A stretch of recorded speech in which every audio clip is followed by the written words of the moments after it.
Alright, hello, hello, hello. How is everybody doing today? Go ahead and be working on Frog a little bit here. The dev Q&A is scheduled for, looks like about 52 minutes from now. So we'll do a little bit of building and kind of wait that. We'll see if YouTube will send me my updated information. But did a little work on the Frog. A lot of it's just, you know, buttoning up, finishing work. Like to release that. So up to Frog Mark 4. So this is the fourth iteration here. Mostly just doing some work to try to kind of flesh it out visually. So I'll kind of show you. This was the one that left off at last time. So let's see, where is it? Right here.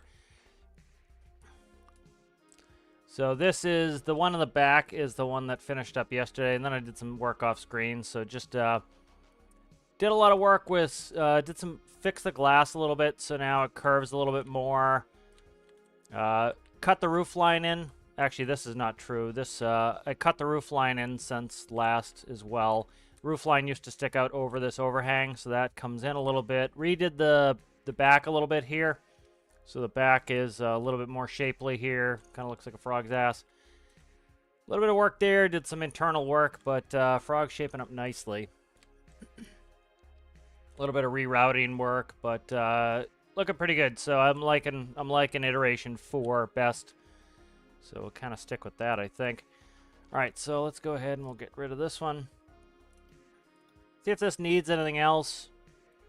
Wish YouTube would update so I can actually see my analytics, but it does not want to. See if we'll do it eventually. How's it going there, Amanda? Good to see you. How's it going there, Simon? Good to see you as well. All right, so let's see what else we need on the frog here. So let's see. Got heat, we've got lights, we've got some rescue equipment, we've got defib, torch, plenty of med kits, fire extinguisher. So that's pretty good there. Lighting's all hooked up. I think we're pretty much mostly good. Nav lights could be good. Let's put those in. So let's do that. So let's grab a indicator.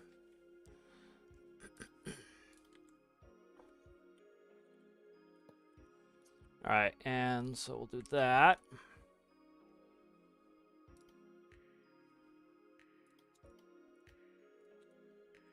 Let's put some nav lights on here.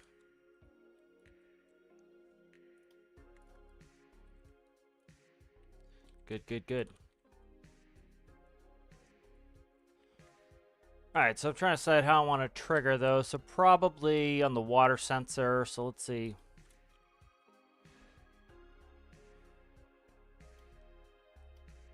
Let's grab a panel here. We'll make up a quick panel for this. Nav lights, we'll make it too wide. Let's see. Water sensor.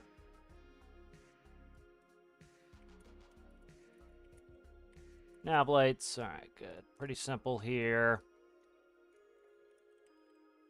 This is greater than 0. We're gonna get nav lights on. So if we're in the water, nav lights will turn on. Pretty simple there. And then where is that sensor? Right there.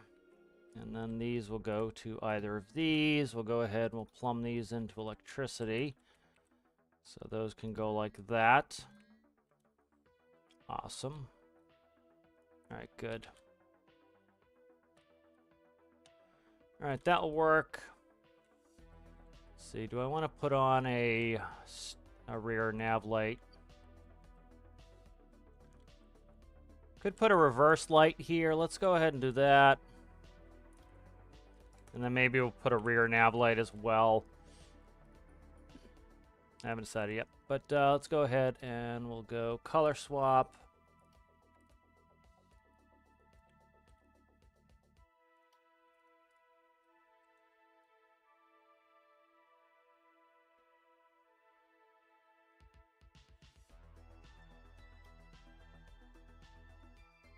The hell did that get? There we go.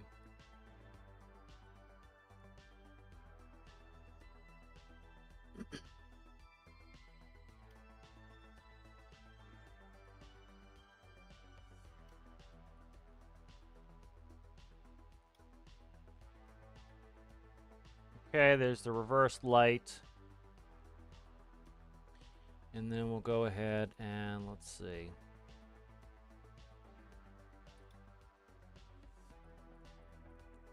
There we go, that's reverse light there. We'll hook that up to electricity.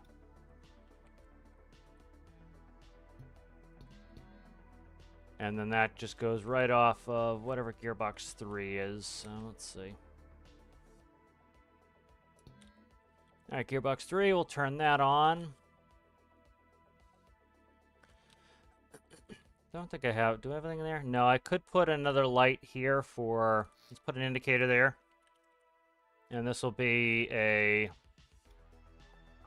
That'll be the stern light for the navigation. So let's go. That'll be white, and then same off this. We'll go like this. Electricity. Good. Alright, so that's pretty good. I don't know why YouTube's not giving me analytics today, but it is not. So if anybody sees anything pop up about the Q&A, just let me know, please. Alright, what else do we need? So we got some nav lights in there. Let's find a place for this to hide. Should be able to go... Where do I want to put this?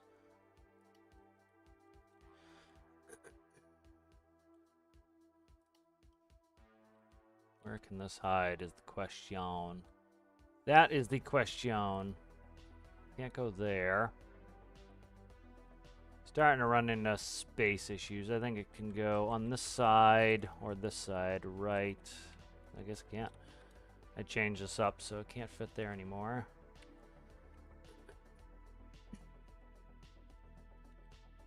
Let's see what the front looks like here. Maybe there. I think that's available. Yeah, right here is available, so that will go right there. Perfection.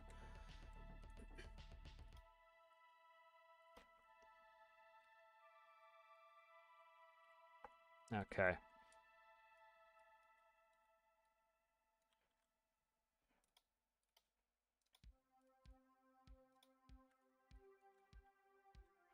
All right, very nice. I think if there's anything else I need in here. I don't really think so. I think we're pretty good. Could probably use some sort of pump out system, but I don't know if I need to or want to really do that. Let's see.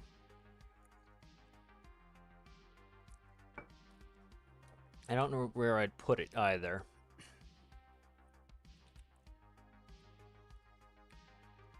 So we might be able to stick it right here.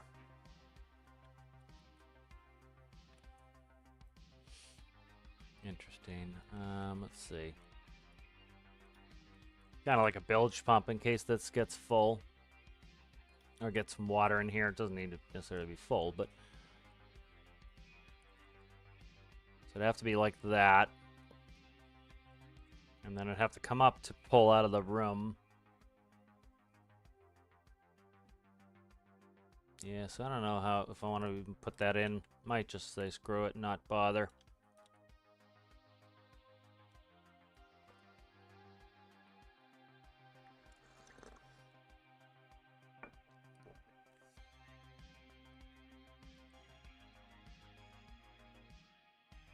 Yeah, there's no real good spot for it, so I'm not going to worry about that right now.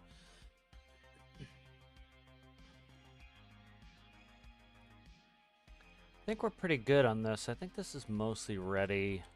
Did a little testing on it. Everything's working well. I'm trying to think if there's anything else I need in this. I don't really think there is. Yeah, we got about 43 minutes before the Q&A. All right, so I'm liking Mark IV. I think this is pretty good. Haven't had any issues with this. I'd like to try to get started on something new, maybe.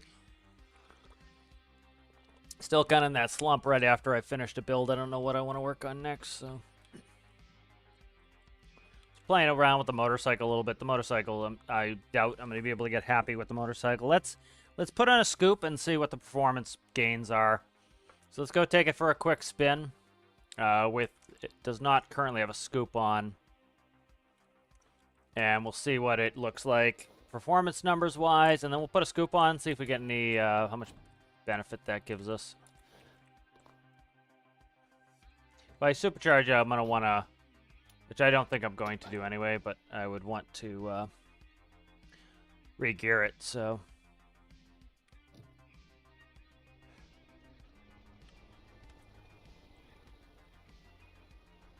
Let me turn up the game volume a little.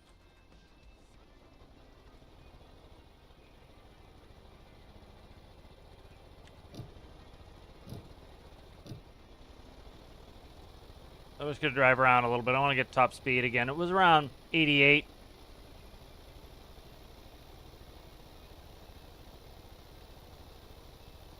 That looks speed, but yep, that's 8. So around 88. Okay, so 88 miles an hour, and then let's go in the water real quick. It was around 24 and change.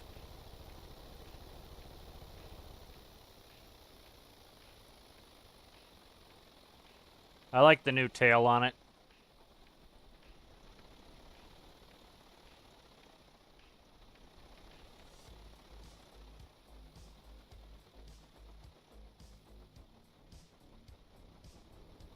All right, there go the nav lights. Nav lights automatically turned on.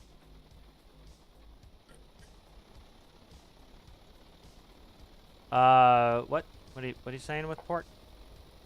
What, Manda? Scoop increases the airflow, so it's like adding positive pressure. So it should increase airflow. Isn't it the same with port? What are you talking about? I don't know what you mean.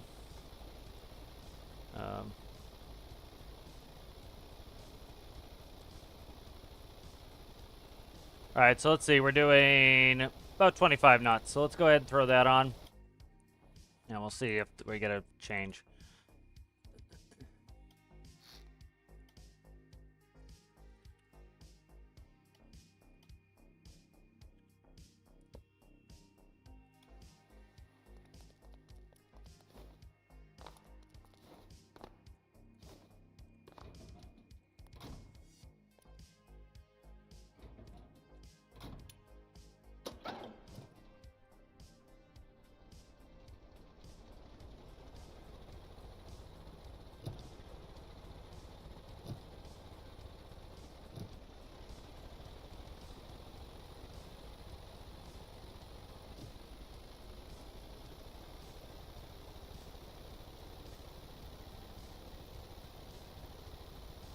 All right, so we're picking up a couple extra knots, so a couple extra miles an hour. So not really that much, but as long as it behaves itself, we'll leave it in. Sometimes I find the scoops, if it's raining heavily or the wind's blowing, that we actually get some problems. But we'll see. So we're going about a mile an hour faster. So not a huge amount. I'm not really looking to go faster on land. It would be on water that I really care about. Oh, shit. Don't hit the water that fast. Don't hit the water that fast. That's the problem with the propeller. The propeller is, you know, so we've got to talk about this before where, you know, a propeller has a pitch. And so it's the same as like a screw's pitch for a wood screw. It's for every one rotation, you're supposed to go a certain distance forward. Now, IRL, you'd get big cavitation and you'd get slipping, and it wouldn't do that, of course. But in game, it's not as, you know, it's not as complex, and so the problem is if the propeller is moving faster, you know, the boat wants to go 90 miles an hour, and, you know, we hit the water, and, you know, now we have drag, and so the drag's trying to slow the boat down, the propeller's trying to keep it moving, and where IRL it would slip, it doesn't do that, so. Yep, so we picked up about a knot in the water, too, so Scoop gave us a little bit of benefit, but not a huge amount. Like I said, I really don't care about the,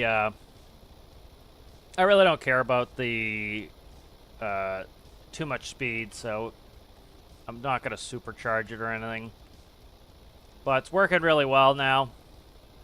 Fixed some of the stability system, tuned that in a little bit. It's running really well on the water. It's running really well on the land. What, Manda? Did you have another question? I just see Captain Cockles and no talkie, so what's up?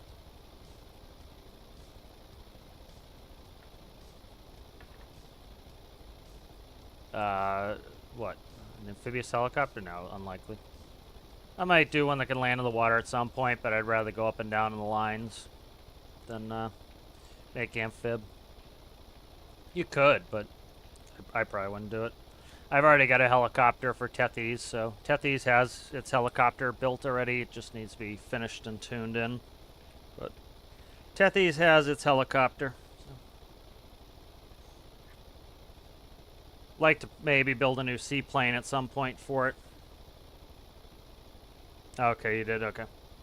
Yeah, YouTube's acting up a little bit. I have no analytics going right now, so I don't know why it's doing that.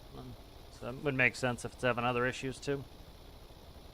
But yeah, this is working really well. We'll test the reverse light. That should be fine. I think all the other lights. But this has come along well. I'm happy with it. It's cutesy. It works really well. It fits in the ship. It's not heavy, so it's easy to crane on board. You know, it's gonna fit its role really well. Which is just pretty much, you know, to be carried on Tethys, and then when I need to take it off and, you know, like when I can take it off, I can put rescues on it and then bring them to the hospital in this. You know, so it's going to be effective for that. I can even go do rescues in this.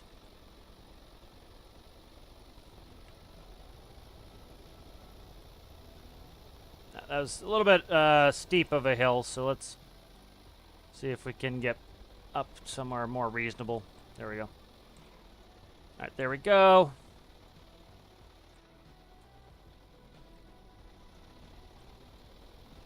All right, let's go ahead and stop. All right, and let's go in reverse. All right, there's reverse.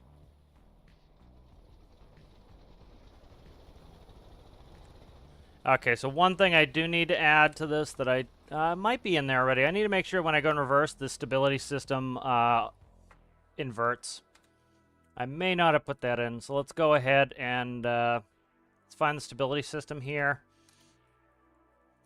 All right, let's see. So we have physics sensor. That's steering. Where is speed? Forget which one speed is on this.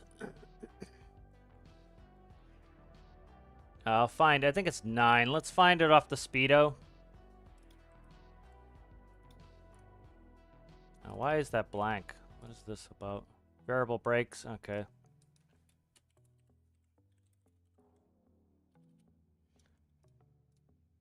Okay, that's the brake lights.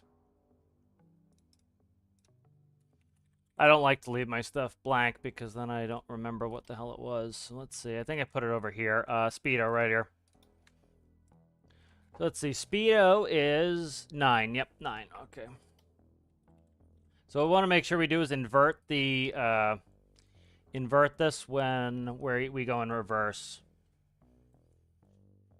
So let's see. We don't have a 9, so let's grab that.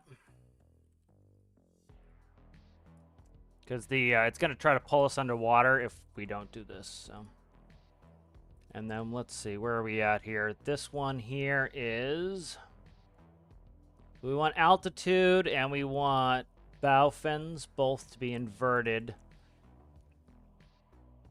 when we go in reverse. So let's see.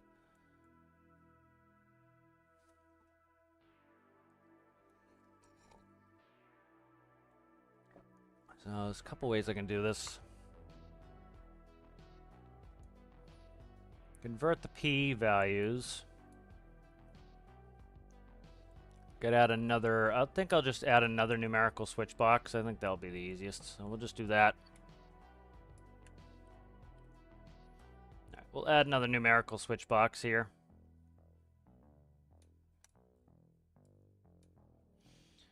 Go like that. Let's go like that. Let's go like that. Let's go like that. Okay.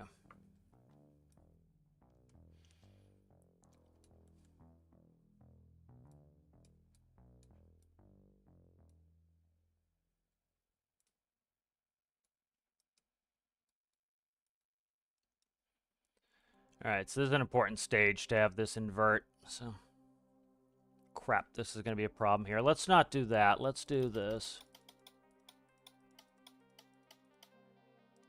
All right, let's invert the p-values here. I think that's going to be better.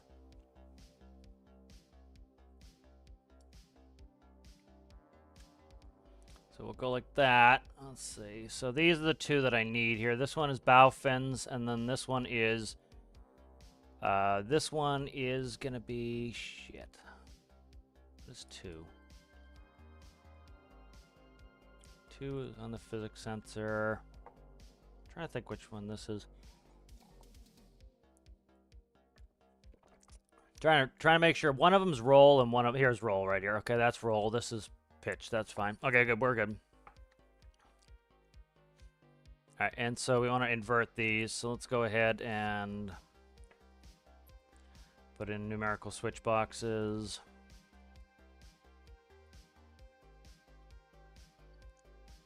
All right, so if you invert your p-value, it will be, backwards.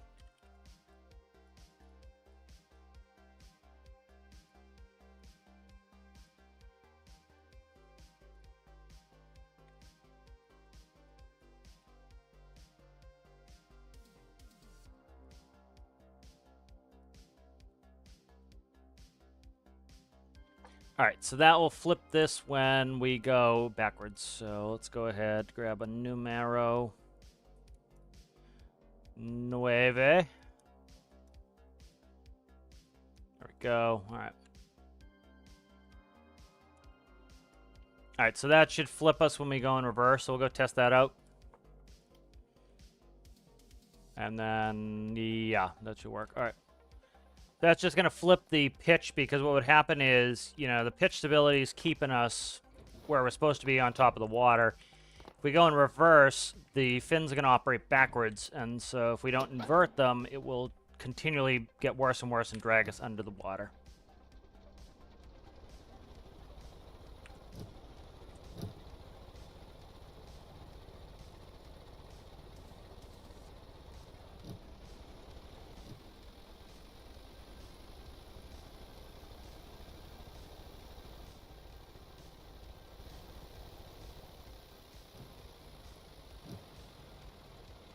I see it.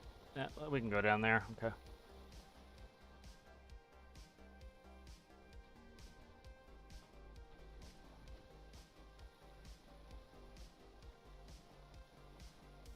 All right, so test it forward first.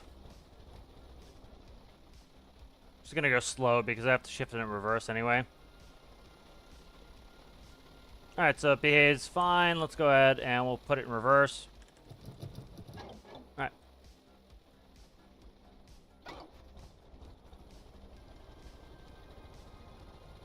All right, so that is doing the opposite of what it's supposed to be doing.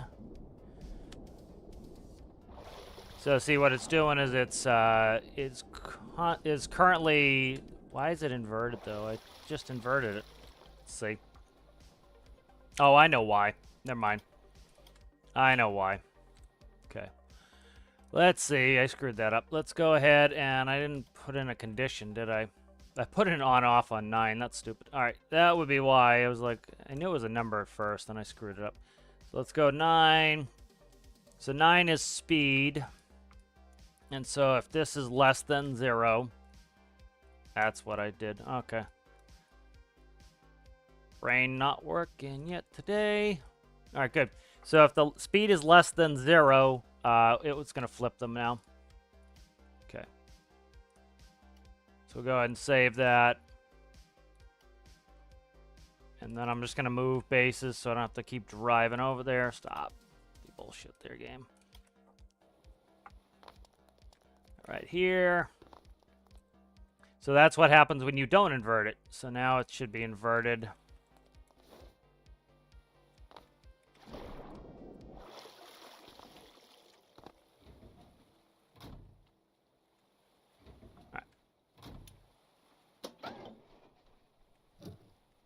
All right, we're in reverse.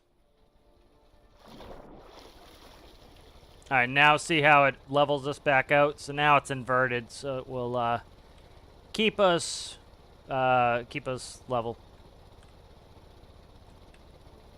Now it may need to. Okay, so I need to invert roll too. Roll is backwards now as well. All right, good. So I'll fix that.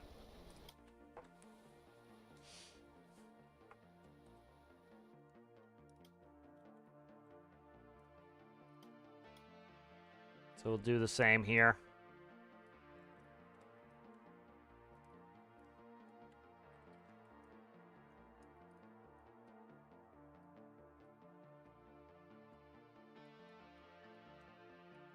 Okay, and then this will go like that, and that will invert roll too. So all these will get inverted when we go backwards. So, because it was, you know, you see it was continually exacerbating the roll issue instead of fixing it, so it just tells you it's backwards.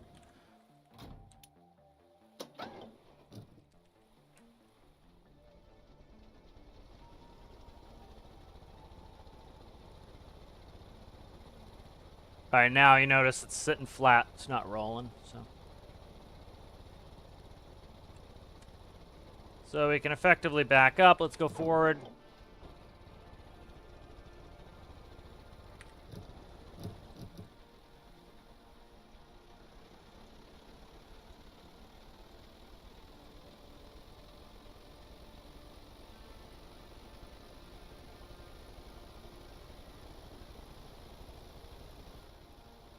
All right, good. So that's working nicely.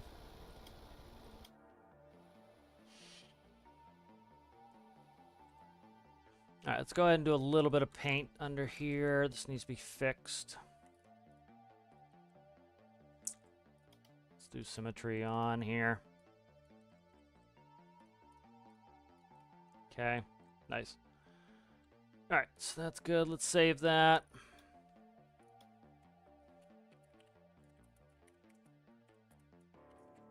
So Mark IV is going to be the definitive edition now. So that's good. So that's all set.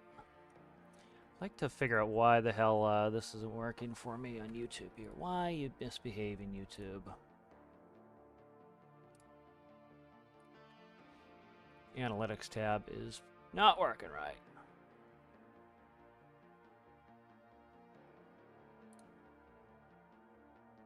All right.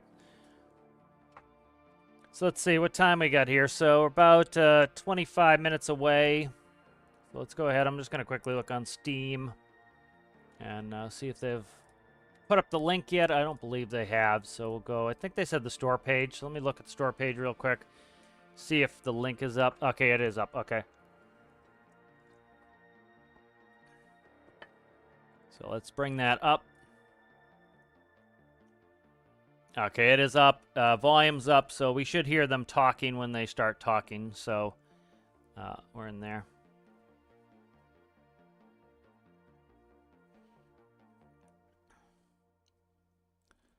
So let's see. All right, good. So I'll bring that up when they start talking. But that is, see if it shows how they've been live for. It's been up for 10 minutes. So you know, when they start talking, we'll hear it, and I might not hear it because I don't have it set up right. Let me make sure I set that up correctly. I wonder if I can open this up in. Probably not. Let me see. I can just do desktop audio if it doesn't come up. I'll hear it, and you guys might not, and then I can bring up desktop audio when it comes. All right, good. So Frog is pretty much in good shape. I want to get this out. I'm trying to get out all the stuff that I build in the live series. So let's kind of move on from this right now. That's good. I'm not going to work in the autopilot for Tethy's. You know what I'm going to do? Let's install the single point autopilot. At least that will give us something, and then from there I can go ahead and improve it.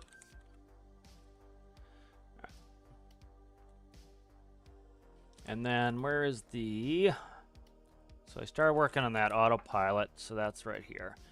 So let's drag this in, and then this is a single point AP system.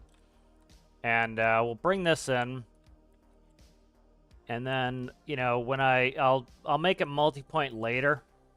I'm gonna have to sit and just screw with it for a while, and I don't want to do that on stream. It's just gonna be a pain in the ass. Let's do a couple paint items here. Okay, fix that. Fix this. That's from doing the stuff underneath. Got a bunch of crap sitting under there. Do I already have a physics sensor? I think I do. Let's see. Where's physics sensor? That's an antenna. That's... do that. Liquid meter. Okay, where's my physics sensor? Liquid meter. Interesting. Where the hell is my physics sensor? Did I not put one in yet? Kind of surprised I don't have a physics sensor in here yet. Right here. Okay, I do have one. I was going to say, it's got to be running off a bunch of the systems. So where is physics sensor? I think it just goes in the bearing panel. There it is. Okay, that can go then. All right, so that's good. So this will have bearing panel, and this will have the... put the single point heading in there, and then I'll upgrade it later. But this way, this will make this more usable, because kind of the whole point is to be able to go fly and do other stuff while this is on autopilot. So nav systems are going to be on the port panel here.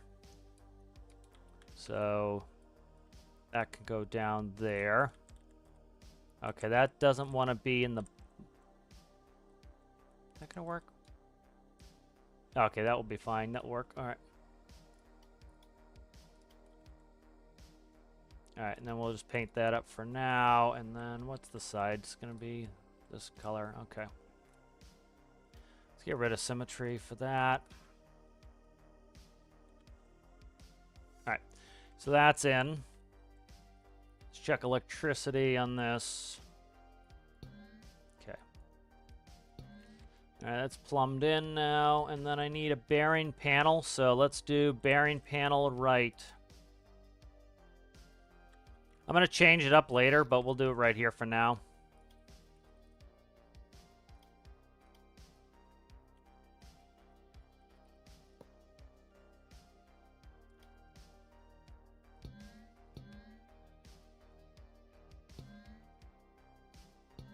Okay, and then we want to go from here to the bearing panel. Oh, come on, dude. Just drag, you sucker. Dirty ass sucker. Alright, go right there. That's plugged in. What are you? That's key rudders. Well, it's not going to be a key. Let's see. That's the rudders for this. Let's check this out.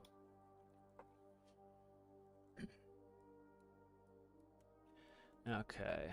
PID tuner's right there. So this is rudder control. So we need helm. That's going to go to the engine for the off function. Okay, good. And then AP panel I need to rewrite. So that's fine. We can fix that up while we're waiting. Let's see.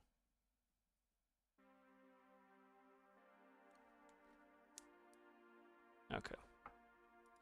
See where we're going, rudders right now. I think it's just simple controls right off the helm, probably. Right here, what's that? Rudder controls rudders. Okay, what is that? Why are you there? Okay, that's it. Okay, so we'll fix this. Okay, so that's just putting the limiter in there, so I can get rid of that panel later. Alright, so we'll go helm. And that will go right to helm here. Okay.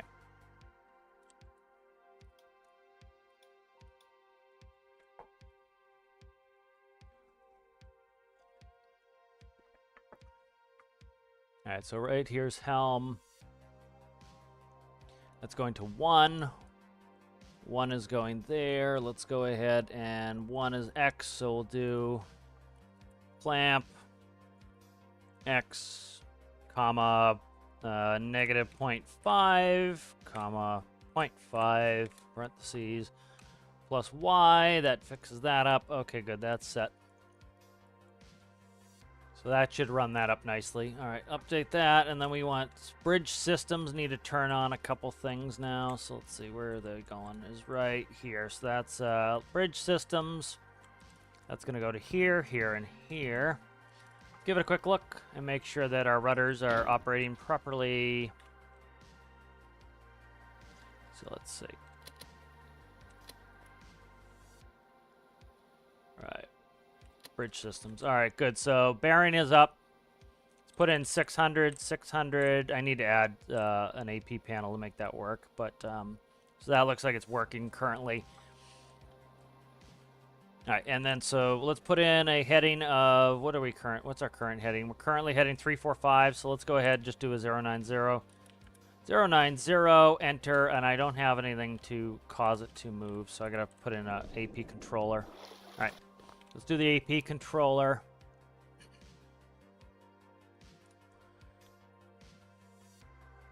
All right, so we need a way to control the AP. We'll probably stick it right here for now. So let's go ahead and we want AP master. That'll be a button toggle. Okay. And then what do we want? We want to have radio GPS.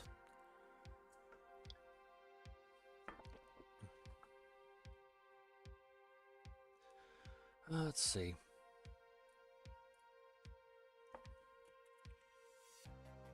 Radio. I might try station keeping on this one too. I don't know. Let's do.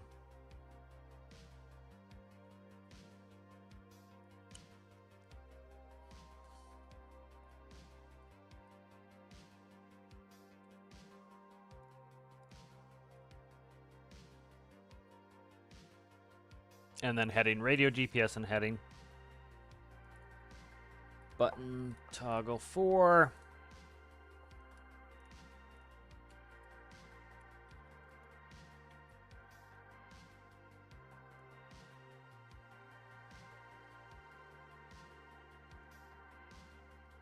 So let's see, 1, 2, 3, and 4. Okay, good. Let's do electricity.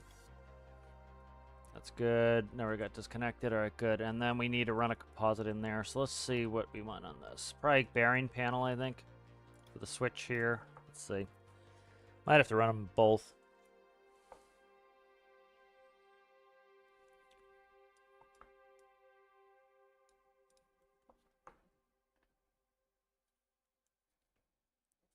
All right, so this is going to get fixed in here. So let's see. To heading hold. All right, so let's see. Can't go any more that way, so I'll just, we'll go like that. It's the nice thing with having a big, huge ship is it's just easy to come into.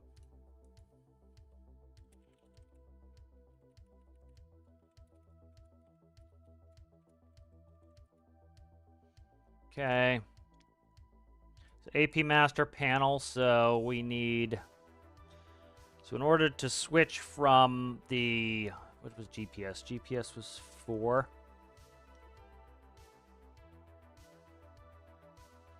Okay, so that's gonna control this now, so...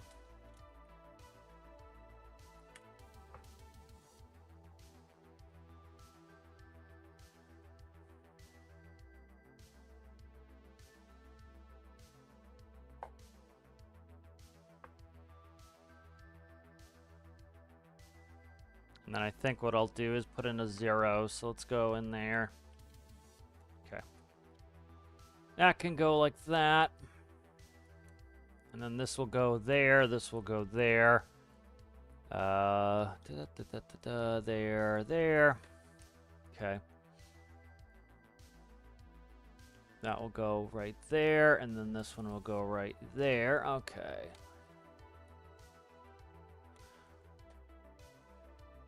Alright, so this is going to send a 0 through unless I switch over keypad A, which is GPS. GPS, if memory serves, was 4. Let's see, 4. 4, 4, 4, 4. Okay, 4. That's going to do this. Okay. And then we want radio, which is going to be 3. 3. We'll switch over to radio. Okay. That gets that hierarchy done there. Okay, then coming over to this panel here. This is where keypad comes in, so we need to switch some stuff up here. Alright, and so we need... This is AP panel here.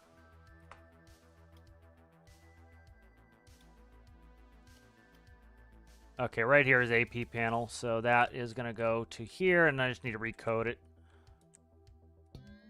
What happened here? Why did this get disconnected? Oh, I never hooked it up. Okay, that's good. All right, so there's AP panel there. Let's go ahead and play with it. Probably have to redo some numbers. All right, so 3 is what?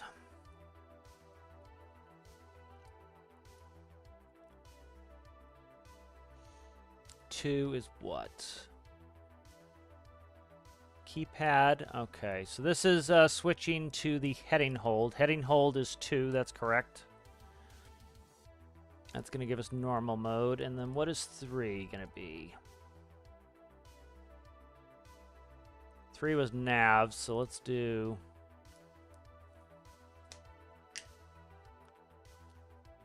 Okay, that's the stop. Okay.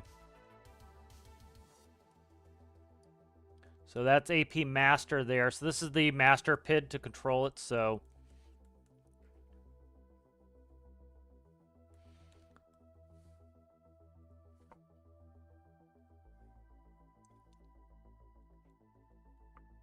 And what's 3? 3 is going to be... So I've got heading, radio, GPS. So this should be 3 or 4.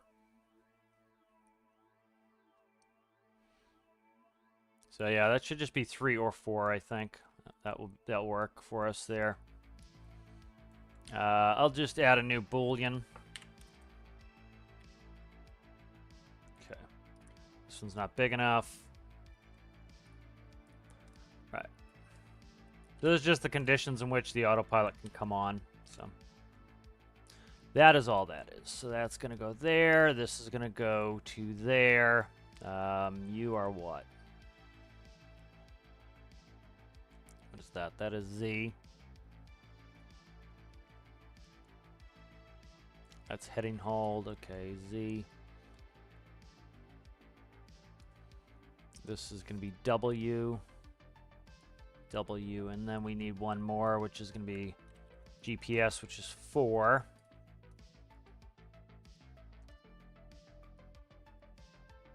All right, and then 4 is going to now be alpha, so it'll be or alpha. Alpha, alpha, alpha, alpha. Alpha. Okay. And that fixes that. And then I gotta figure out where that's going. So that goes to there. Okay, good. See you later, dude. Adios, muchachos. That goes there. That goes there. All right, good. So that should redo this panel there. Nice. All right, good, good, good. I'm just gonna check up on Steam here. So, yep. Starting in about 9 minutes. So, good. All right, let's go test this out, I believe. Let's check the rudders. Make sure I plumb them up. Nope, I have not yet. Okay, rudders can now go to the rudders. Rudder, okay. And then let's see, what was the keel about on this? I want to see if that is on there. All right, right here's the key. I don't want that on there anymore, so let's do... I need rudder access, so I need... bridge systems will be key. So that's fine, bridge systems, so let's just change the name. All right, bridge systems. All right, and now we'll go from bridge systems, which are right here, to there. That will turn that on. Okay, let's go ahead and test it out. And then I can add multi-point to that later, so that's not a big deal. All right, good. All right, so that's up and running. Let's say we want to go heading of 090, so that's to the right. All right, so let's look at our rudders. They should be doing nothing. We can manually control them. We can. They're way too fast. I got to drop sensitivity.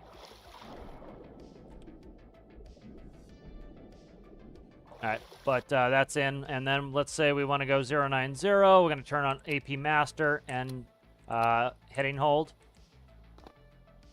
All right, those two are on, so we should have them hard right. They are. Okay, that needs a limiter as well. So they're going the correct direction. Let's go 270. That should be hard left. Yep, okay, good. They just need a limiter. All right, good. Let's go ahead, take off heading hold. They should center up. They do. Okay, good. Let's put a... let's see where we're at here. All right, so the military base is a little bit off to the right, so that's 600. So put 600 in there. All right, we'll go click on radio. That did not switch this, so that needs to be fixed. Something's up with that. I got to fix that then. So that's not going to work. Let's go ahead and put a GPS just gently right up here. All right, shut off. Let's turn on GPS. Okay, GPS does flip for us. Okay, good. So 04 makes sense. Yep, 04. Yep, that makes sense. And then the rudder should be to the right, gently. Yep, as you can see, that's working. Good. So you put a limiter on those rudders. Anything over 50%, it's stalling out the rudders. They don't do anything. So let's go here. So what we'll do here is we'll do X plus Y, and then we'll put the limit in. So we'll just grab this, and that will go right there. Stream starts before the Q&A starts, rather. All right, good. So that's limited to 50% now. Nice. All right, let me save this real quick before I forget it.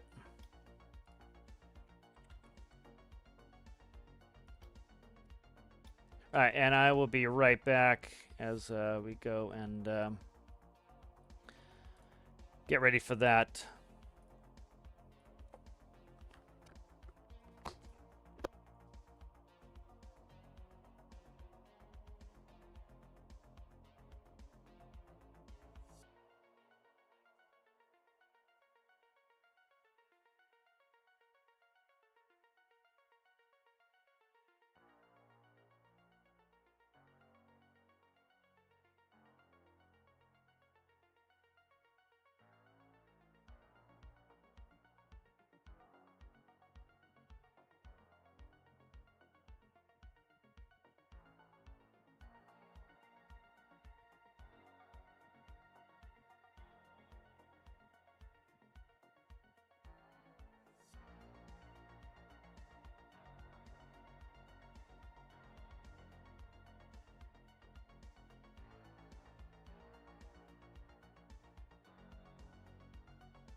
All right, hello Rasmus. Yep, the it's starting to go here. Let me check.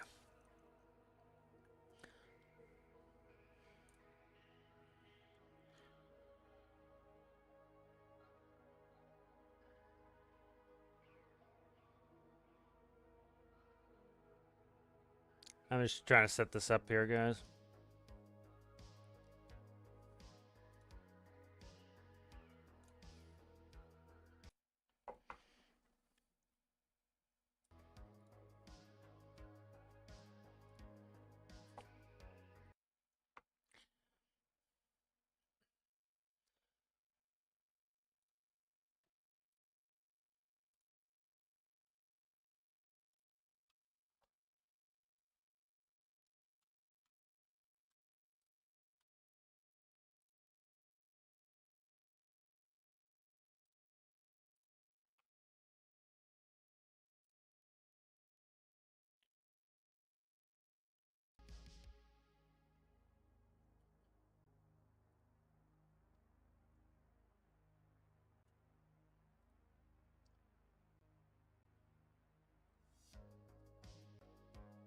All right, guys, this is up. Let's see. Okay, let me fix the audio. There we go. Guys, let me know if you can hear that all right. Good to see you, Rasmus.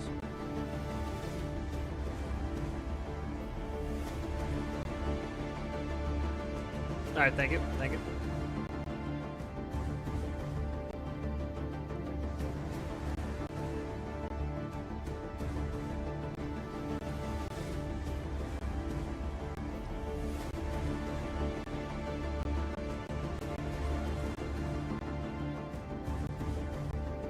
Okay, there's keeping this mode so we can see the Q&A here. Let's see. We have some of the normal nonsense going on here yet. That's a statement, not a question. People who like to keep track of time.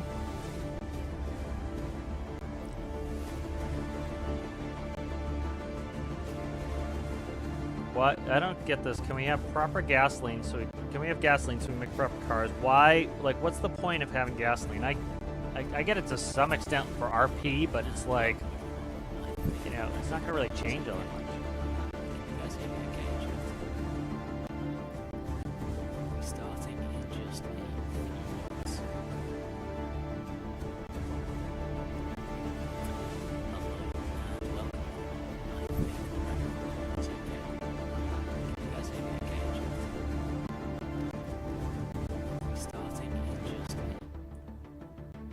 I put a little quest, quiet. Can't spell.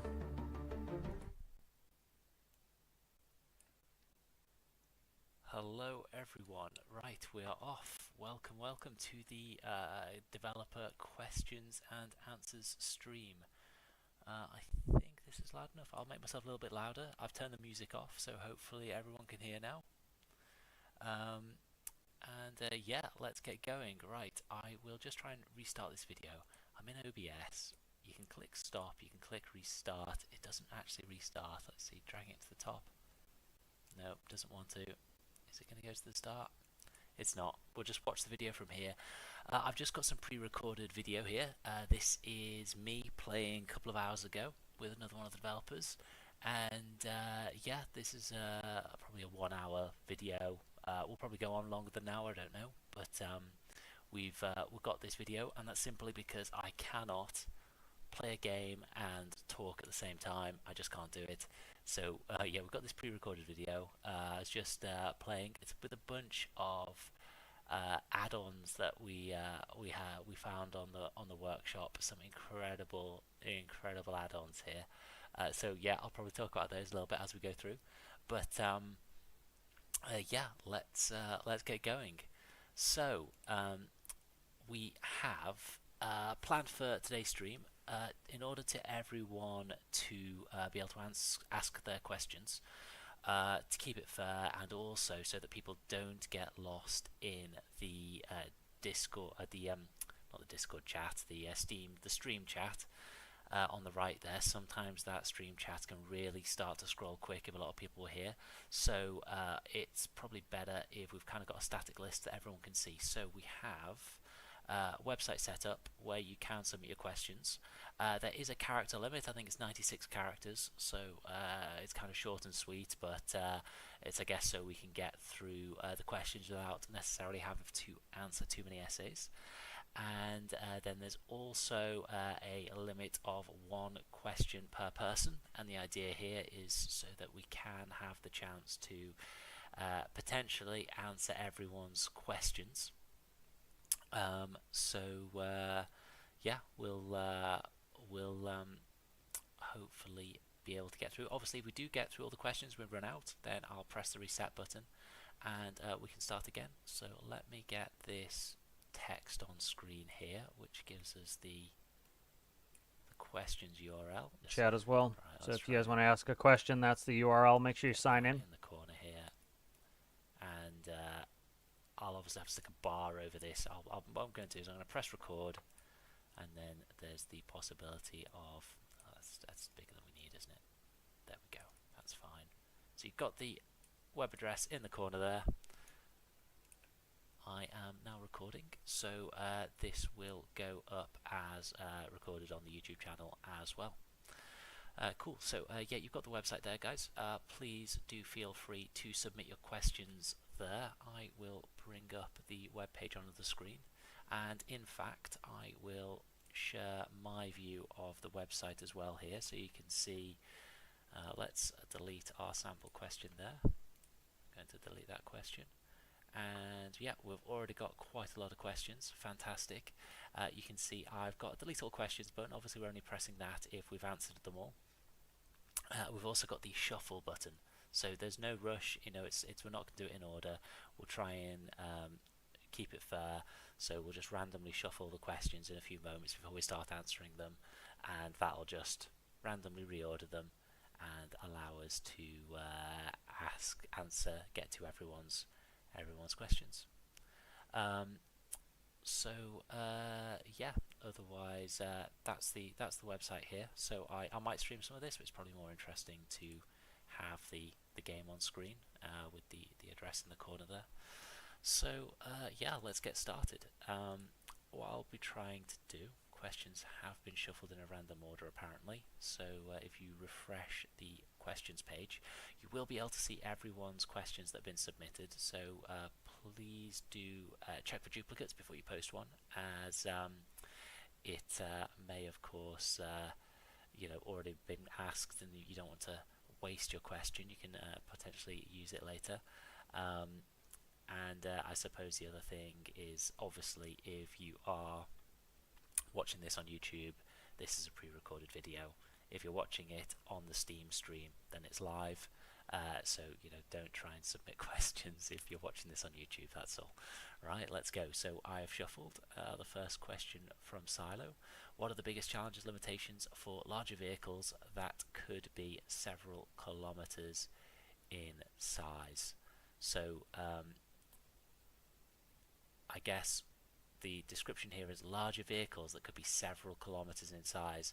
That does sound like a very large vehicle. I'm not aware of real vehicles that would be that big. I think even the biggest aircraft carriers are only a few hundred meters. But certainly the challenge / limitation for vehicle size is the file size. I think it's the fact that the vehicles are saved as XML. Now we've kind of got some encoding inside the XML to compress the data down a bit, so we have reduced the vehicle size, but stormworks vehicles are XML files, so they are stored as text, and they are in this structured tree data. So what happens is when we load our XML in, we do have to load the entire file into memory in one chunk to be able to read it. And if your vehicle file is 10 megabytes, that's fine. If your vehicle file is 100 megabytes or bigger, your computer might not be able to allocate that much memory in one go. So that starts to become an issue. So that is one of the main technical reasons.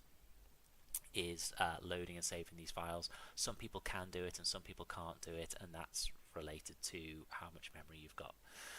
So vehicle size is a tricky one, and then I think also, I mean, the fact that you've kind of got this cubic relationship between vehicle size and number of blocks, right? If you've got a 10-meter vehicle compared to a 20-meter vehicle, you can say, well, that vehicle's twice as big, but it's actually 8 times larger in terms of the number of blocks. So the numbers kind of start to explode a little bit.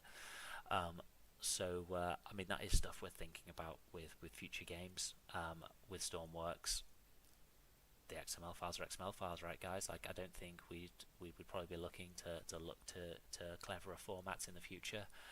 Maybe formats where we could stream the data in. With XML format, you can't really stream it in. It's the data's in a tree.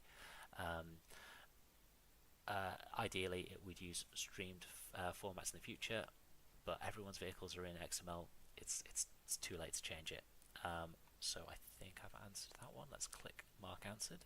Next question by Magibag. Will we ever get too wide small tracks? Medium tracks are a bit too big.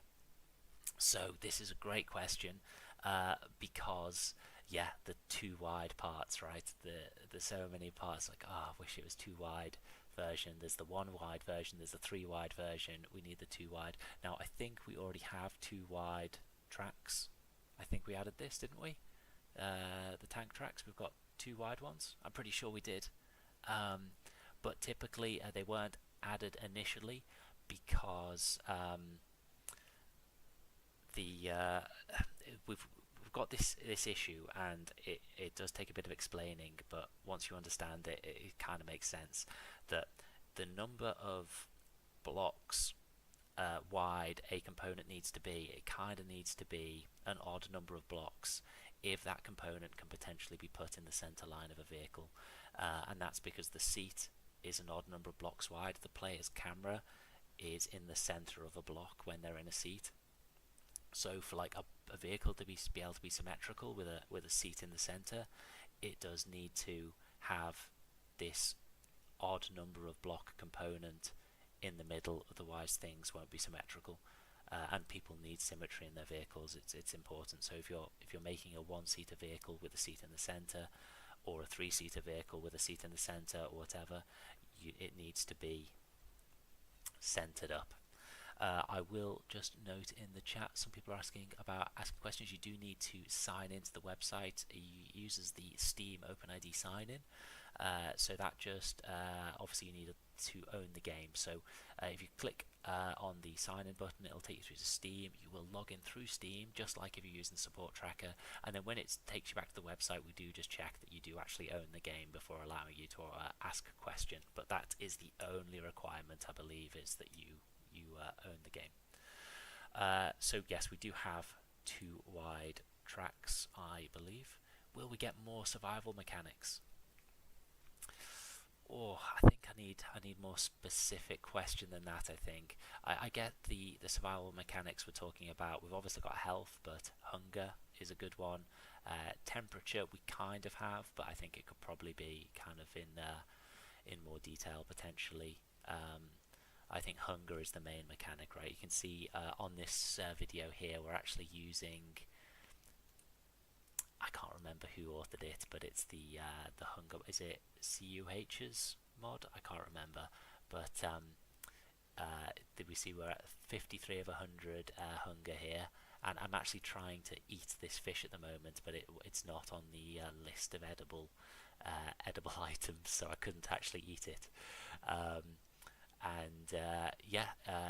That's it's a cool mechanic. I was playing with this mod thinking, yeah, this is actually like quite nice. It's a simple mechanic, but I'm now thinking about, okay, well, I don't want to die. I need to be thinking about my character's requirements. I suppose sometimes in survival games you need to be able to sleep as well, and then there's certain like injuries that you want to recover from and so on. I don't know whether this is something we are going to prioritize as a direction for Stormworks. but I do like it. I do like the ideas, and as with a lot of this stuff, I'm not going to say never, because there's just been so many occasions where I've thought, no, that's something we're never going to do, and then next thing you know, we're doing it and it's working really well. So I don't know, but I think in the immediate future, I don't know. We'll talk more about the general direction of the updates, but we've just got so much. We still got so much to do. We've got a load of stuff going on. Survival mechanics would be nice. It's a great suggestion. I don't know if we'll have more survival mechanics, but I do love my survival games, and I think that's potentially something that we'd be interested with. Not Stormworks 2 as well. We can discuss a little bit of that as we go through. I'll mark that as answered. Are there plans for a petrol engine? I would say there are not. I think there's, I guess, the level of detail that Stormworks goes into. I'm not convinced that we're really going to get a meaningful distinction between petrol and diesel engines. Obviously, we're not modelling real diesel engines at the moment. These are, a small, medium, and large engine. It's not a specific diesel engine. So it hasn't gone into a huge level of like technical accuracy and detail there anyway. I mean, to be honest, all the engine stuff I'd like we would do completely differently if we did them again. But in terms of creating a distinction between petrol and diesel, I don't. I think it just introduces more complexity for players, where they've got to have a different fluid type, and then are the engines really going to be different except for the fluid type they use? So I don't think that's going to be useful to players, other than this cosmetic, the word being different, diesel, petrol. I think it'd be difficult for us to deliver something that was truly a petrol engine from a mechanical point of view. And it's all about mechanics with the Stormworks design. We're always thinking about, okay, how does this push the design of vehicles forward? How is this like mechanically taking us to a new place in terms of stuff you got to think about? I will click marked as answered on that one as well. Will there be co-op workbenches? It's been on the board for ages. We talked about it. We thought we were going to do it. We kind of looked at it a bit more. We decided that it's going to be a huge amount of work. The game's fundamentally made without co-op workbenches. It's something I've experienced jumping onto multiplayer servers. I've been kind of surprised. I never imagined that the game, the part of the game would be such a big part of the game. As you jump on a server and there's like 4 or 5 people stood around the workbench, they're all building. And I never thought, oh, well, multiplayer's obviously for going and crewing a vehicle and going on an adventure together. And then actually, a lot of players really enjoy the building while talking to other players, building and helping other players learn to build, building and then showing off what they're building to other players, and having that kind of interactions and the kind of like social interaction with the building stuff. So co-op building is a major feature that I really wish was in Stormworks. It's a big feature to add. So while I'm not saying that we'll never do it, it's not immediately on our to-do list. Again, it's going to be a hell of a lot easier to add that into not Stormworks 2 than it is to retrofit and rebuild the vehicle editor to work with this kind of multiplayer aspect. Will you add fishing nets? So we've had some fantastic feedback on fishing overall. We've obviously, a bunch of the YouTubers have jumped on, and we've had several videos from 454. Prof Incognito's done several videos. Captain Cockerel's Stormworks Unlimited, and a lot of the feedback is kind of common and consistent, and then other stuff, everyone's kind of got their own ideas for how to do stuff. Obviously, fishing nets is a big one. When we released the fishing rod stuff, I think we were clear that we don't think that fishing rod is the only type of fishing that players are asking for, and there's actually, when people ask, say, please add fishing, they actually mean commercial fishing, or they actually mean crabbing, or there's a bunch of different stuff. So we're very aware of that, and I think that there certainly is scope for. I mean, to be honest, there's still scope for a fishing DLC. I don't think we'll do it. I think what we'd probably want to do is just do some more fishing free major updates. But I think there's so much, especially with the community feedback we've had. It's really allowed us to think what the logical next steps with fishing would be. I think the positive feedback has been really useful because you can see there is a lot of demand for more fishing and fishing mechanics and more in-depth fishing. Certainly looking at the game, the commercial fishing side, I mean, the idea of designing your own commercial fishing boat, it's the perfect framework for it as a format. So yeah, it would be great to do that. We would like to add fishing nets, and we'd like to do a bunch of other new fishing features too. Really, we're just listening to players on what they think is important. But I think fishing net is quite high on the list. If I quickly dive off to, I maybe won't broadcast my my to-do list. But I'll just have a quick look at the list of other stuff that I noted down had been requested for commercial fishing, because I have been watching videos and reading a support tracker with a notepad, writing stuff down with the task board in front of me, adding like task ideas to discuss with the development team and stuff like that. So we've got quite a few stuff. Obviously there's fishing nets. There's, I suppose, fishing biomes where you've got like different fish in different locations and potentially shoals and things like that. Players have also been asking for fish finders. They've been asking for lobster pots, crab pots.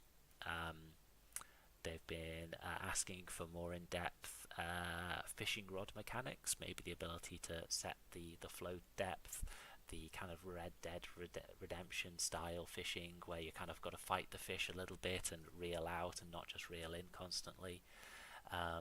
We've also got rod holders, trawling lines. There's, I suppose, Captain Cockerels went into a lot of detail on, I guess, lifting up the lobster pots and how you handle the ropes that's associated with that. And you know, these are important details, important mechanics. So yeah, you know, we're very interested in all of that, and we're thinking about it all. But yeah, we obviously do want to get it right, don't we? So these are all ideas. I doubt we'll do everything I just discussed, but I would like to do some of it, and I'd like to maybe do more fishing updates, or at least another fishing update, and we'll just see where it goes from there. So at some point in the future, hopefully we'll be seeing another fishing update. Let's go back to the question list. Next question: will you ever fix Steam to how it used to be? So I think this is done now, and it has been done for a while. I certainly have apologised already for the disruption we had with the space update, and to be honest, it has taken us way too long to get Steam working again. I think we did add obviously the Steam presets, and that was following on from us establishing, you know, we did have a set of Steam engines that we would load up in the old version of the game, pre-Space DLC, and then we'd load them up in the post or the current version that we were working on, and we'd look at the differences, and we tuned until we had consistent behavior between both. So I'm reasonably confident that Steam is how it used to be.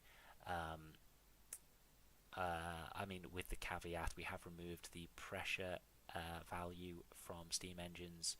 The pressure value was obviously pre compressed gases update. The pressure value was just kind of a faked kind of number that was just calculated based on how much fluid was in there. Now we're using a different, like a more physically accurate pressure value that's in the unit of atmospheres, and so the old pressure value doesn't make sense on Steam engines, but they don't overpressure and explode anymore, so it really isn't a useful value anyway. Yeah, I think as far as I'm concerned, Steam is pretty close to how it was, and it has been for some time. This isn't something we've just fixed last week. I think our testing happened, I think before the new year, we were fairly happy that we had restored Steam to how it used to be. Next question: add airport to airport passenger and cargo pallet missions ? By user captain. This is a great one. I think airport to airport passenger and cargo pallet missions. So we've certainly got passenger missions and we've certainly got transport missions, but we could have different containers that you've got to move, and we certainly could add a better passenger system as well. I think with the passenger missions, they're kind of a fixed thing, aren't they? They're not like the cargo transport missions. The cargo transport missions are kind of like a continuous thing. The airport to airport stuff are set missions where you've got to deliver some turbine engineers to a turbine and so on. I don't know whether we're going to start developing PAX content ourselves, as in passenger transport, kind of passenger freight style missions where you've kind of got like a take people from one location to another location, because I think that is certainly outside of the scope of the set of features we've got at the moment. And while I'm open to new features and while we do want to make the game better, I think currently our strategical focus is on one, like getting on top of the quality of the game and really focusing on reducing the number of bugs and then not introducing new bugs.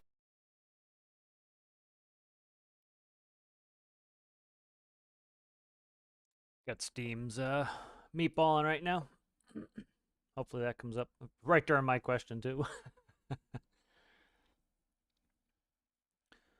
Hopefully this comes back up. I don't have to reboot it. Are you guys still seeing it, or are you guys getting a Steam meatball too for the Q&A spinning?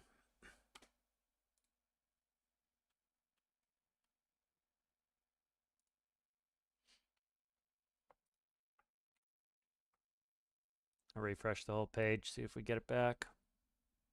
There we go. Existing engine, and ultimately introduces bugs which we've then got to fix over the following months and years, and I think we just kind of want to eliminate that. So certainly adding airport to airport passenger system. I also think this has probably been done by, I remember seeing a while ago some very good packs add-ons that some players or a player had created, and so I think this has kind of already been done by the community. Does it really benefit in us making a vanilla version? I don't necessarily think so. The cargo pallet missions I think has also been done by the community. Certainly I think we're open to that stuff if players are playing a lot of the transport mechanic missions and stuff. I don't know. These aren't bad suggestions, these are good suggestions. I do like them. I like the idea of doing that kind of gameplay. I just don't know how long it would be before it starts to work its way up the priority list, because we do have quite a lot of priorities at the moment. Next question from user Non. Why can't we fly to the Arctic from space? So you are meant to be able to.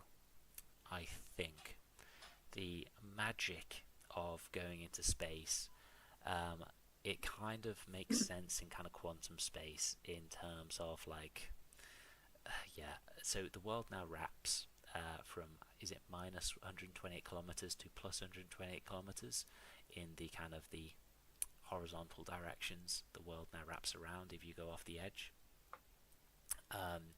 So when you descend from space, you should be somewhere in that zone, and I don't think it clips you in any closer. I think it is when you go a certain height, and then we stop wrapping you within minus 128 to plus 128, and we start wrapping you in a much larger area, which is space.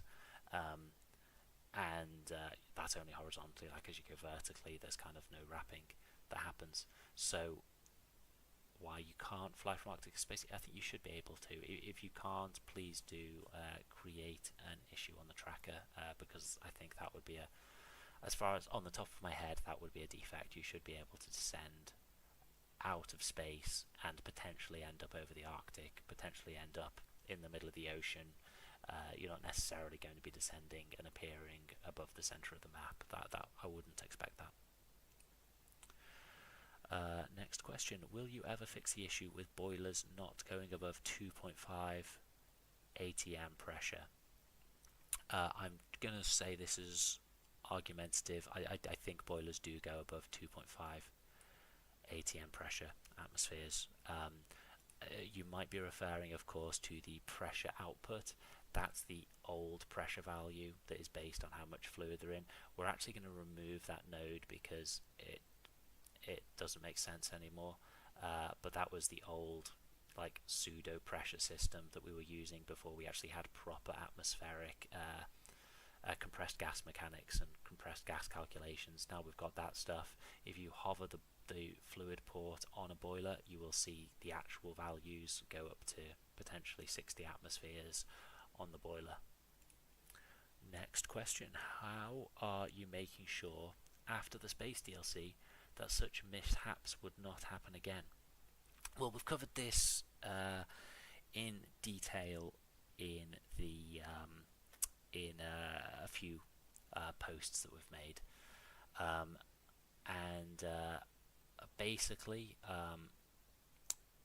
there's a few things, right? I think it took a few things to kind of go wrong at once for kind of the space DLC issues to happen, and so I think we're I suppose responding to that with multiple different strategies. So let's try and get through them. I might not remember them all, but certainly we've got the unit testing now. So we've got our new unit testing framework, and what we do there is when the automated build system does a build of the game, it also then runs the game in unit test mode.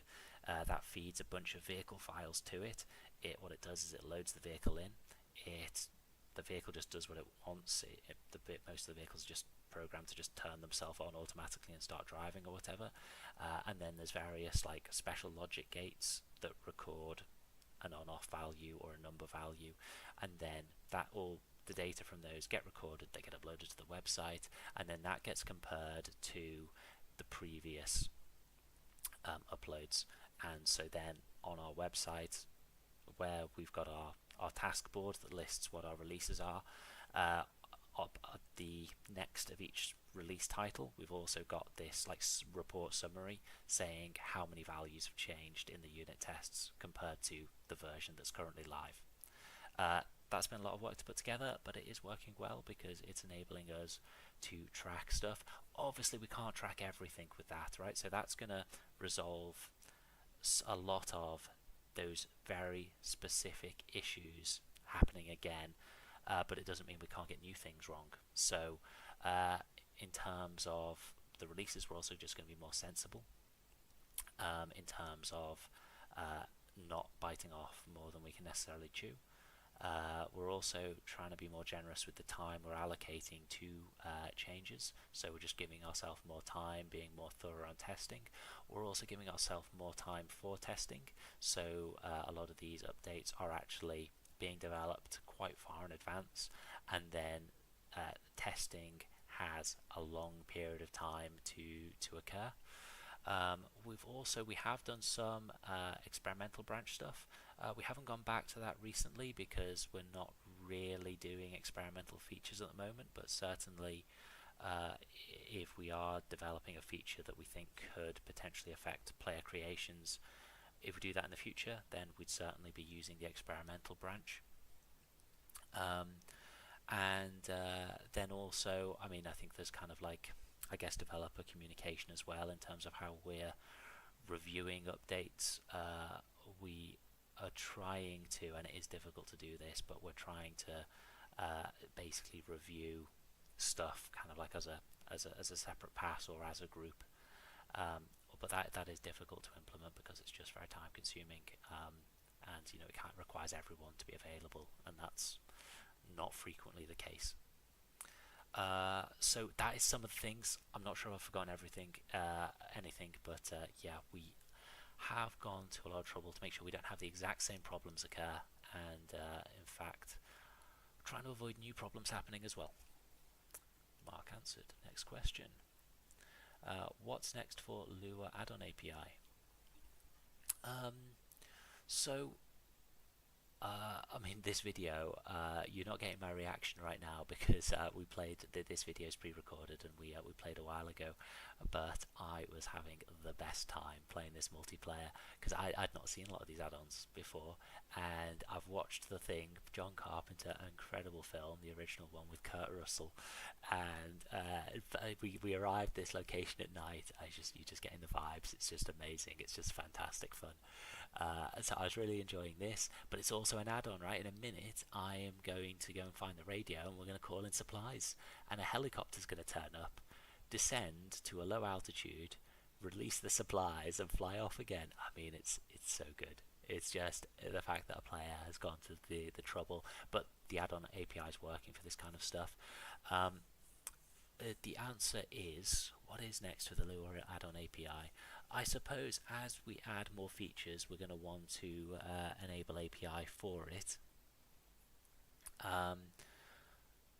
You saw before as well in the video, there's an incredible creation that uses the radios to basically add gravity gun functionality.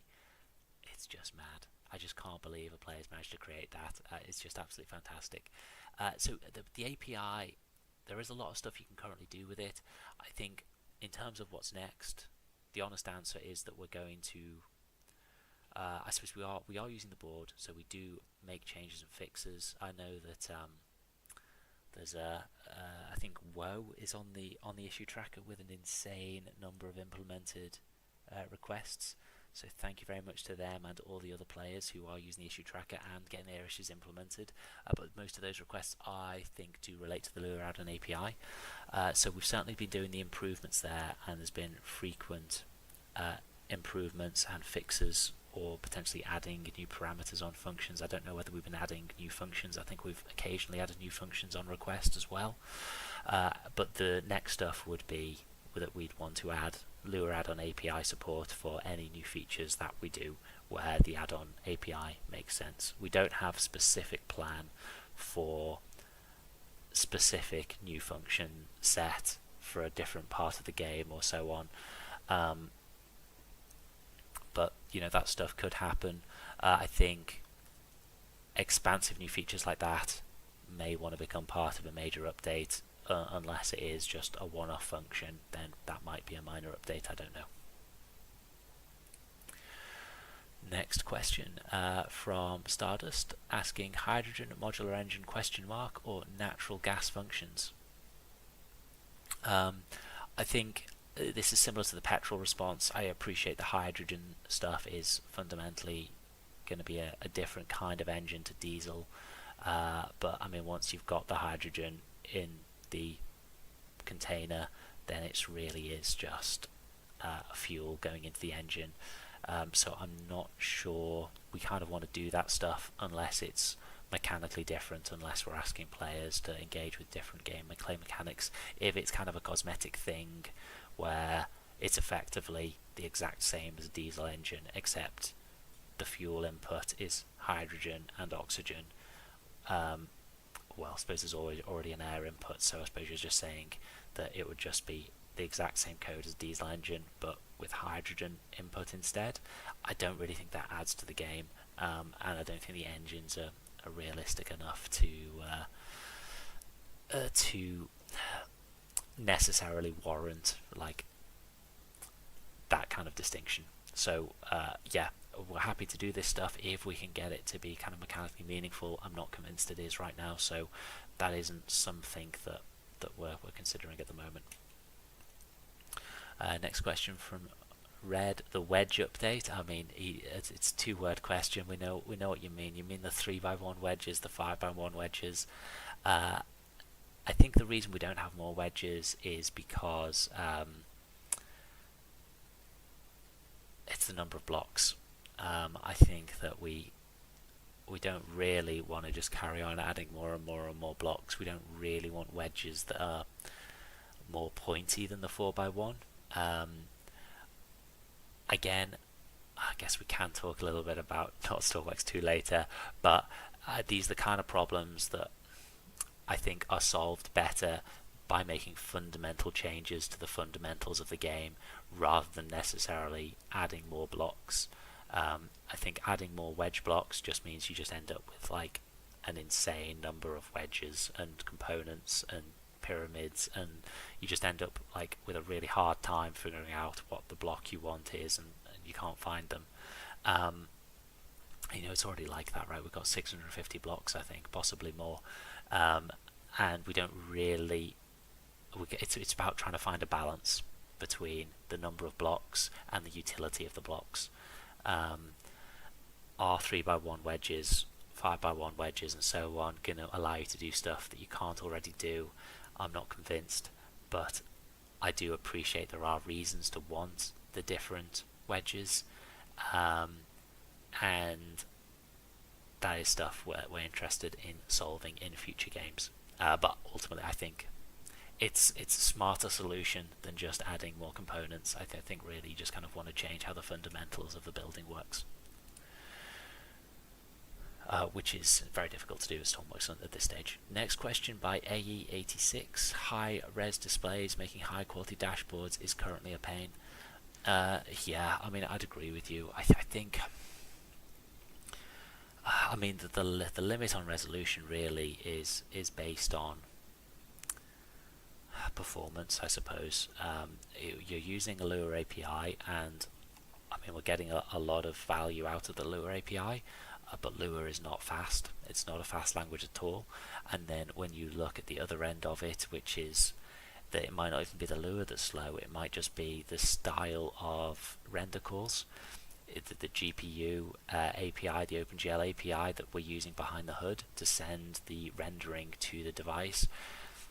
To optimize that stuff, typically you just want to reduce the number of hardware function calls you're making by gathering up the data so that you're just sending a larger amount of data in a single call rather than lots of calls with a small amount of data in each.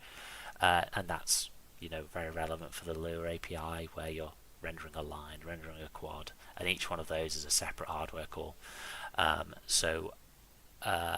You're then saying, okay, well, if we do higher res displays, then we should probably add some different functions so that people can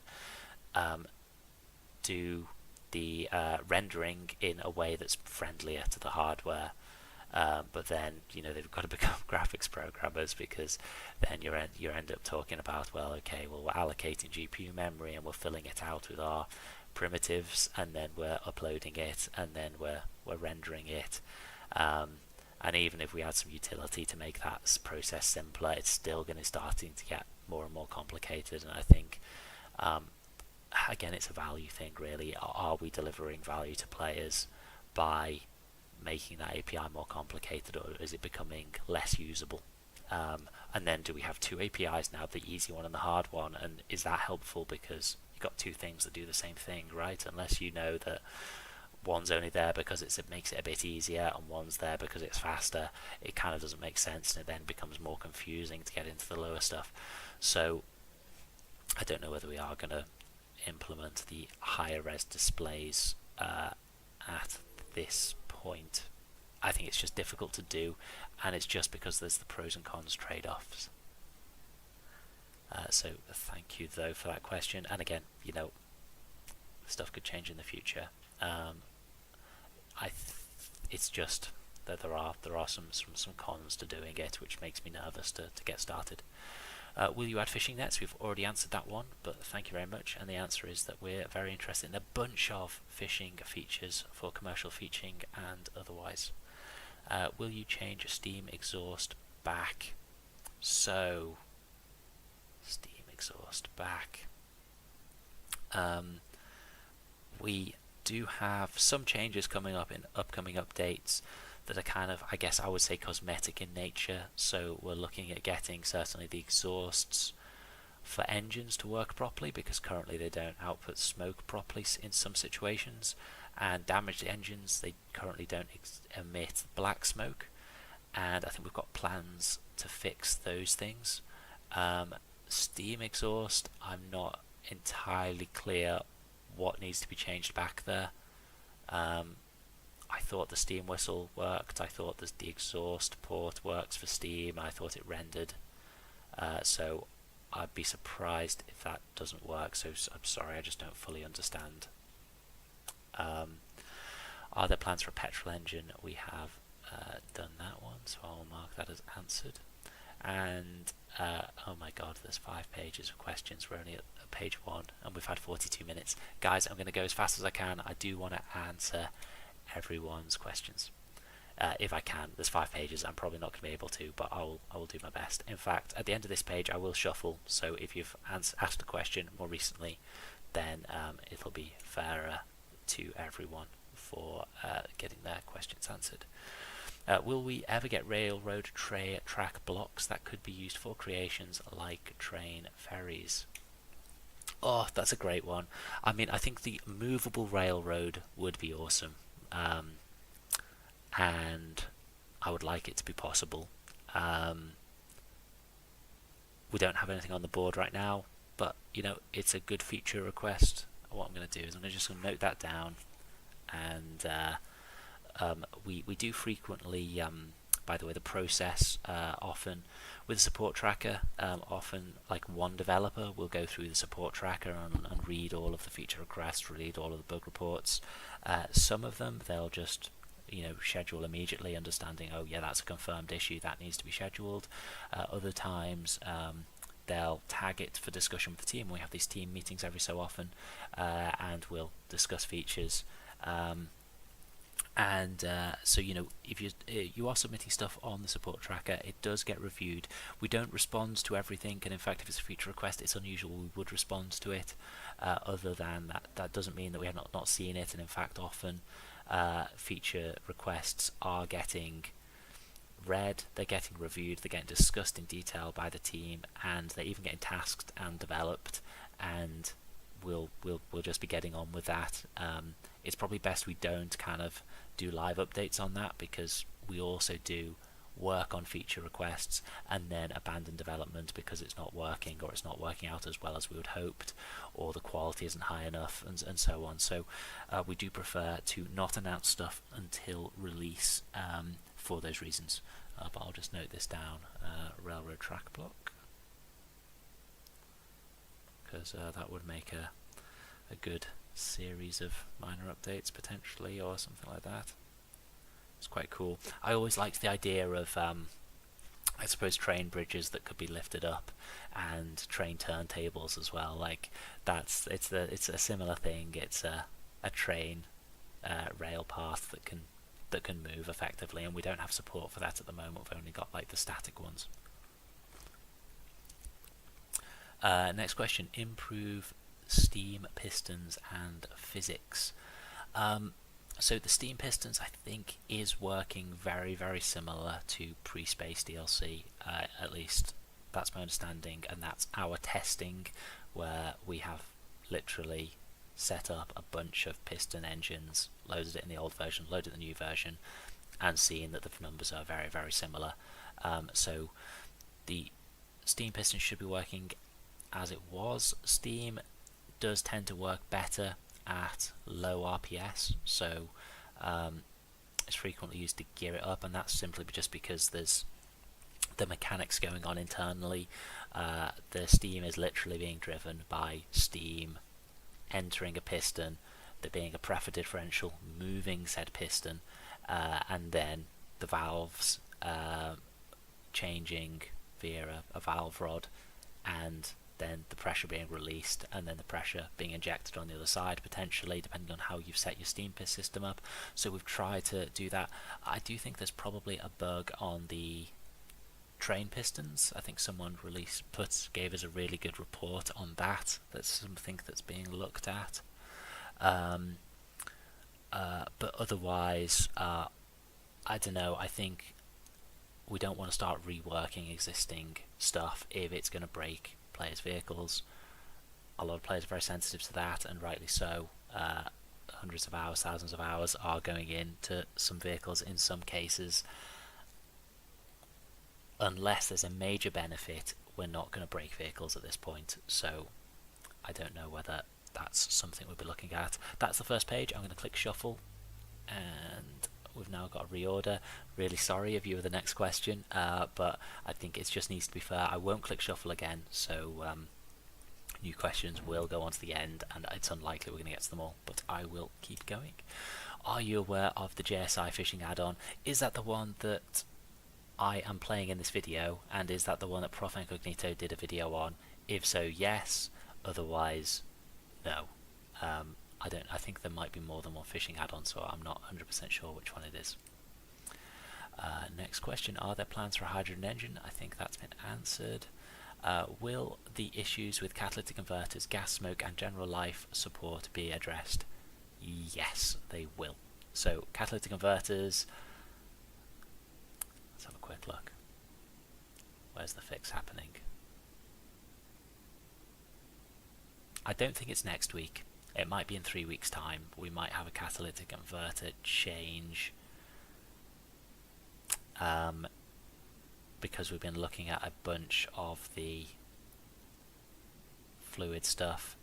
Now, it depends what you mean by the issue with catalytic converters. At the moment, I think, or at least after the change in 3 weeks / currently, I can't remember what the details are, guys. We've got so many changes in the air, and there's 100 megabytes of code in Stormworks, so I can't remember every single line of code. I think catalytic converters convert 3% of the carbon dioxide in the catalytic converter, and they convert that 3% 60 times a second.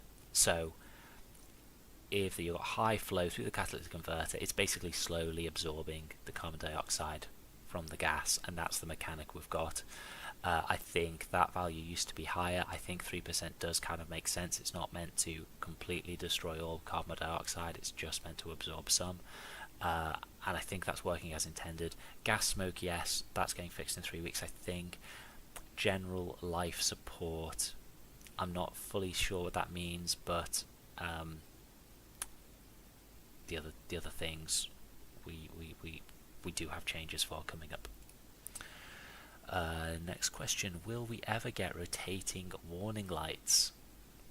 Well, yeah, that is nice, isn't it? I suppose that is a cool component that we could do. Yeah, I guess we're talking about like a spotlight that rotates. I suppose from a performance point of view, it doesn't necessarily have to cast shadows. It could be like a short range and stuff. So that's something that could happen. I'll throw that down on my list here. Rotating warning lights.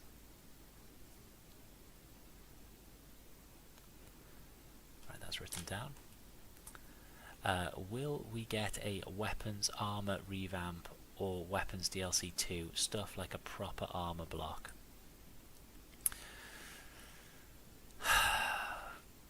Not planned at the moment. Yeah, I've seen like the armor requests. It's just difficult, isn't it? Because I think really what we're talking about is making a second version of every single component that can be armor. Because just making a regular block that's armor isn't really enough. You need the wedges, you need the armor version of the wedges, and then you need the armor version of the pyramids. Then you need the armor versions of everything else. So I don't know, it's just, I guess the fundamental of Stormworks is that your blocks are interchangeable / generic, and when we start making blocks where they need a specific variant for a specific purpose, it kind of starts to like break the fundamental design principle in a way. And I know in this context it makes sense to have like a new set of blocks that are for armor, but when you go into a different context, it's really not very helpful at all. And the nature with Stormworks is that there's just hundreds or thousands of contexts of how you can play the game, whether you are making military vehicles, or whether you're making search and rescue vehicles, or whether you're making trains, or whether you're making cargo ships, or whatever you're making. There's so many different contexts, and I think the blocks being potentially useful in multiple contexts is a a fundamental design quality that is probably a good principle to keep hold of and keep going. Not that I don't understand the need for it, and again, in a future game, different materials, building from different materials could potentially make sense, but I think it's slightly relating to, I guess, the limitations you're getting with a block-based game. You don't want to have endless blocks. You want the blocks to be generic and be able to fit in different slots, in different types of vehicle, and still be useful. And will you go back to revisit things such as radars or windows, like add fails Windows mod? So I'm not going to kind of confirm or deny anything here, but I think this is, the mods are just amazing. Like, a lot of the mods that the players have created and these custom components, and just the effort that's gone into making them as well. Like I know a lot of people have discovered. Honestly, I think Character Command was programmed from scratch. It just happens that that's just how I write a mesh texture, a mesh format. So the file wasn't exactly the same, but it was similar enough that you could use the Character Command 2 modding tools to start to import some of these meshes. But I think, even before we did that, some players reverse engineered the mesh files. Like, the technical energy and effort that's gone in has really been something. Would we like to support that more? I think in the future, I would hope that we do, and that there can be better support for player created mods of that nature. Obviously there's lots of different mods that can be already made. We're already looking at some in this video, but certainly that stuff would make sense. In terms of revisiting radars, I think it's a question of, are we getting good value in terms of what we're adding there? Because obviously revisiting radars effectively means, I think in this context, deprecating the existing radars and just releasing a new set of radars that work differently, because ultimately otherwise we'll just break players' radar systems, wouldn't we, if we just changed how the outputs work and how the behavior works. A lot of radars have a matching microprocessor with a big load of Lua inside for processing the data. If we change the data, then that microprocessor is useless and none of the radars work anymore. So I don't know whether we're just going to rework radar, but certainly the Windows stuff sounds pretty cool. Will we see ability to cool below ambient temperature at some point? Yeah, that's interesting. A nice cryo cooler. I'll write it down. Cryo cooler. Awesome. Review support tickets flagged LP and unban users that are flagged LP that are not spammers. So I mean, the support thing is difficult to cover. I think if you've not been delivering the stormworks support, then it is difficult to understand. But yes, they're on the support tracker. After you've submitted a certain number of issues, the anti-spam filter does get activated, and it starts to look effectively at the result of your issues. And if you've got a lot of issues that are being marked as not an issue or duplicate or so on, then that potentially might decide that it's unlikely for your future issues to be accepted. Obviously that's not great. If I just explain, I guess, the rationale behind that, I suppose it is absolutely fine from our point of view for you to submit an issue and it turns out it's actually a duplicate. That's fine. Like, that's absolutely okay. If you've submitted an issue and we just don't quite agree that there's some technical detail in there that's incorrect, that actually means it's not actually an issue, or you've just not not had the information, or you're asking for a component that actually already exists, you just didn't know about it, that's fine as well. I think it's just when we're getting to the point where we've just got certain users, for example, that do have 60, 70, 80 issues that they've created on the issue tracker, and only a very small number, or perhaps even none of them, have actually resulted in a change to the game or the issue being accepted. And that's fine. I don't want to discourage anyone from submitting stuff. You know, we live off people's submissions and so on, and it's such a big help to development when players submit stuff. Some players are more successful at getting changes made to the game, and some players are less successful. It's just the fact of it, and it's not about us trying to punish players. It's not about us trying to say that this player's done something wrong. It's just the reality is that we want to be fair to everyone, and we want to give everyone a fair chance at receiving support and having their feature requests considered, having their bug requests considered. And when there's a very small percentage of players who are submitting most of the bugs, sometimes that's great, because sometimes I gave the example of WoW before, and it's all gold, and it's all getting implemented, and they're a complete rock star, and that's fantastic. And then sometimes it's just not working out, and it could be any reason why. It doesn't have to be because they're malicious. It could just be because they've got a different vision for the game. It could just be because they've got a different point of view on what is a bug versus what is a feature request.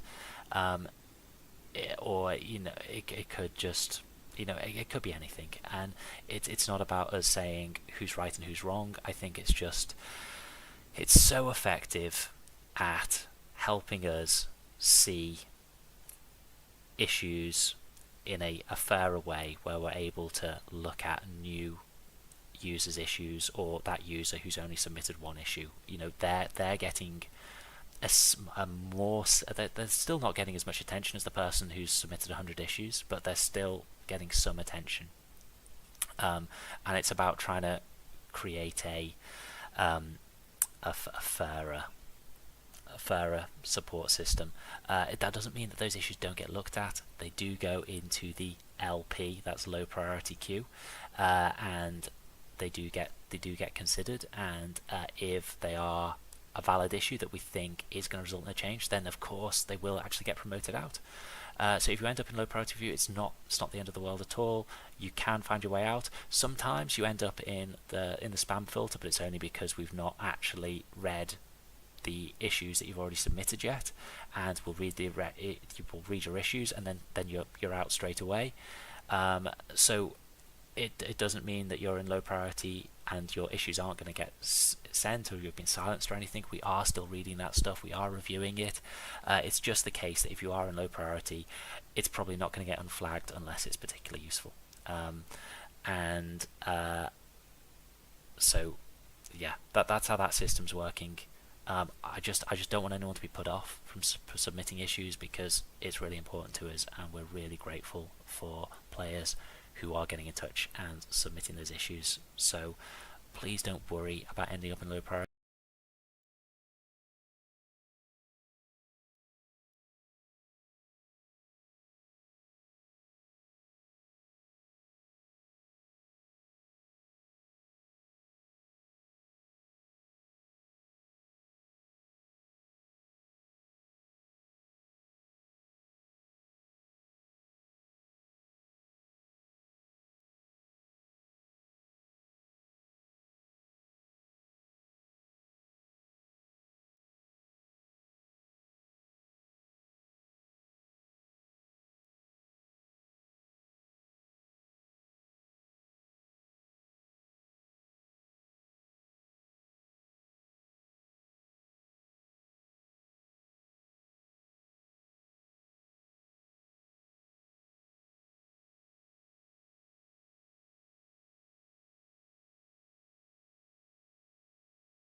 I'll see if this comes back here. I just did a refresh.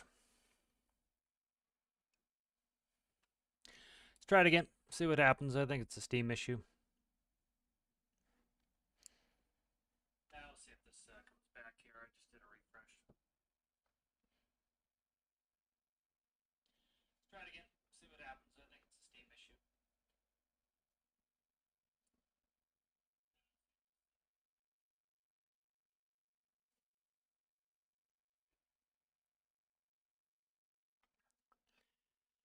All right, guys. I'm just waiting for this to come back. Knocking the Steam meatball. Chat just moved, so let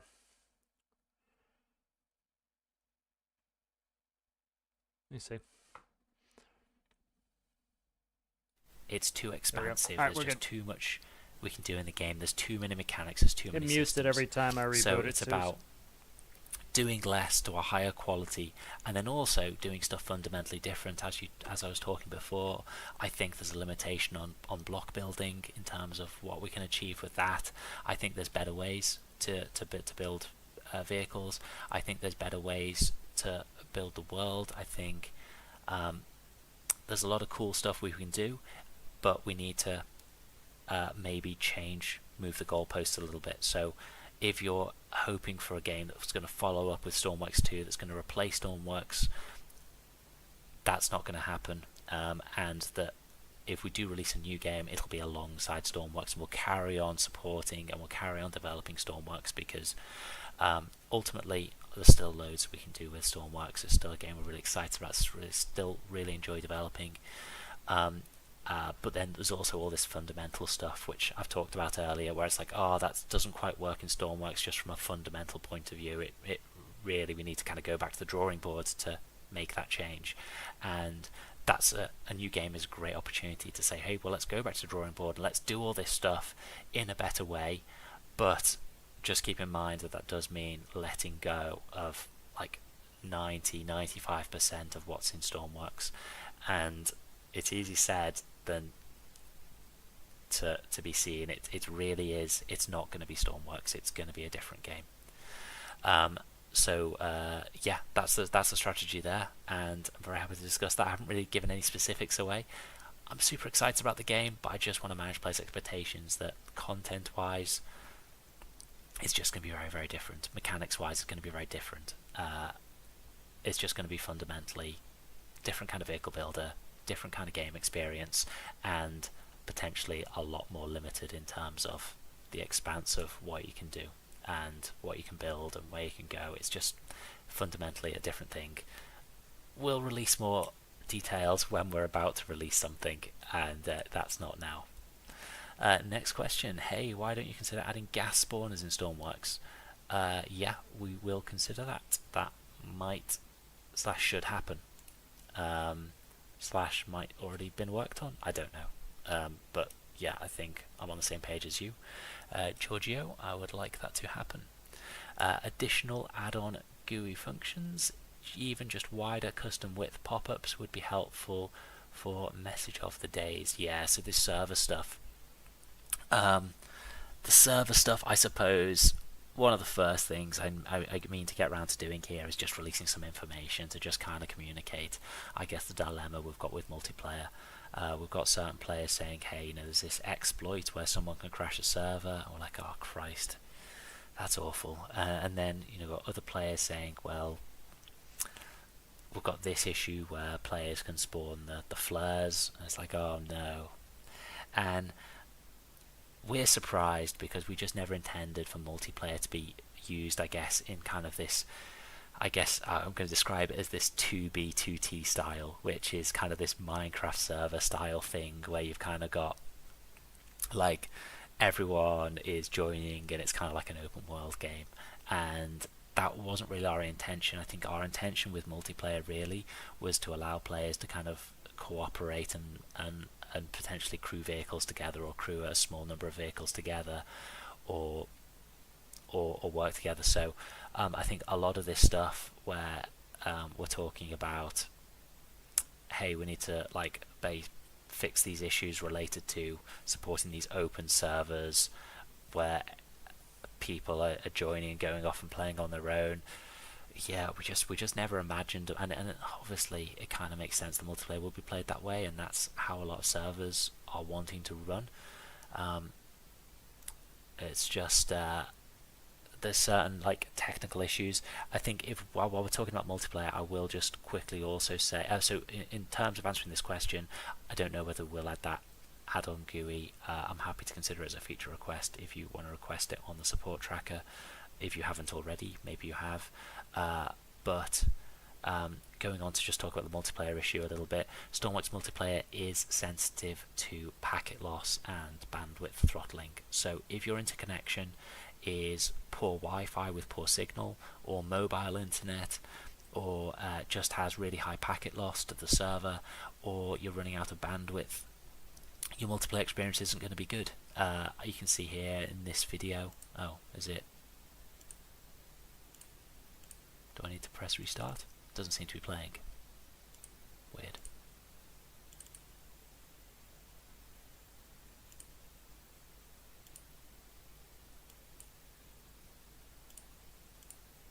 Okay, we're off. We seem to be working again. The multiplayer stuff is sensitive to the multiplayer, so you can see I'm playing multiplayer here. I had a great experience in this video session, playing with someone who's in another continent. We both had a great time, no problems whatsoever. Obviously, we've got quite a bit spawned in here, loads of vehicles and stuff, but there's not loads of players. There's not loads of vehicles all across the map that have just been forgotten about from 2 hours ago.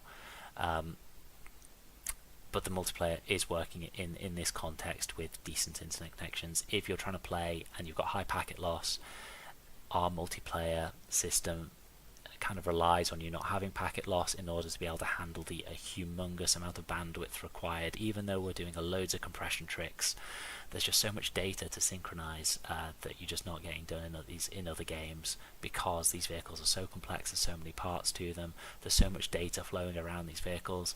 Synchronizing it is a massive challenge. We don't have the bandwidth to spend on basically like packet loss resistance netcode, because that's just going to double, triple, quadruple the amount of bandwidth, and ultimately, while we might help some players who have high packet loss because they're playing on Wi-Fi, for example, or like at the other side of the building to the router, I played this on Wi-Fi and I was absolutely happy. I was fine. But obviously, if you've got really high packet loss, and I mean really high, then it's going to cause you quality of experience issues. So please, if you are having multiplayer issues, please do have a look at your packet loss, because that might solve it. Otherwise, let's carry on the questions. Will incendiary warheads be added to the weapons DLC at any point? I like that idea. I'm not going to say never. It's a cool idea. I suppose. I don't know. I don't know. Yeah, I don't know. It's a cool idea though. I like it.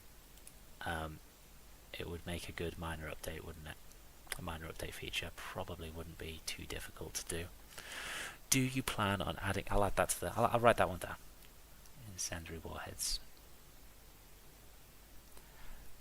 Do you plan on adding more things like underwater like missions and NPC submarines?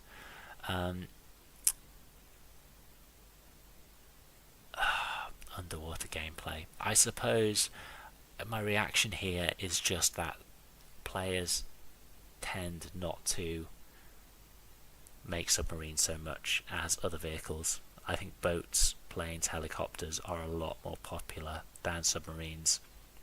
I do love the submarines that have been made. There's so many absolutely incredible ones, and like they've got working torpedoes, and they've got like moon pools, and they got so much incredible stuff, and they got the sonar systems, and obviously we've done a lot to support that. We have done some underwater missions. We've obviously done the oil pipeline repair stuff, and there is some stuff in there, and we are doing more mission content, so that is coming, of various types. I can't say for sure whether any of it is specifically underwater though, so I don't know is the answer. We don't probably have anything specifically underwater planned, so I'm not sure if we'll do any more underwater missions soon. NPC submarines, I mean, it's awesome fun, right? I think from our point of view, though, it just kind of, it's going to catch players a bit. I think players are basically going to get blown up by a torpedo and not understand why, and that's a little bit the issue of it, is that you're being killed by an A vehicle you can't see. So I think there's just that aspect of it that I think it might be better if that kind of thing was maybe like, if there is demand for it, then you'd kind of hope a player would potentially make an add-on on the workshop or something, because it's very feasible to do that, or even just mod our AI vehicle stuff. But I think for the base game, the NPC submarines is a little bit tricky, because I think players would just be getting blown up by torpedoes that they didn't see and stuff like that, and not really understand what the hell happened. I'm on page 2 now. I'll quickly try and whiz through. I'll end this in probably about 15 minutes, but we'll try and get as many questions answered as we can. What about different size steer wheels and more valuable value of the throttle lever? So you can click on the throttle lever to change the min and max mapping for the values. So you just go into the property of the throttle lever to do that. Different size steer wheels, I don't know. Yeah, I mean, it's about adding cosmetic parts. I'm not sure. I think there's a really good kind of solution to basically adding support, maybe to be able to mod stuff like this in, rather than us necessarily start to add a new steering wheel seat that does exactly the same as the other steering wheel seat and it just looks cosmetically different. I think that's probably not a great change to make to the vanilla game.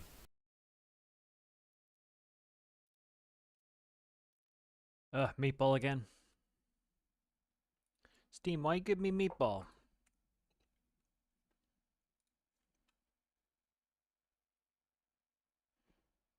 I think it's poorly implemented. I think we could have done a lot better with that. At this stage, it's very difficult to change and rebalance it, because obviously we don't want to break players' creations, and ultimately it's possible to make an engine work, and players have gone to a great deal of effort to do that. We do have the example engines in the presets. I just think from a gameplay point of view, it's not that the modern engines don't necessarily make sense, it's just that they're a bit of a black box, and so it's hard to develop a working one, because if they don't understand, you don't necessarily understand why. If they don't work, you don't necessarily understand why. And I think it's okay to have these sophisticated, complex mechanics as long as what's going on is being explained to the player, and I think we've done a poor job of that. And I think it's a difficult problem to solve. So I think more in-depth modder engines for stormworks probably not going to benefit too many players, in my opinion. And really it's about giving players what they want in the best quantity possible. I think we're not really going to be helping too many players by making that change, in my opinion. Will you add a button clean oil spill to the custom menu? Yes. I can't promise when, but we will do that. Do you plan to make any changes, such as adding suspension to the track? I wonder what the track is. Is this train track? Could be train track, and we want suspension on train wheels. I'm just going to answer it as if it's train wheels. I don't think we have any plan for changing train wheels at the moment. I mean, off the top of my head, I'm just thinking what would be if I was going to change something on trains. I think the thing I'd like to do is maybe make the tracks Beziers, so that you just don't get the sharp turns when you go over one of the train line nodes. But we don't have anything planned for trains at the moment, I don't think. I'll just note that down. I think train Bezier would potentially be, because I'm just thinking about suspension. Why would somebody be asking that for train track? I'm not really sure. Maybe it is just because the changes in direction are a bit stiff, or where you're kind of going up a hill and stuff as well. That is a little bit uncomfortable, because the height change can be uncomfortable for the train wheels and stuff.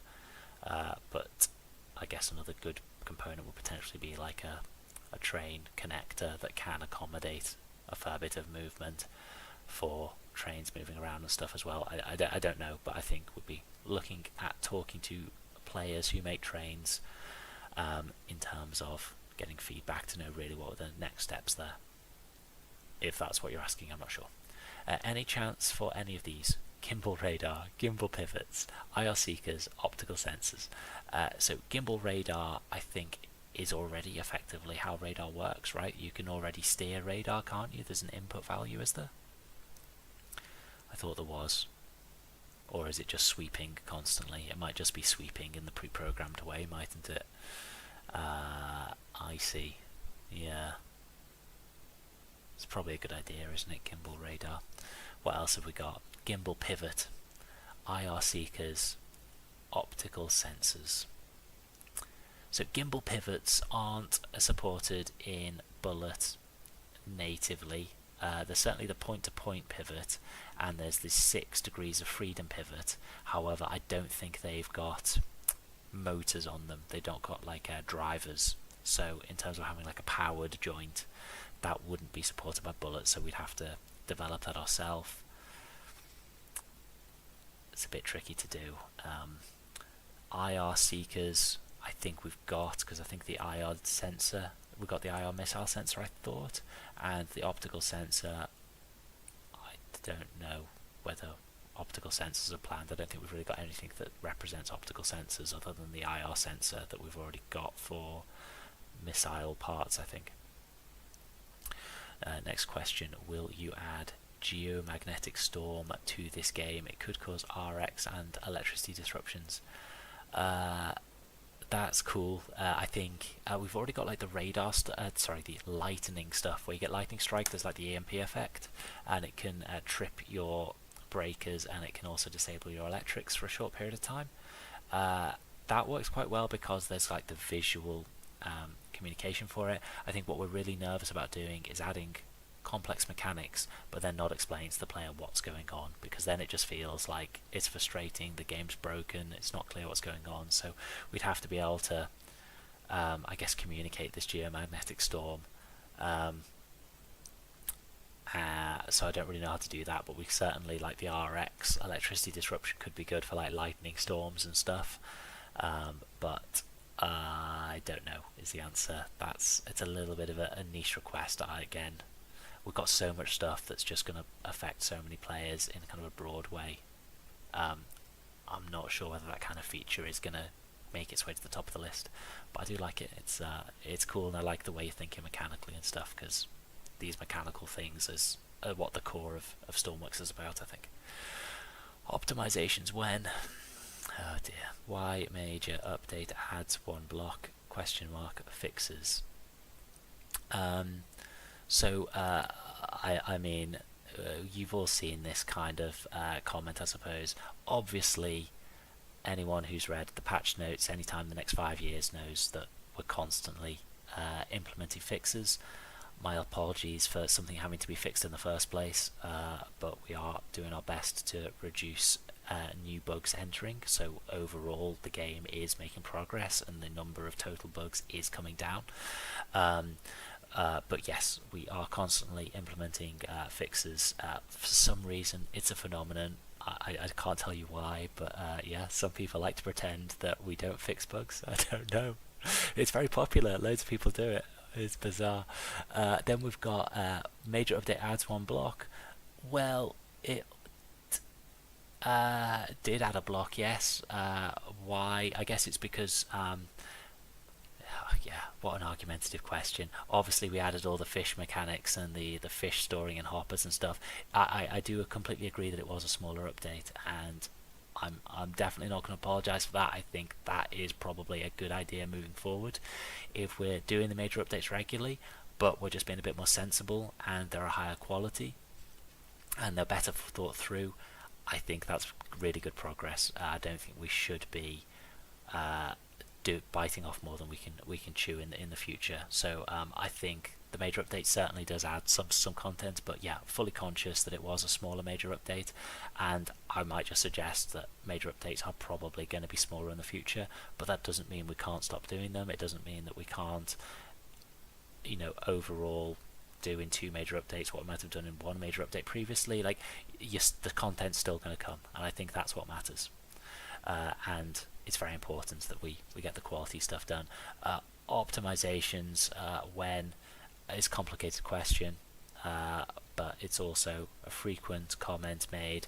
You dig into it, and sometimes it's a really valid customer complaint that they've got really good hardware and there's some kind of driver issue or something going on, and then sometimes it's because they're spawning ridiculous colossal vehicles and we wouldn't expect anyone's PC to be able to keep up, and sometimes it's because they don't meet the minimum spec requirements. So sometimes it is I guess the customer's fault for not having the minimum specs. It is available on the store page. It's difficult, so not necessarily every customer understands what those specs mean. It is complicated, so it's sorry about that, because it is a game that looks quite simple, and I suppose actually when you look at the minimum specs, it does require a modest machine. Obviously, time goes on though. That spec requirement has obviously come down because the game's 5 years old now. We haven't increased the minimum specs.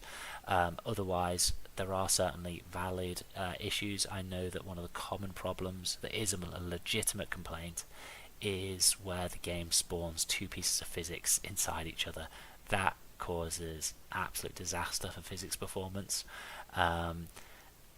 It doesn't happen very often. When we do find it's happening, we fix it. It has gone wrong a few places, particularly in the past. It's been known for missions to spawn inside each other. I think we've fully solved that now.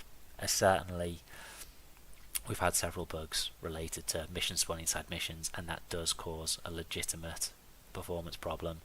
But otherwise, the performance of Stormworks, I think when you consider the complexity of the physics, it's pretty well optimized. The physics does perform well for what it is, which is very detailed, lossless physics, with a lot going on in the world and a huge world. So if you are spawning moderate-sized vehicles that fit within the workbench, and it doesn't have 100 lights in, and you're not getting the performance warnings, for example, then you should be experiencing reasonable performance. Certainly, if you're not, then we'd be very pleased to know about it. Certainly, in this video stream, I do have a fairly good PC here, actually, but yeah, I had a very, very good experience, and we had a lot of stuff spawned in and stuff. Let's carry on. We've been to the Arctic, the desert, and now space. Any chance we can revisit the deep? Well, I would say, Geronimo, that we kind of have, haven't we? Because we did the underwater caves update, didn't we? And that wasn't even that long ago, where we added the underwater trench, we added the underwater caves, the underwater mining. Certainly, there's loads of stuff we could potentially do more there.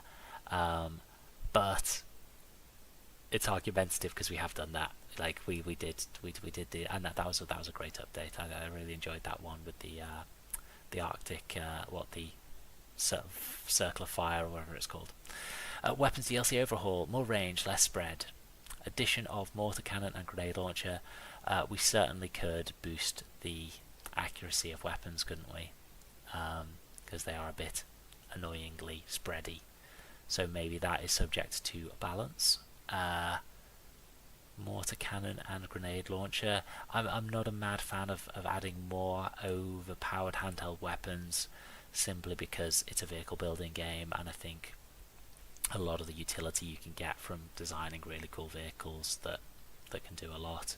So I'm not sure about like powerful handheld weapons like a grenade launcher, but certainly looking at I'll write this one down, weapon spread is probably a good.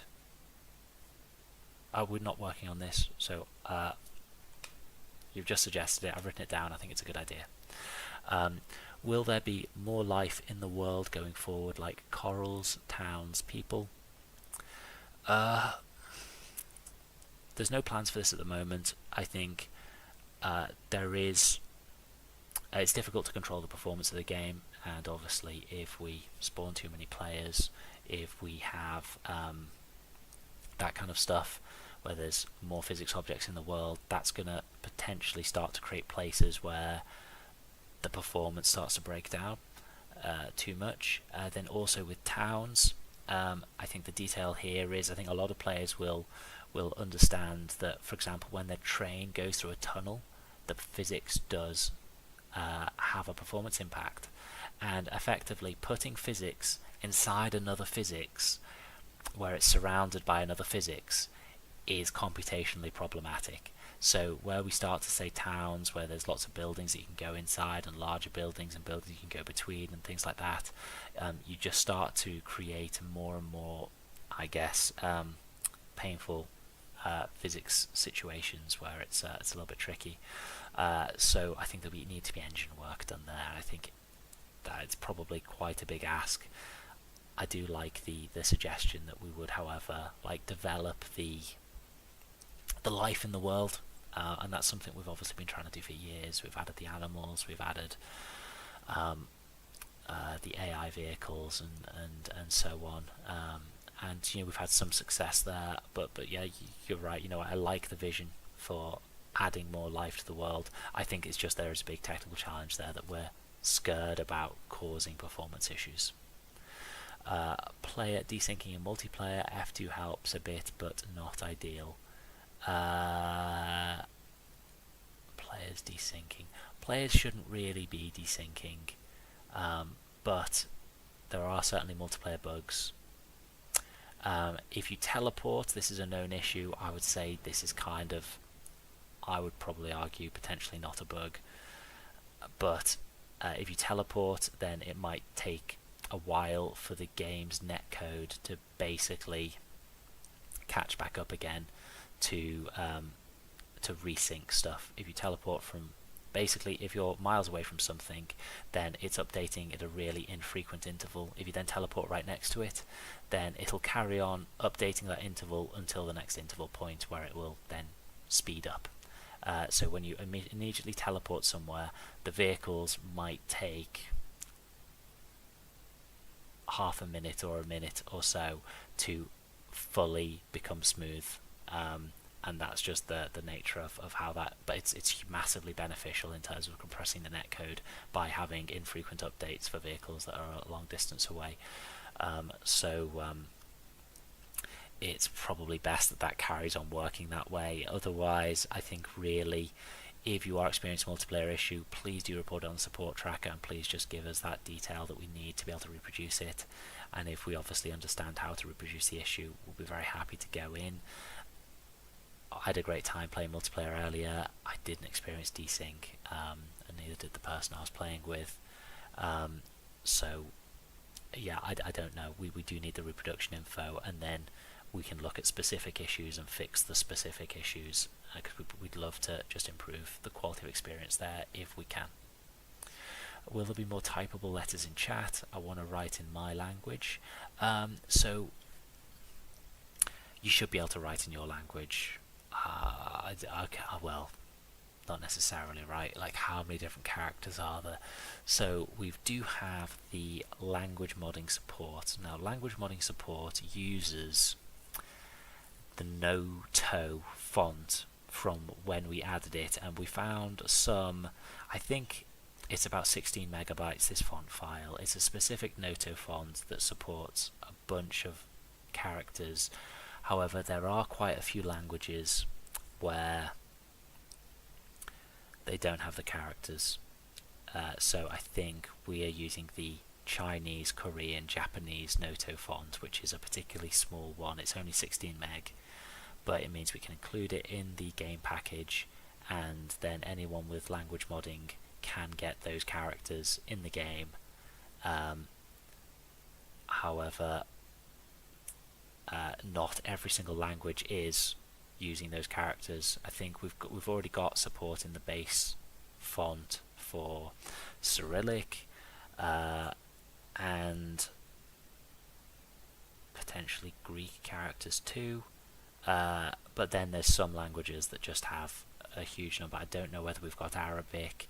There's a lot of African languages where there's like written script that we don't have, where they're not using Western characters, obviously. And then there's various in Asia where they're also not using Western characters, but it's not Chinese, Korean, or Japanese either.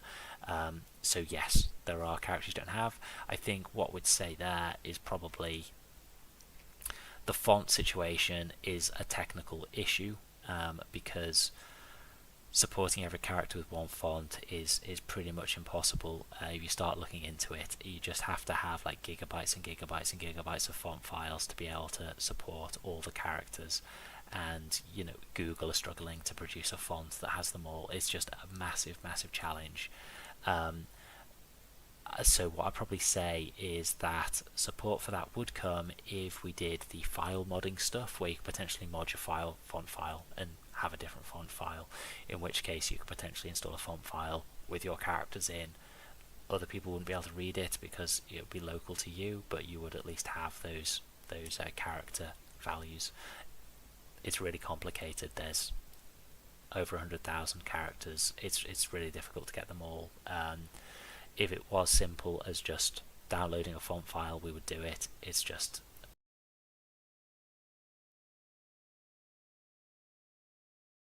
we obviously can't make the game package like 5 gigabytes just to support every possible font, because that would make the game download like 10 times bigger. Will there be an expansion to the weapons DLC? I'll just do the last 5 questions on this page. I'm very sorry if I didn't get to everyone's question. We'll just quickly whiz through these. Even more weapons or flexible ammo belts. Flexible ammo belts is like a physics feature. I don't know, it kind of... it's cool. I like the vision for it, but I think it's probably beyond the scope of what we're trying to do. It kind of introduces a new type of physics and a new type of physics problem that we don't have elsewhere. I don't think it is a rope. I think just adding a rope isn't going to suffice, because ropes are floppy and it's just not going to look correct. So I think it would have to be a new special thing just for that one feature. I don't know. I don't think we've got immediate plans to do flexible ammo belts this year. Could happen in the future, I just don't know. Expansion to the weapons DLC. A few people have asked for this. I think if there is demand for us to go back and do more weapon stuff, then great. I think there's just a little bit of pressure on us to make sure that we are doing stuff that benefits all players. So doing DLC specific stuff, but that said, a huge number of players are buying the DLC. It's incredibly successful, especially the weapons one, and you can see why. It's a really meaningful DLC that allows you to do a lot in the game. So maybe we should, is the answer. Maybe we could do updates that are specific to the weapons DLC. I think we have in the past. It's just an infrequent thing. I would hope so, is the answer, but again, we don't have immediate plans. Signal control options, i.e. pumps, noise, on, off, winch speed, etc. Pumps, noise, on, off. I don't really know what that means. It means you don't want the audio sound for pumps. I mean, I don't know. I guess that would probably be better delivered. If people really want to turn noise off for their pumps, then file modding may be the way to go. I don't know really. Like, we're talking about quite a fine-grained setting of detail. Game mechanics, it doesn't make sense that you'd be able to just disable the noise on a pump. It's not like a realistic request, so I don't know about that one. Winch speed, I think, is a good suggestion.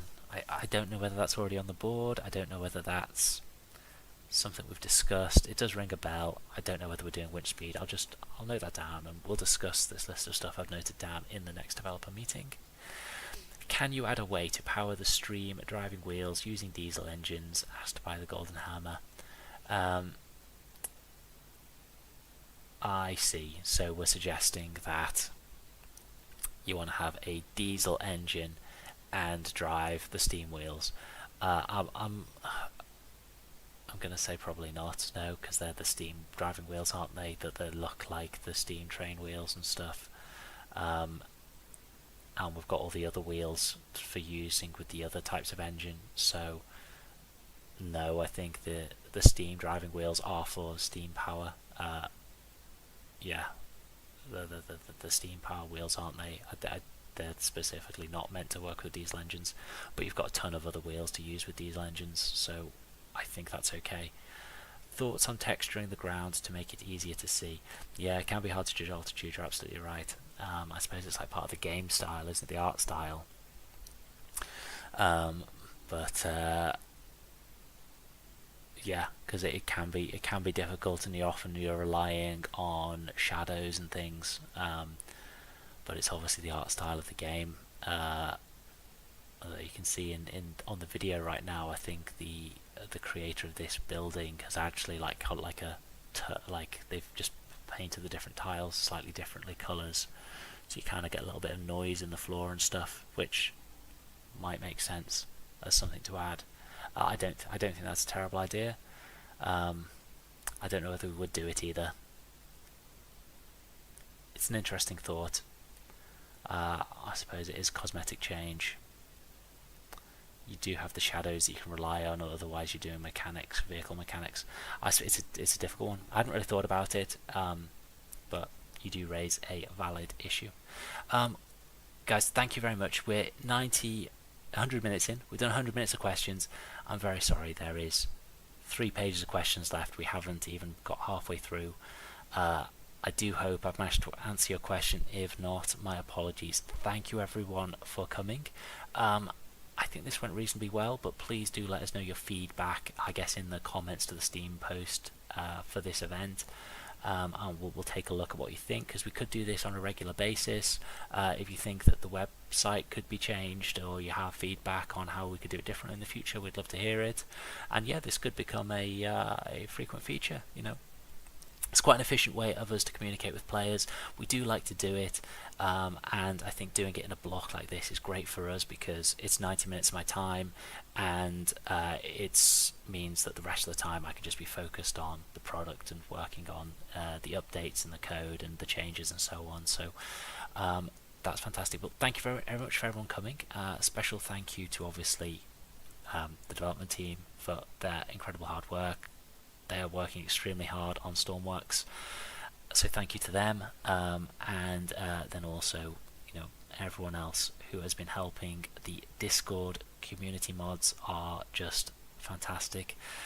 They're such nice guys, and it makes a huge difference having them there for the community. And of course, the players and the workshop creators and the YouTubers. A special thank you for all the feedback you've been giving us, and the video feedback is a great format. What I would just say there, everyone's format, even if you're just submitting feedback on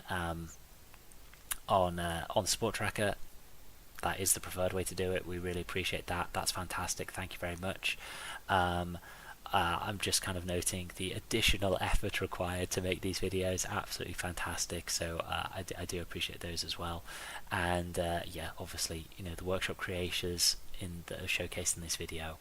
I had so much fun recording this video. It's just incredible to see this stuff, and the creations just keep getting better and better, and the standard is now just insane. So yeah, congratulations. It's truly awesome. Well, I do hope we'll do more of these. So thank you very much, everyone, and take care of yourselves, and we'll catch soon. Bye bye.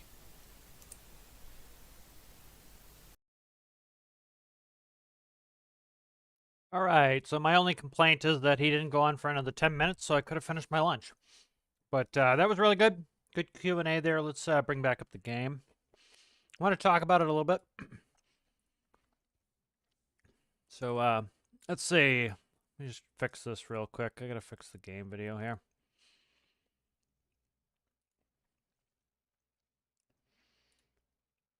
All right, there we go. All right, so really good Q&A. You know, despite my my suggestion not getting much traction, you know, and that's perfectly fine. You know, I certainly understand that. You know, the devs, you know, I've talked about this before. The devs have a vision. They need to ultimately have the vision. It's their game. They need to make the game they want to make. You know, you get too many cooks in the kitchen, it ruins the product. And so, they're certainly taking suggestions. There were a lot of things like, Delta is writing things down as he found those to be interesting suggestions. You can definitely see, they pretty much followed the poll almost one-to-one for what they've been adding in a lot of the updates and DLCs. So they are taking player feedback. I really appreciated he had some pushback on some of what I would certainly consider to be nonsense. You have some like optimization when those are, I would consider those throwaway comments. You see them all constantly in the discussions. Optimization. Yeah, you've got the website there, guys. Please feel free to submit your questions there. I will bring up the web page on the screen. Kill this. All right, it sounds like it's restarting, so let me kill that. But you see a lot of those kind of throwaway things of fix multiplayer or optimization when it's a throwaway. Unless you have a pretty concrete and specific request or gripe, it's kind of a throwaway. And he kind of threw some shade at that. I'm glad. I talk about how one of my favorite developers is Nikita from Escape from Tarkov. And Nikita will continually tell the community no. He's like, nope, this is my game. This is the one I'm making. If you want to play it, great. If you don't, don't. And I really respect that from him because it's, at the end of the day, they're making the game. And you either like it or you don't. And you can play it or you can not. And sometimes games change and move away from you. Sometimes they don't. And sometimes they move towards you. And so he threw some shade on some of that stuff, like the people of fixes when, optimization when. And I... as somebody who I, kind of do videos on the weekly updates every week, you can see how every one of these updates, or not every one of them, but like this one here, there's a lot of bug fixes there. We've got hotfix came out there. They report at least some. They're not reporting every fix, but most of the fixes, they're showing fixes and features added. And they're doing it, as you can see, about every other week. They talked about how the majority of their time now is spent on bug fixes. It shows from just these notes here of the things they're fixing. We can see that long-time problems have been solved. And so, those kind of throwaway comments, I'm glad he threw some shade on that. The customer's not always right. Let's put it that way. Sometimes the customer's straight out wrong, and... some of these people are just wrong when they say, oh, they're not doing any fixes. It's hyperbole in a lot of cases. They're saying not doing any fixes because the fix that is important to them has not been addressed. I think Deltars did a good job pushing back on parts of the community who will blame the game for their own issues. For example, their own design issues, their own internet issues, their own PC issues. I see this a lot where, we played... a bunch of multiplayer recently and had no issues. We had very limited to no desync, and we had myself on the East Coast of the US, and we had 4 community members who were all in Europe, and we had no problems. We were playing fine. Deltars kind of talked a little bit about what they thought multiplayer was going to be like and how we end up playing it. Their vision for multiplayer, which was my supposition, and he kind of confirmed it in this, was that, they figured, you would launch as a multiplayer, you would launch this ship, and you and 4 of your friends would crew the ship. And so the benefit of that is you have 4 people on one ship. And so the world doesn't have to be completely spawned in, just the part of the world you're in. And missions don't need to all be spawned in. Just the missions near you need to be spawned in. And so that's what their vision was. And then, the way that people play it is not necessarily the same. So, for example, the way we were doing fishing on my stream was more of what they wanted or what they anticipated the community would do. You would have 5 people on one vessel fishing. Okay. And that's pretty easy for the game. We had no desync. We had no issues, even though that most people were in Europe and I was in the East Coast of the US. And then you get some of these servers, these multiplayer servers, where you have people everywhere. And then you have people spawning Titanics, and you have people over here spawning jets that go Mach 1. And you have somebody up in the Arctic. You have somebody down at the Mire Islands. You have a bunch of people in the Sawyer Islands. And there's no way in hell the server is ever going to be able to do all those calculations. You know, he talked a little bit about how the art style of the game looks basic, but the computations are very complex. And that's where a lot of people, I think, they look at the art style, they say, oh, this should be a simple game. My computer can run Crysis, but it can't run this. And it's because, you know, a game like Crysis, visually very impressive, you know, computationally is not as stressful as this. You know, because, you know, we're putting all these microcontrollers. You can see all the connections. All of these have to send instant, you know, fractions of a second information back and forth to get everything to run correctly. And now you have a bunch of these. You put a bunch of people everywhere. And, you know, the game is just not designed for that. And so I think that was, I'm glad he did some pushback on some of that stuff. You know, I think he had a good balance there. You know, there are some things that, you know, it looks like they're interested in adding. There's things that not. You know, I saw some listening and reading comprehension problems in the chat there from some of the standard people who, you know, again, they don't seem to, they listen for what they want to hear instead of what somebody actually says.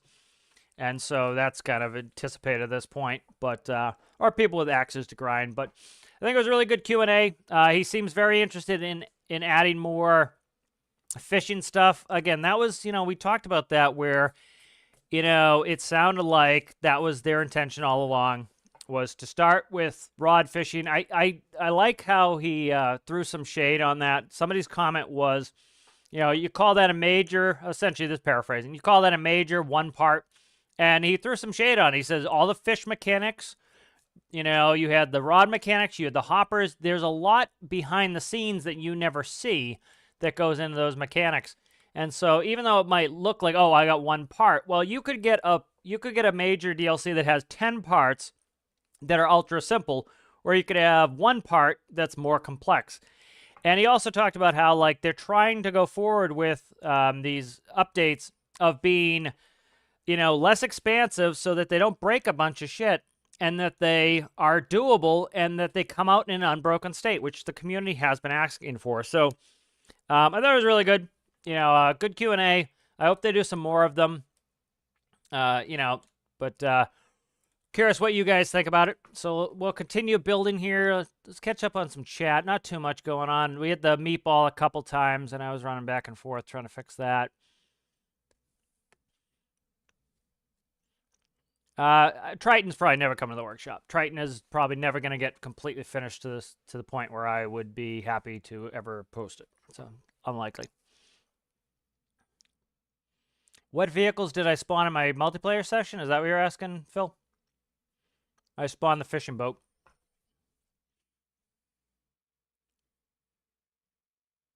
Oh, while we're in the submarine? Yeah. Yeah, there was a little bit of desync when Manda blew up the bomb. That was when I had my submarine. You know, again, I still think that's pretty damn good for... you know, most of these guys are in Europe and I'm in the US, and to have that limited amount of desync, you know, I play a lot of Tarkov with people in the same country as me, you know, 1,000 miles away, and we have more desync sometimes than we get in this game. And that was Tarkov worked years to get the desync. The desync used to be horrific in Tarkov, and that's a game with, you know, that prints money, you know, and so. You know, I think it's reasonable, but you have to also, I think, have reasonable expectations of what the game is gonna do. Let's go ahead and quickly worked a little bit of this before the Q&A started, putting in a heading hold. Let's continue working on that. For those who joined a little later, I'll go ahead and I'll show the latest version of the frog. Let's get it fully started up here.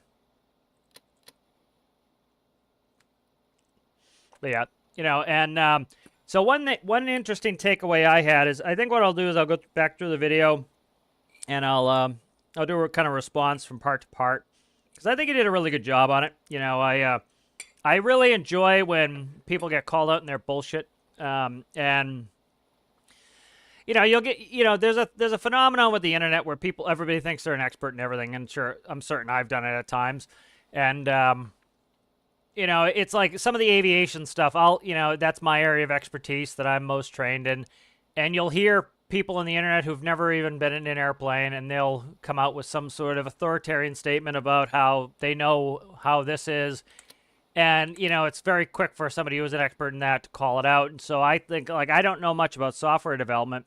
And so I'm glad that, they call out some of these things, because I certainly don't know enough about it to be an expert, certainly. And, my take on software could be completely wrong. And it generally probably is, and so I kind of like it that they called out some of that shit, because you hear some of the same refrains, on a daily basis. And it's, I think a lot of people just underestimate how much is in there. And so one thing that I thought was interesting too is, like, people were asking about gimbal parts, which is a good question. Hey, can we get gimbal parts? And Delta has talked about how it's not possible to do in Bullet, which is the engine the game is in. So some of these things are going to necessarily be limited by the engine, and probably never, ever in 100 years going to be possible, because the engine will not support that part. And so, just because you want the part doesn't mean that it's possible to even be done in the engine. And if it's not possible to be done in the engine, it's not going to happen, And so that's kind of, I'm glad he kind of brought that up. He addressed that pretty well, talking about how, if it's not possible in the engine, it can't be done in game, unless they rewrite the engine. And so some of these things that, for example, you need to take the first-person perspective, too, of the thing that is most important to you may not be important to enough people in the audience to make it worth the dev's time. And so, like, he answered my question about, airport-to-airport passenger transport and cargo. And his answer essentially was, yeah, we have no plans on putting that in, but there are add-ons for that. So am I thrilled that the thing that I want is not going to come to the game? No. But is it understandable? Yes. And am I going to make a big deal about it and whine and cry? No. There are certain things that are very important to me that are not going to be important to other people. And, for me, of course, it's easy to say, well, this part should be in the game, and we're the silent majority, and all this other bullshit people use to kind of try to overestimate their importance for their view. Well, looking at what the developers need to actually do is they need to come out with the parts that are going to be marketable. And so there are certain things that I have zero interest in that are very marketable and that come to the game that I don't have any interest in, because it draws in an audience. Their job is to keep the company afloat. For example, the Kraken. The Kraken was probably great money well spent. How many videos have you guys seen of the Kraken, which gives free advertisement to the game, that brings in a more casual player who buys a copy of the game, doesn't ask a lot of it, plays for, 10 hours and then never touches it again. From a business standpoint, that's very good. That was money well spent. Where for an incredibly detailed part that like 1% of the audience will use, that requires, 40 hours of development time, is not worth their time. And, from that perspective, it doesn't make any sense. So sometimes you're going to kind of have to understand that. I'm not interested in making add-ons at all. No. I made my ADF add-on. The issue I have is Deltar's even talked about this. He talked about essentially an SV environment problem where multiple missions were spawning in on top of each other. I think that's something what was happening with my ADF add-on, and it could have very likely been an error I made. I try to play vanilla as much as possible. The issue for me with add-ons is this. For example, my favorite add-on, I would say, is Stormlink. Stormlink is probably 100% my favorite add-on. And the issue with Stormlink is it is no longer being updated by End of Line, who originally came out with Stormlink. And it's... What's this doing? Let me check this real quick. Interesting. That's not working right. Oh, because I don't have heading. Hold on. So... End of Line originally came out with Stormlink, and End of Line stopped working on Stormlink. So the problem is, if you get invested in an add-on and the person making the add-on stops supporting it, you lose access to that.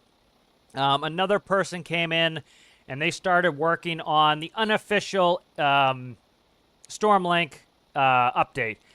and they fixed a lot of the things, but it appears they've stopped working on it. So I do like add-ons, I do like mods for certain games, but they need to be continually worked on. One of my favorite games was Kerbal Space Program. I pretty much played with tons and tons of mods for that, and it was really tough when a mod that you considered to be essential to your enjoyment in the game was no longer continued. It was very tough. And the other thing was when the game would get updated, all the mods pretty much broke, and then the mod developer had to go back and they had to fix it every time the developers updated the game. And so it can be very tough with some of these mods and add-ons. So for this particular game, because it's not ubiquitous, because there's not a ton of good mods and add-ons, I tend to try to play vanilla. I think that's, for me at least, that seems to be a better way to play. It makes it so that it's more consistent, and I don't rely on any of these things, and they don't become baseline for me. So I'm not really all that interested in making add-ons or even using add-ons. I get Deltar's perspective on that of not wanting to add my feature that I would like. Add on, to have passenger transport from airport to airport. I get it, and maybe I'm the weirdo. Maybe I'm the 1% who would actually enjoy that type of mission, and so, and I understand that, a lot of people, they don't like to spend a lot of time doing something in this game. For example, if somebody has to go spend 10 minutes to go get somewhere, they're like, oh my God, boats are so slow. And for me, I enjoy that more relaxed gameplay. Some people don't, and so I get that. And so I could be in the minority of people who, don't mind flying 15 minutes to the Arctic to go pick up a couple passengers and then flying 15 minutes back because I enjoy flying. The actual operation of the machine is important to me. A lot of people just don't care about that.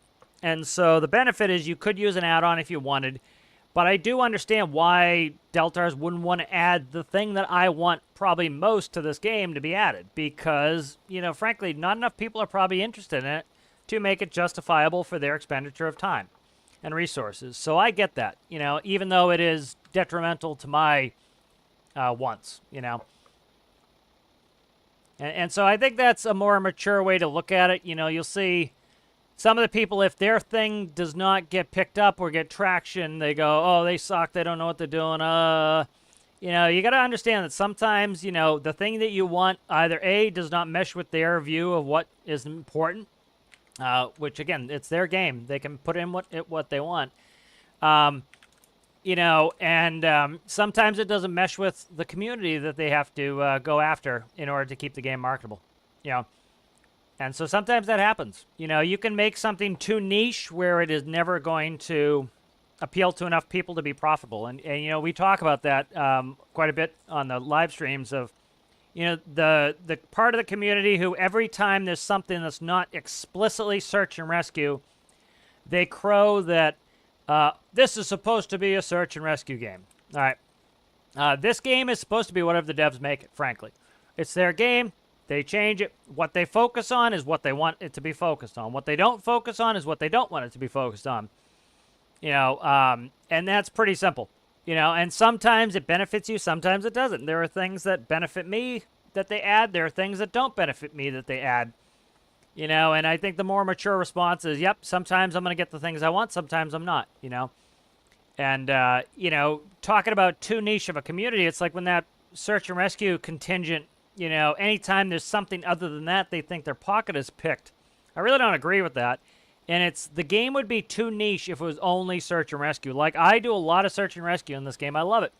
But sometimes I want to go drill for some oil. Sometimes I want to go move a cargo container. Sometimes I want to go mine metals. It breaks it up a little bit. I think the audience for just one part of this game is too small to keep the lights on. And so you have to expand the game to make it so that you have enough small little bubbles to fill the entire revenue bubble you need. So, but pretty good Q&A. Some interesting stuff in there. Definitely sounds like they're interested in looking at some more fishing ideas of what they want to add as far as more types of fishing. That makes sense. I do agree with what he said was he talked about, them trying to make it more, trying not to bite off more than they can chew with some of these updates. You know, and so when the people were complaining that, oh, the fishing update was too small, it's just a rod, yada yada, those people don't understand how much coding it took to put in the fish, to put in the hopper behavior, to put in the rod and make sure it doesn't have bugs. And there are also some of the exact same people who would cry and complain and yell from the rafters if it came out in a buggy state. And so you can't have it both ways. You know, they can either make it small and not buggy and not have negative effects, or they can make it large and overreaching and potentially, if they're changing big things, really buggy and cause a lot of problems. You know, and then that same person would be complaining about that. So I think sometimes people need to consider that you know, there's a reason why some of these things happen this way is, you know, and it was kind of my guess was that's why they made the rod update a little bit on the smaller end, is it was more manageable.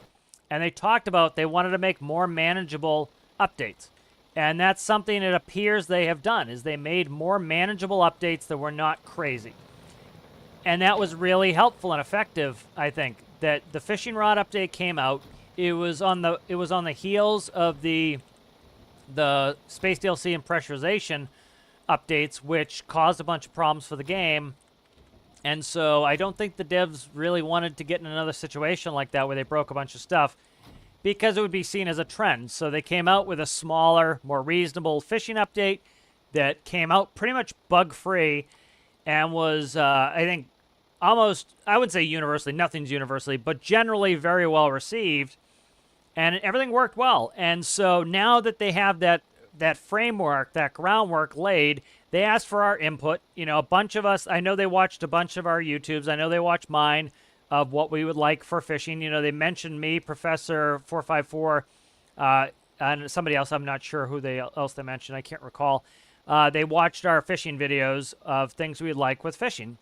And so they're interested in those aspects. They're interested in adding more stuff, you know, like we assumed. And I think what they'll do is, I don't think they're going to drop 10 new types of fishing. I think they would drop one new type of fishing. The major part of the update was the framework for fishing.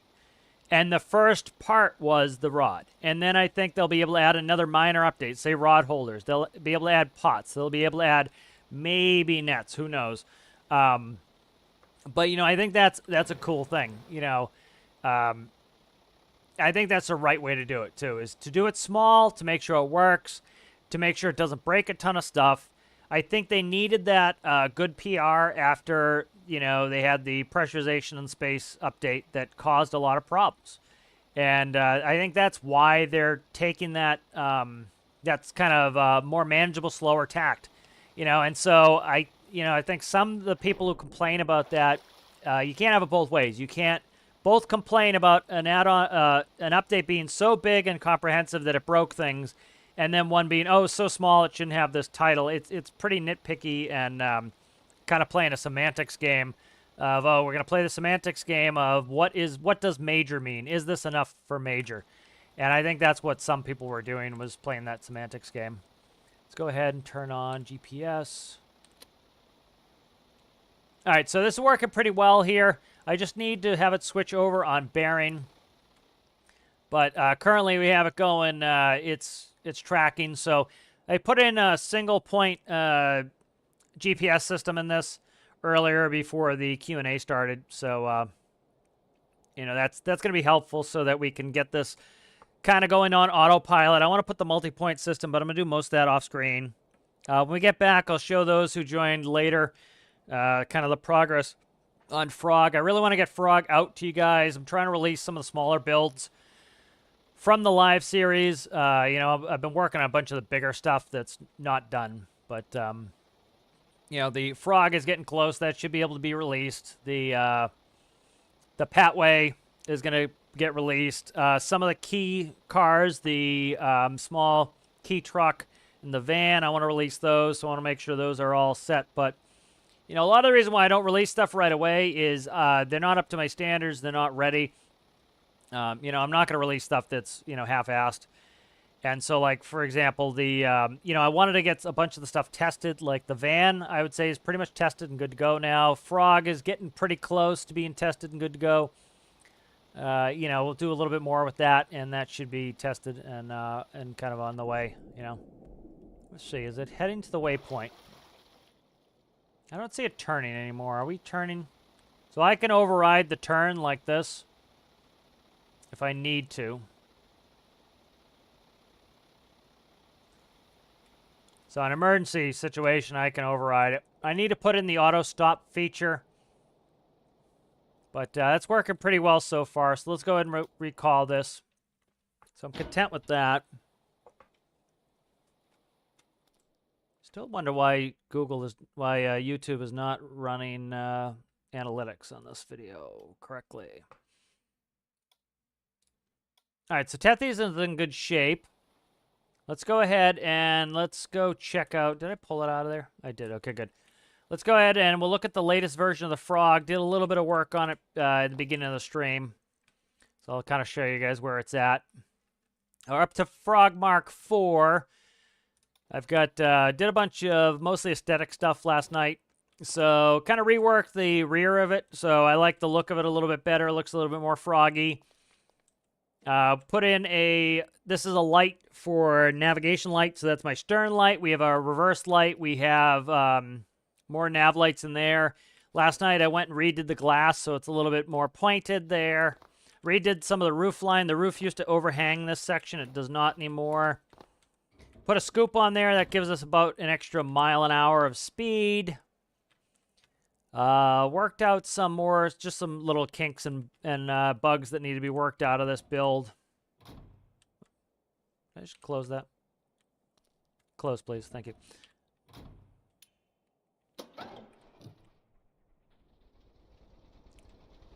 Yeah, but I'm not really interested in making add-ons that, like, I would do instrument navigation for airplanes. I really, like, talking back to my old ADF, add-on. The ADF add-on had an SV environment problem, which likely what I think was happening was something was getting stuck in the terrain, and that was bringing the simulation to its knees, and so that of course isn't good. The benefit to that system was each of the NDBs were on the chunk of the world, and so what would happen is no matter what your seed was, you would have all the NDBs in the correct position. That was ideal because you didn't actually have to have the frequency put in the microcontroller. So, for example, if I put in a channel of 600 for military, the way it works now is I have the GPS coordinates of military in there. But the problem is if somebody has another seed, they have to go edit every one of the bearing panels to make sure that it works. The nice thing with the ADF was you're actually... it was really a cool system. Maybe I can see if I can fix it and bring it back. But the benefit of the old ADF system was you would legitimately tune in the right frequency. It would legitimately read the antenna of the shack. And so if you had a huge antenna on your, say on your ship, and and the ADFs had a huge antenna on each of the NDB shacks, it would give you a range of 40 kilometers. So 20 on one, 20 on the other, 40-kilometer total range, okay? And so you could read it once you got within 40 kilometers. Once you get outside of 40 kilometers, you'd lose the signal, just like you would in real life. There's certain signal ranges.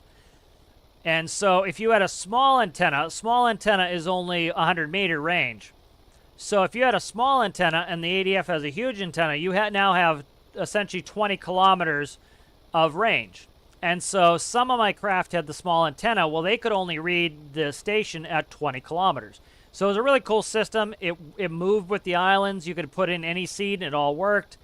But it was having some SV environment problems. So I would like to go back. That's the only one I'm really interested in. I'd like to do some more aircraft navigation stuff. That interests me, but that's the main thing for me for add-ons. You know, frankly, there's enough in the game for me as far as, like, to do. I never get bored doing career gameplay. I know some people, like, instantly get bored, but, you know, part of it is, you know, I come up with my own things I need to do, my own stories and stuff like that, and it makes it pretty easy for me to keep engaged. But, let's see. Let's head back. What is that on the beach? Something over there. Some sort of creature. over there. Let's go see this creature. Try to eat a little lunch here.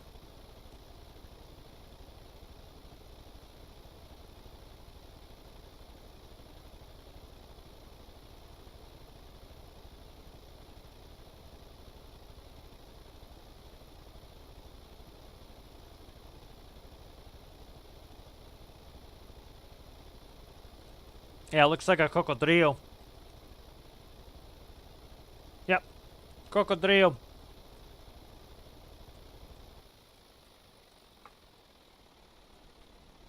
You know, they had a little bit of talk about the quote unquote new game. I think he did a good job of really being very, very plain and clear about we're not leaving Stormworks. Stormworks is staying. It's going to operate alongside the new game. He was very clear with that, and I'm glad. If you remember how annoyed I was with the controversy, a bunch of people in the community have no reading or listening comprehension, frankly, that they would completely read something that wasn't there in a message, and it was consistently happening. It was driving me nuts. So I think it's good that when people are misunderstanding you, you need to come back even clearer. And I think he did a good job of that. Is the new game sounds to me like it's going to be more focused on one or two particular things. It's not going to be as far-reaching as Stormworks. Now, the thing that makes Stormworks, I think, successful is that it is far-reaching. You can build whatever you want. You have a bunch of different things you can do. It's kind of that far-reaching nature of it that makes it so that somebody who's interested in World War II tanks can play this game. Somebody who's interested in modern tanks can play this game. Somebody who never wants to touch military stuff at all can play this game. Somebody who loves only airplanes can play this game. Somebody who loves only land vehicles can play this game. You think about some of the competitors that you might get, the grouchy people will say, oh, go play From the Depths instead. That's fine, for example, if you like the military gameplay and that's the most important thing to you. But, for example, like that game I have no interest in. It doesn't have anything that interests me. Playing Flyout really doesn't interest me. It's too specific. Like, I want to build an airplane, and I want to go do rescues with it. I sometimes want to take passengers. I sometimes want to, do containers with it. I want to build it and then interact with it. Like something like Flyout doesn't really interest me all that much. That sort of stuff doesn't interest me. I want the complexity of this game, and so it definitely sounds like the not Stormworks 2 is going to be more specific. So let's say I don't want to, this is my example. It's not anything they've said, but let's say that it's going to be a military seafaring game. All right. I have zero interest in that. None. Like, I don't want to build a battleship. I don't want to go shoot at stuff. I'm not interested. Really just not interested. You notice I never do that here. It just doesn't interest me. And so if that was what the new game was, I would have zero interest in it. And so I think that's part of the thing to consider, too, is that some of that gameplay, by making it too narrow focused, you're going to lose a lot of people, and that's fine. They talk about how they're not getting rid of this game. It's going to be a game alongside this game. And I think that's good. I think it's important for the company to diversify. That makes it so that they can support other projects like this. They already have a customer base, and so I think that's interesting, Yep, like Chuck's saying, agreed. One can make their own experiences a sandbox game. That's the thing, is I've always loved sandbox games. They're my favorite. I have almost zero interest in any story games. Like, I remember I got The Witcher, whatever, the 2 or whatever the hell it was, the one everybody loved. And it was very well received, and I was bored to tears. Because every time I got into a communication with some NPC, I really just could not care less. It's not my type of game. Doesn't mean it was a bad game. It's objectively a good game. It's objectively a game that's been rated well, that people have enjoyed, but that doesn't mean it's a game for you. And so The Witcher was not a game for me. And it doesn't mean it's a bad game because it's not for me. And so I bought it. I spent money on it. I probably spent as much money on that game as I've spent on this game completely. And I played it and didn't like it. And, for a lot of people, they get in a sandbox and they get, quote-unquote, bored right away. And that happens sometimes, you know, and it's not necessarily the game's fault. Sometimes it's just, it's not the game for you.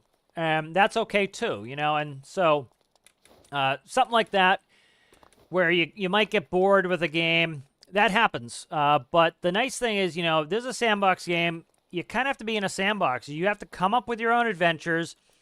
It has a loose guide. Like, for example, like let's say that there was a mission here and you couldn't complete the mission unless you spent 2 hours doing it. So you had to do part 1. So you have to go out here. You have to find the people. Okay, you have to take the people. You have to get them to here. Okay, then they say, oh, well, this person, we're at the hospital, but this person needs special attention that you can only get at whatever this hospital is down here. Rename hospital. That's good. I'll have to take a picture of that. All right, let's take a picture of that. Rename hospital. They missed one there. St. Alexander. So let's say that, you know, you get this person there, and then they say, oh, this person needs life-saving treatment that's only available at St. Alexander. So now you have to transport them here, okay? And then you transport them there, and they say, okay, we're doing everything we can, but we need this special medicine that's up in the Arctic. Okay, so now you have to fly up to here to get the medicine, and then you have to fly back to here, and then you deliver it, and then, yay, they're saved, and it takes you 2 hours. Now, for some people, they would love that story-driven narrative. That would put them on their edge of the seat, and they'd be thrilled. For me, I'd be like, I don't want to do this. I want to do what parts of it that I want to do. And so that's kind of the thing with Sandbox is when I set up long play sessions with multiple missions, it's because I want to play just like this. And I think some people miss that is, you know, story-driven games are often for one type of audience, and Sandbox is for another. And part of Sandbox is there are loose, tiny, short interval missions that you can or cannot do. You could spend the entire play session doing missions. You could spend none of the play session doing missions. And you can do a combination. And that's kind of the thing. And a lot of people will get, quote-unquote, bored because they don't set out a goal for themselves. What do I want to do this play session? Like this play session today, I wanted to work on Frog. I wanted to work on Tethies because those are some of my long-term goals. And then we had the Q&A. And now what do I want to do? You know what? I probably want to go do some missions. I'd like to move some containers. So this works perfect for me in a sandbox. And then sometimes I'll say, you know what, I just want to fly this episode. So, you know, fly. And that's kind of the whole thing that some people miss with sandboxes is, you know, if you're bored in a sandbox game, it says very little to me about what the content is and more about that person is not making a narrative for themselves in this sandbox game. The whole point why they call them sandbox games is, as a kid, you would jump in a sandbox, which is just a box of sand and cat shit, and you would take the toys with you, and you would make, you would make a mining operation. You'd be on the planet, Mars, and you'd be, a Martian explorer, and it was your imagination that built it. All you had was a box with sand and cat shit in it. That was it. And you created the stories in the sandbox. That's why they called it a sandbox. You know, it's not a movie. It's not a narrative-driven experience that, you know, you just sit and follow. You're in a sandbox, and you come up with some tools. You're given some toys, and with those toys, you build the narrative yourself. That's why it's called a sandbox. You bring the toys you want to the sandbox, and then you create your own narratives. And I think some people miss that that's the point of a sandbox game, is for you to build the narrative. You know, and so that sometimes get missed, and then, those people will tend to get bored, you know. Let's see. I use the Stormlink and Zombies add-ons. Yep. You know, for example, like, I like Stormlink. I have no interest in zombies, you know. And it would be a jerk maneuver of me to tell Chuck, you know, oh, that's stupid they added zombies. You know, for me, I have no interest in zombies, but it doesn't mean it was stupid. Chuck enjoys the zombies. Great. I'm happy that Chuck is enjoying the zombies. And it does not mean it's a bad thing. Nothing got stolen from me because the devs spent time to add zombies. Nothing got stolen from me, and I think that's part of the grouchy community will, they'll take anything added that doesn't directly benefit them as a theft, and it's not. You know, I'm pleased that Chuck has the zombies that he enjoys. For me, I have no interest in them. And we have a crossed, interest in Stormlink. We both like Stormlink. We have that in common. But I don't like the zombies.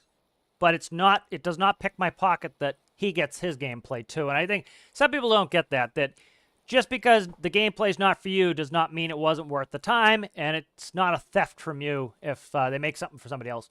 How's it going there, Owl? Good to see you. Does anyone know of a link with the bases and their missions that they spawn? I do not, Kev. No, I don't.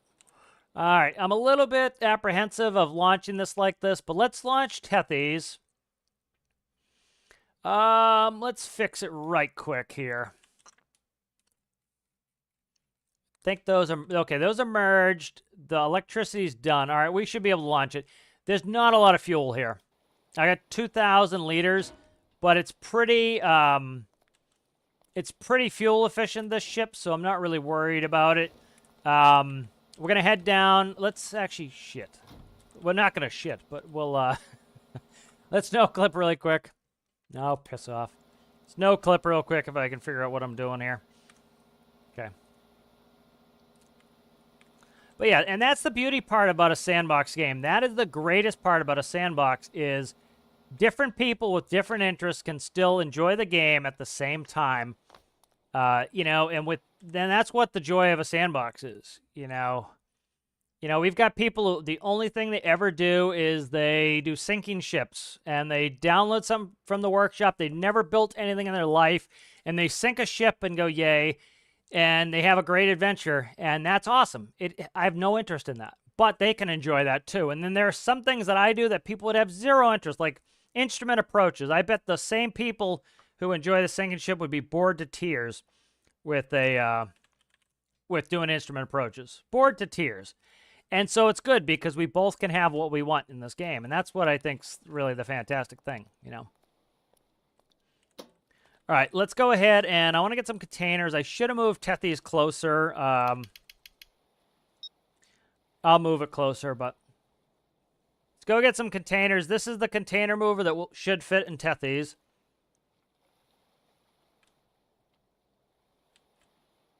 This was designed to go on Triton. This will go on Tethys. All right, so we need a Sawyer South container here.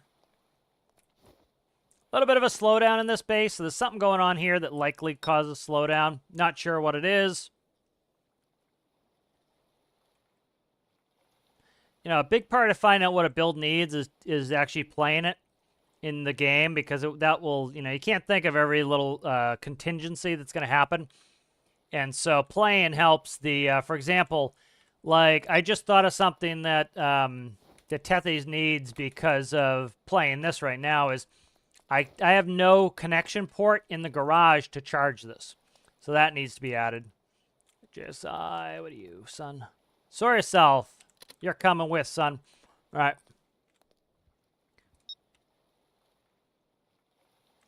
Oh my God, if I could remember the controls on this, we'll be in real good shape. So, who got to ask a question in the, in chat? Did anyone ask a question that they desperately wanted answered? I know mine was answered. Again, it didn't come to the conclusion that I wanted. Of course, the answer I would have loved from the devs was, oh, of course, we're going to add that feature that you want. But that's actually not what they said at all.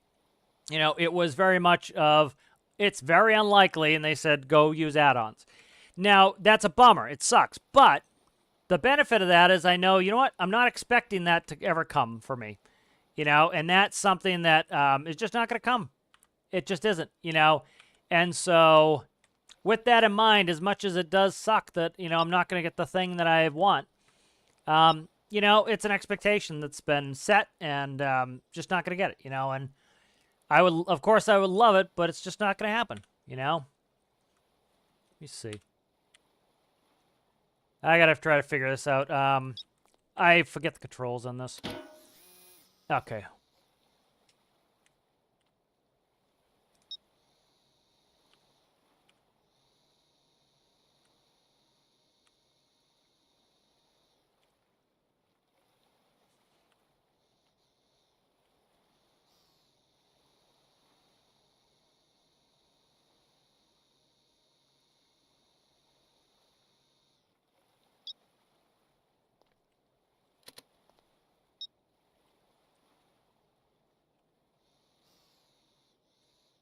Got a little bit of a slowdown going, which I think is causing me some problems here.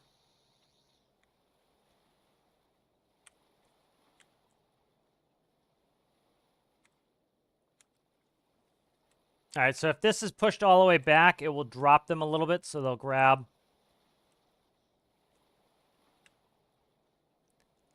I pressed a bunch of other buttons, unfortunately, which I forget which ones disconnected. Okay, so 3 disconnects these. So I got to keep that in mind. Okay, that's stop, stop, stop, stop, stop. Okay, good. I'm trying to remember the controls here. They're a pain in the ass because one problem I have is the little controller here. The controller doesn't have as much configurability as the seats, so I need some of this stuff to be able to do some of the stuff. Let's check real quick on physics, because it's acting like we're in slowdown, which I think reduces the physics. So let's do a quick screw around with this, and okay. That's interesting. I think it's because we're in slowdown. We're having some problems here, so that's all right. This is very particular, this little vehicle. It has to be very precisely to work. All right, yeah, so let's go ahead and bring this back. This is just, I'm having problems right now with this. Go bring this back. I'll go grab something I know is going to work. Okay. Ah, shit, I should have got rid of that remote. Now I got stuck on me. All right, let's get a different vehicle.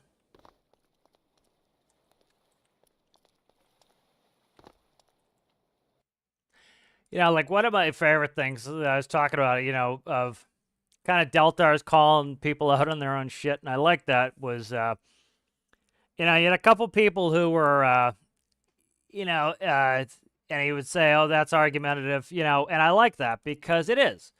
You know, like, to make the argument that, oh, shit, am I going to be out of diesel?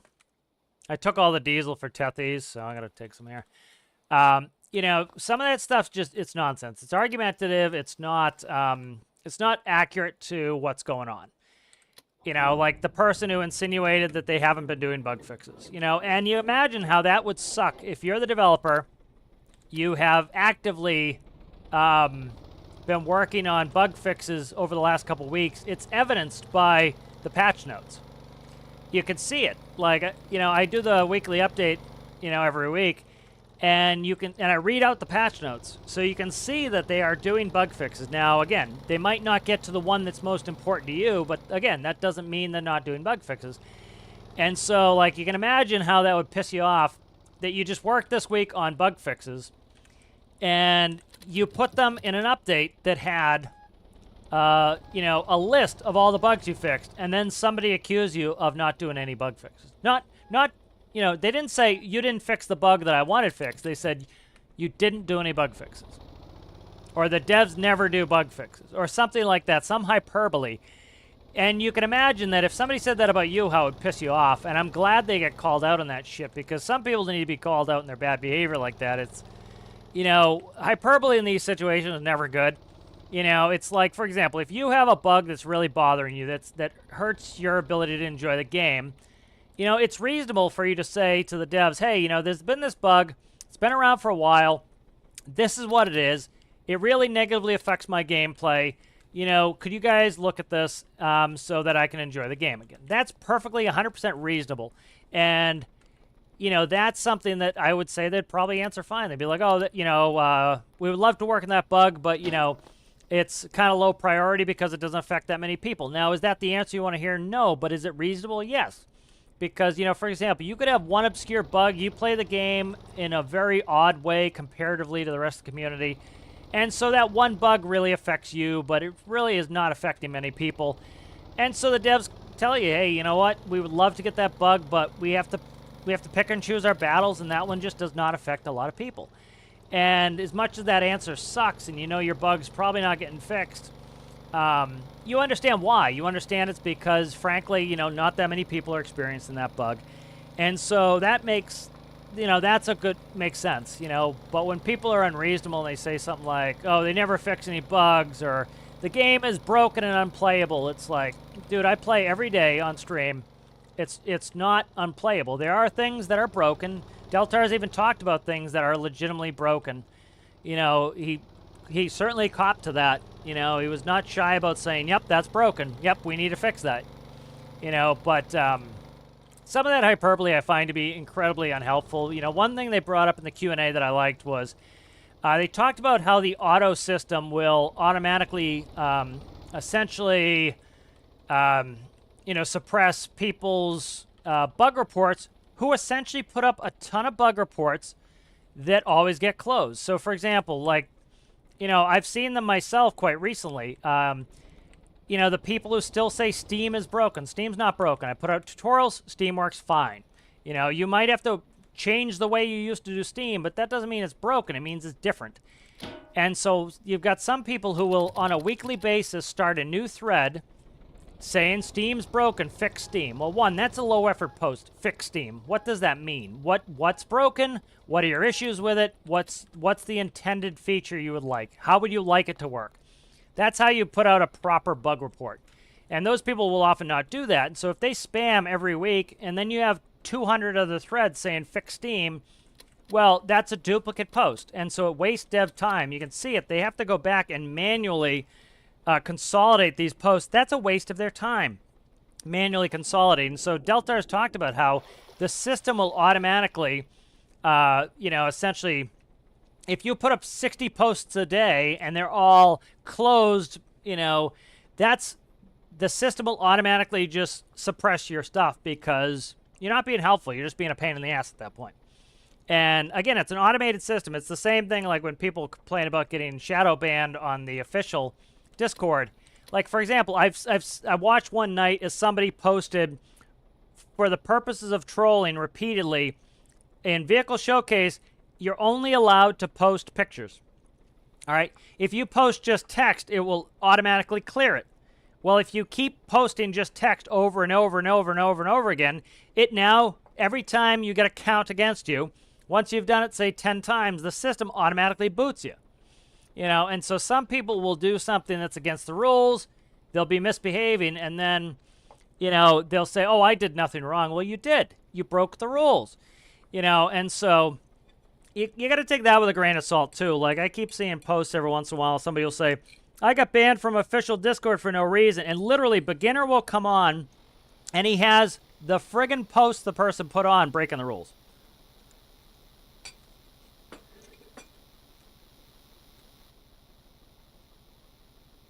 I ban people from my Discord, and it's always the same story. I've done nothing wrong. I've done nothing wrong. Of course you did. No, that's why you got booted.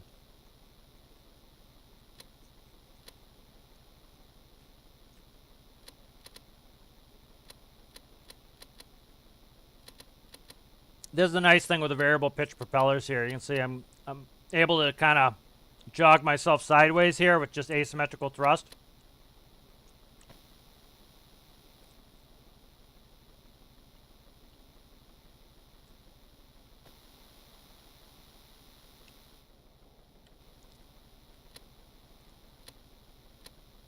All right, so we're going to twist the ship in.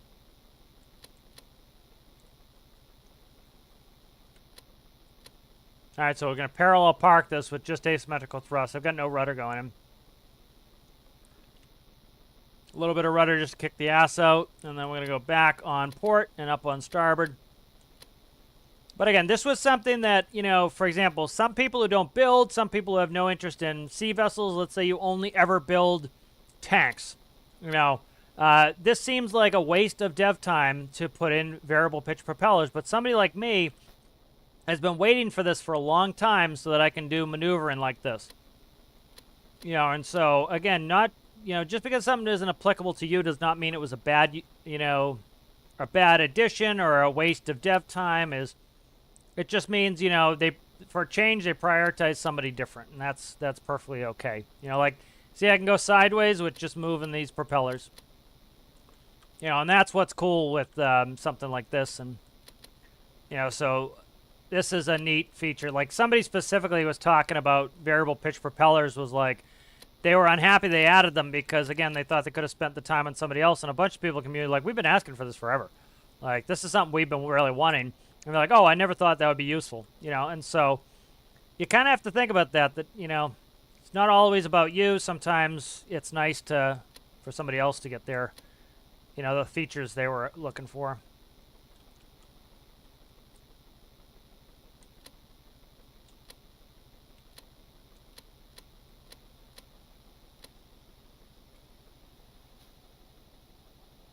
All right, so now I just need the stern in, so I'm just going to go full left rudder and just a hair of port thrust here.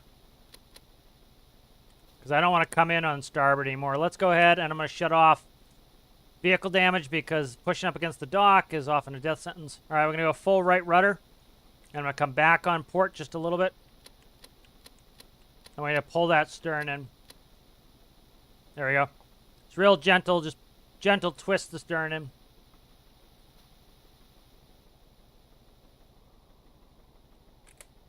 All right, we're zeroed.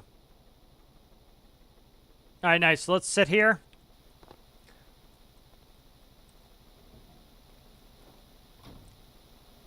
Oh.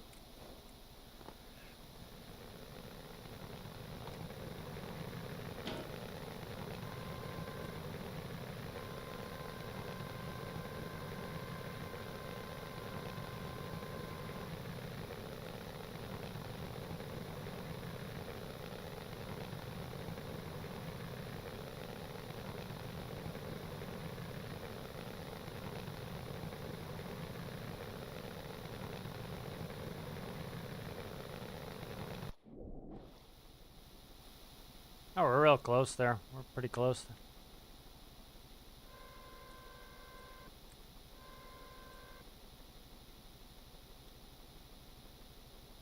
There we go. All right, good. We're grabbed. All right, so remember we have a counterweight. So what I'm doing is I'm taking up some of the slack and letting that counterweight start to move. All right, so I let the counterweight take up the weight and the slack first so that it wouldn't shock the system. Now, I don't have a twist function on this particular pivot, on this particular attachment. I do have one in there. I should have put it on first, but we'll go ahead and I'll manually move this. All right, so let's look at the stuff here. So we have starboard container release. Those are my container releases. All right, so I'm going to set the front of the container in where I want it. Okay, so I'm going to bring it in a little bit, like right about almost, it's got to pick it up just a hair. Okay, there we go. All right, now I'm going to go ahead and I'm going to push it. You could do this in real life. You have these guide ropes, and that's what you're doing with the guide ropes, is with guide ropes, you're effectively able to move this.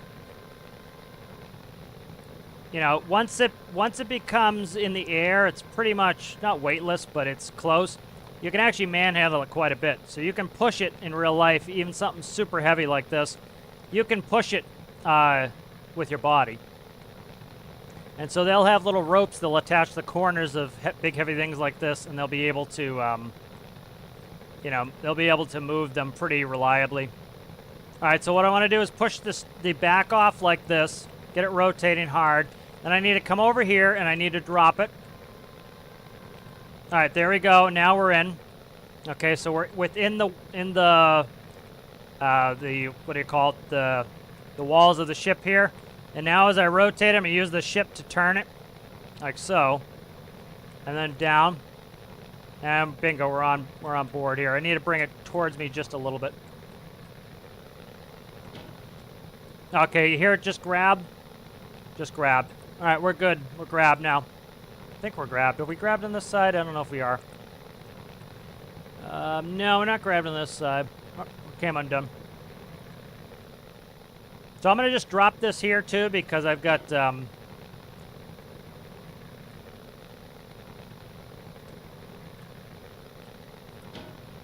right, so I have another tool that has a rotor on this to rotate.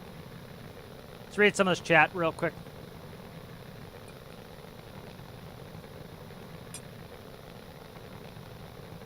Just give me 1 sec. I got a couple bites of lunch. I'm gonna get another one in me.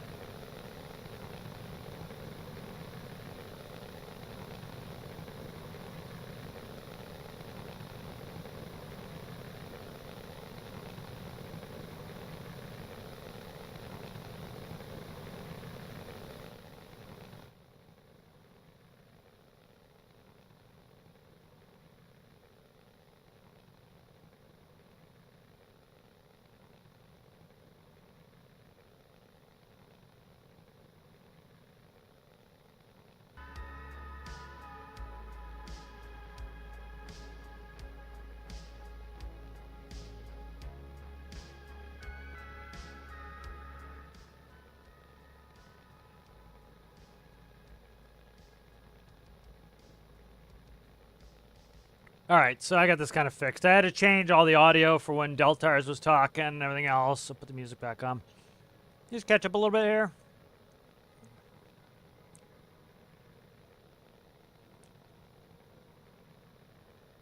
Yeah, so like Owl says, well, if you start talking navigation, ILS, and all the other stuff, I start having nightmares. Already DCS gave me some, but when you go in advanced navigation, it's too much. Yep. And that's the thing that, like, you know, for me, I would love it if that stuff was innate in game, but it would not appeal to enough people. And so instead of me just being like, poo, the devs suck, you got to say that, hey, you know what? Some of the stuff isn't as broad appeal as it should be, or it's not as a broad appeal as it would need to be to make it the focus of the game. And so that's why certain things that I want in this game will never get added, and that's fine. You know, you gotta have to set reasonable expectations sometimes. And so I don't get pissed off when somebody else gets their desired feature. You know, sometimes my stuff is too precise, and it really, frankly, shouldn't come to the game because it would, you know, it would alienate people. I have a question about train tracks I got an answer to. Oh, that was your train question? Cool. Oh, okay, I see. Yeah, instead of doing a circle, I see what you're saying. Yeah. And then the train's kind of rough, yeah. You know, it sounds like, you know, there's only 4 people in this company. Dude, you gotta imagine, like, if there's only 4 people, how much stuff there is to do. You know, you gotta keep that in mind. Every time somebody says, oh, this wasn't polished enough, or, oh, this wasn't enough for a major update, those things are conflicting. You know, oh, we don't get enough parts. Oh, we don't do this. You know, there are a lot of things that are just limitations in the engine. There are limitations to dev time. And again, like I said, you know, something might not be as popular as you think it is because it's important to you, but it may not be important to the other, you know, 20% of people that would be required to make it something that could come to the game, you know? Citrus is back. That's true. Every day people complain on Reddit that something is broken. I go in the game and everything is fine. When I ask for the details for reproducing mine, nothing. It's just straight shit posting. Yeah, that's Reddit's job. I was trying to get out of Reddit completely and try to get out of Steam chat, but there are a lot of new players, especially, that will go there looking for help. And so the problem is, I still don't know if this is the right decision, but my whole thought process is, if I just completely abandon those places, the people that I have helped there would not have gotten that help. And so I kind of go those places to try to help those people out, despite all the shitheads that are there, frankly. You know? And so it's, you know, they become a negative echo chamber. That was like with Star Citizen. You have Star Citizen Reddit, and you have Star Citizen refunds Reddit. And so, you know, a big portion of the disgruntled community went to Star Citizen refunds, and all they do is shit on the game all day long. And then you have the regular Star Citizen Reddit, who is all white knights, just everything Chris Roberts shits is gold. And so everything it's a positive echo chamber. And so that's the problem, is it gets very polar, where you have the negative side and you have the positive side, and you don't get an actual realistic view of what's going on sometimes. And so, you know, if we let Reddit just go to the negative people, then you don't have a realistic view of what the game is like. And if you just have all the positive people who only say positive things, you don't know what it's like either. You know, and so, you know, for some people the game is completely broken because they only ever play on public servers, multiplayer, And for that, the game is not meant for that. The game is not set up for that. Like Deltar's talked about today, and I'm glad he did. He talked about how, you know, they envision multiplayer how we did multiplayer fishing the other day. You know, we had a small group of us all on one boat. It was a reasonable sized boat with reasonable logic, reasonably optimized. I don't go in and like super optimize, but it was reasonably optimized, and we had no problems with 4 people in Europe and me in the US. No issues whatsoever. And so that was fine. But you then have the people who want to play on a multiplayer server that is the Wild West, where there's no block limits, there's no spawn limits. You might have 20 people. You might have people all over the world playing on the same thing. You know, there's no ping limit. It's absolutely the Wild West.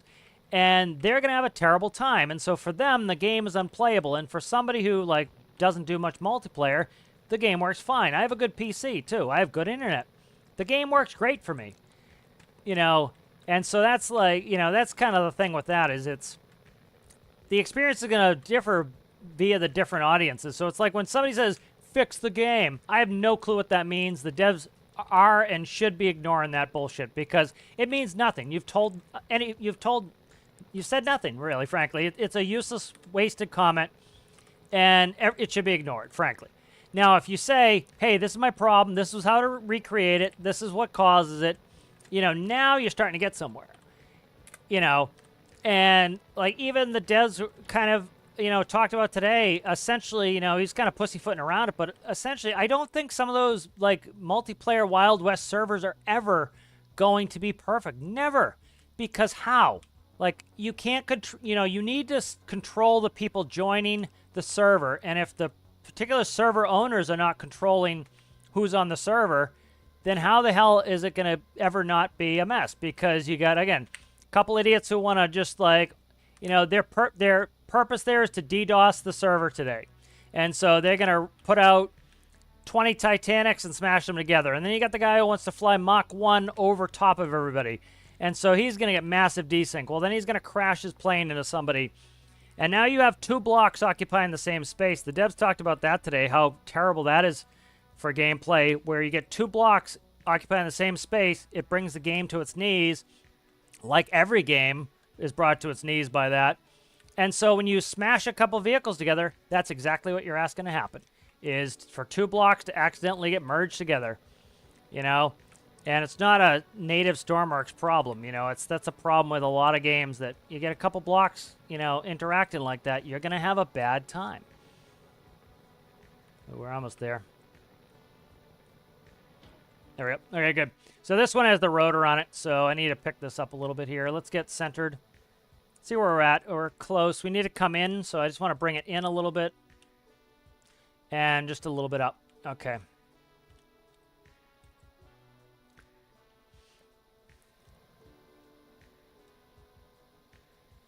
Okay, there we go.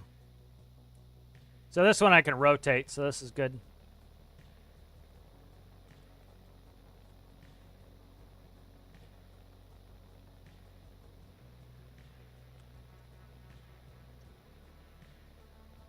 So I need to get it where the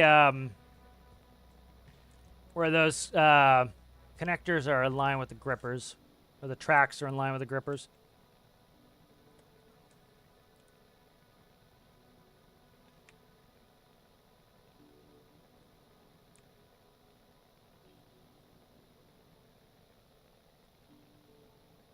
There we go. Beautiful. Okay, good. So yeah, with that rotor, it's much more accurate now. All right, so I want to make sure these are locked. Let me see. I don't think I have disconnects. Let's go ahead and check them. Make sure they're locked here. All right, so the brakes are true and the release is false, so we're locked in. So we're good. So I'm going to go ahead and we can shut that off. We can go ahead and I forget what's the connection control in this. Not that. Not that. Not that.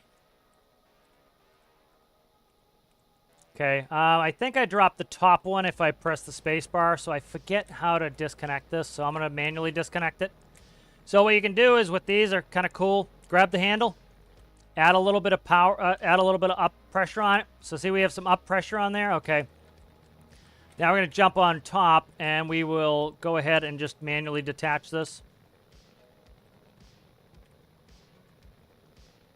There we go.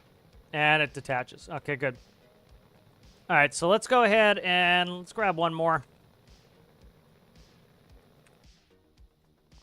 Let's take a quick screen cap of this here really quick, actually.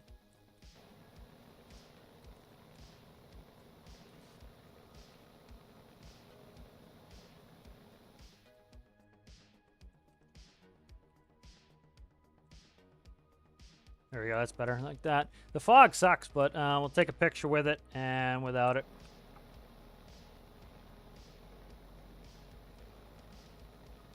I don't mind the wind, but the fog makes pictures a bitch. There we go, that's better. That'll be tomorrow's screenshot. Okay, good. All right, let's go ahead and we'll grab another.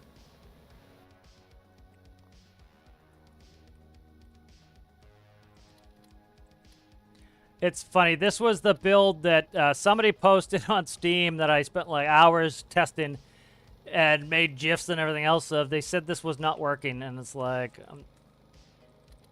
you know, and I'm literally like, this has not changed at all since the pressure update. Still works, still has always worked.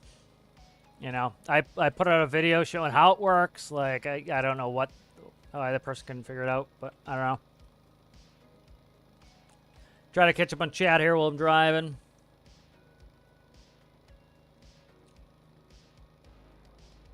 So how much for this big ship of yours? Forgot the name, sorry. Like, how much does Tethys cost? Tethys cost like $218. I'll see you later there, Rasmus.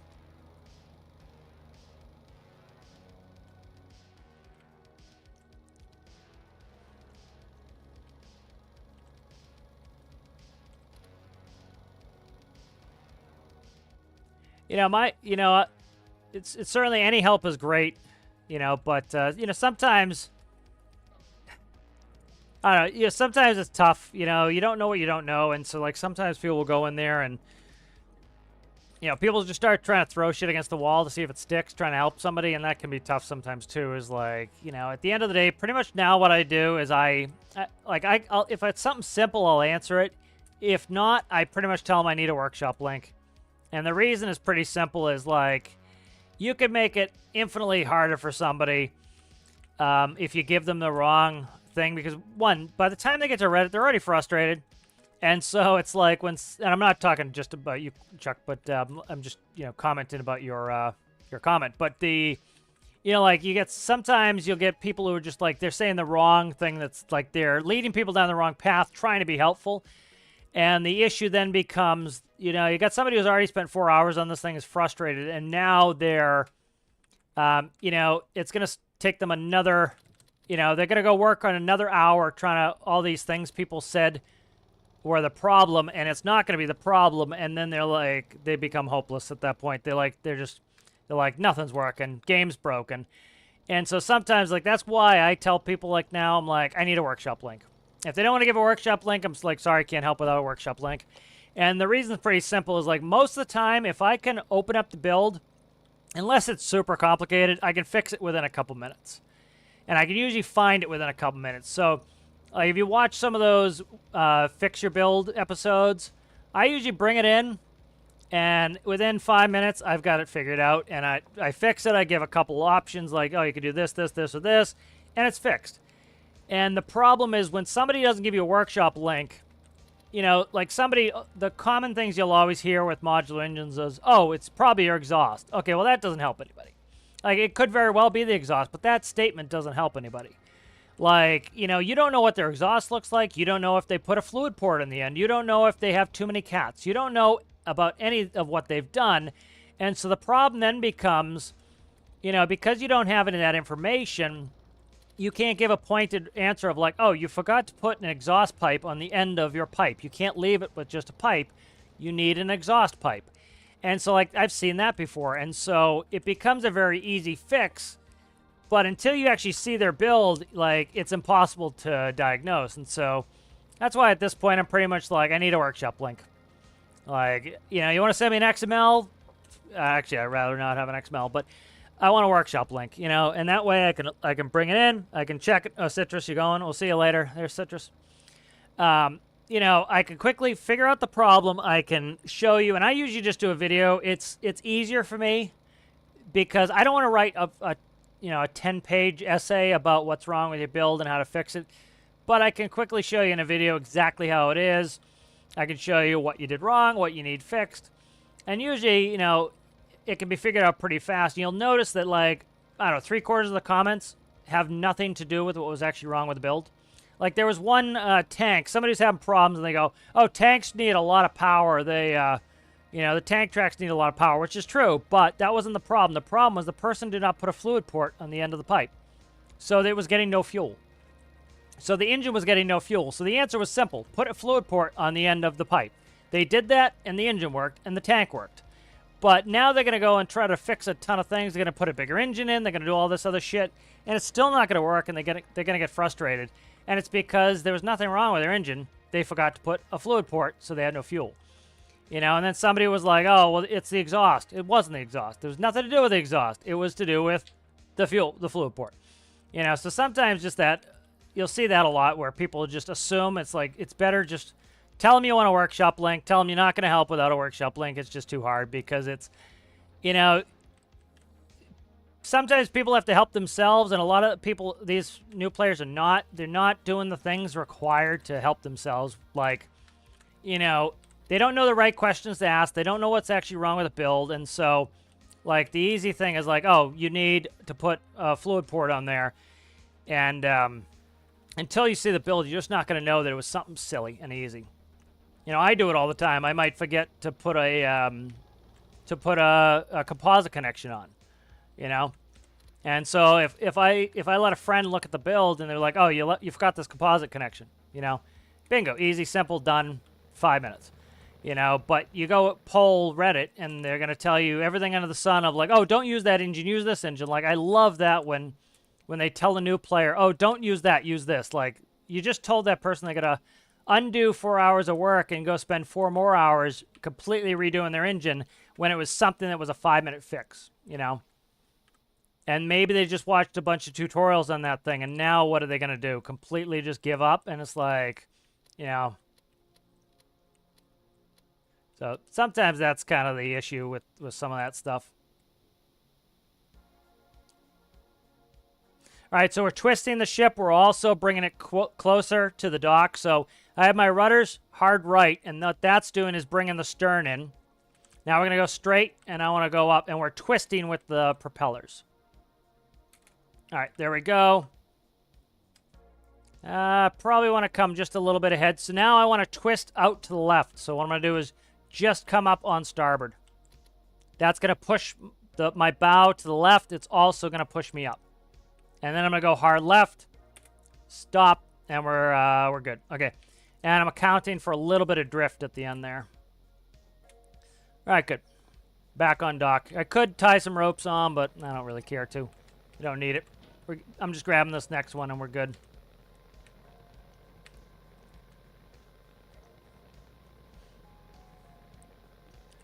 Yeah, but, you know, any help is great. You know, it's even if, like, somebody doesn't get the answer from you that they needed, you know, they know that they can go and ask for help somewhere. That's the thing that is important, you know?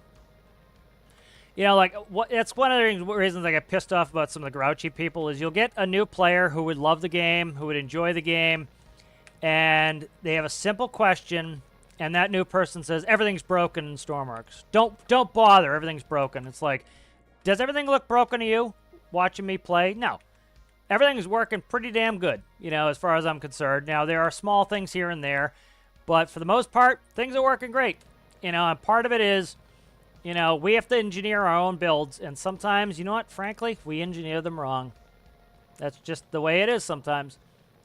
You know, and if you engineer your build wrong, it's not really the game's fault, is it? You know, it's kind of your fault, and that happens, and, you know, a lot of people don't want to hear that, is that, oh, I did something wrong, it's something I have to fix. It's a lot easier to just say, oh, game's broken. Okay, just give up, you know. And it's just counterproductive, you know. And it's also, it's like, if you don't enjoy the game anymore, stop playing. Go play something else, man. You know, I just don't get the hate boner people get, and like, they hang around. Like, it's like, if you don't like the game anymore, fuck off, you know? Go play something else. Go find something that you enjoy. You know, you're wasting your life just bitching about, you know, something that you supposedly don't like anymore. Go do something else.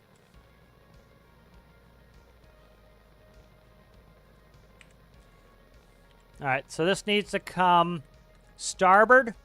Pretty much just starboard, okay.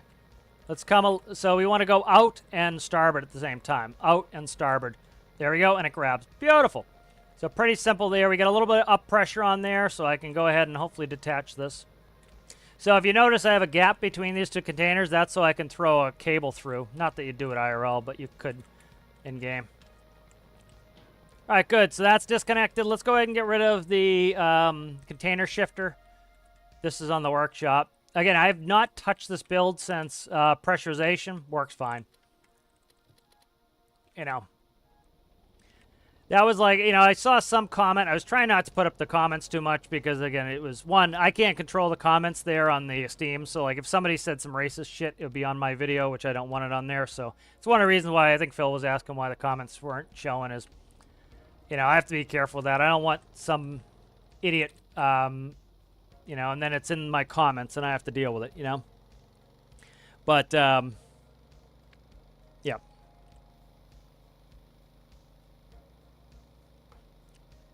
You know, I already saw there's somebody in there, I won't mention them by name, but they already have an axe to grind.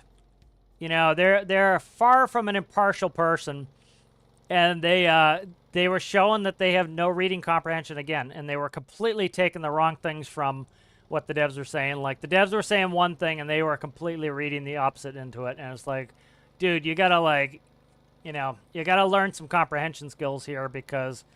You know, that's probably why they have a consistent hate boner for them is they just, you know, they have no reading comprehension, and so they take out of it what they want, and I think they have some presuppositions, and, you know, so they already have a negative outlook, and they can take it.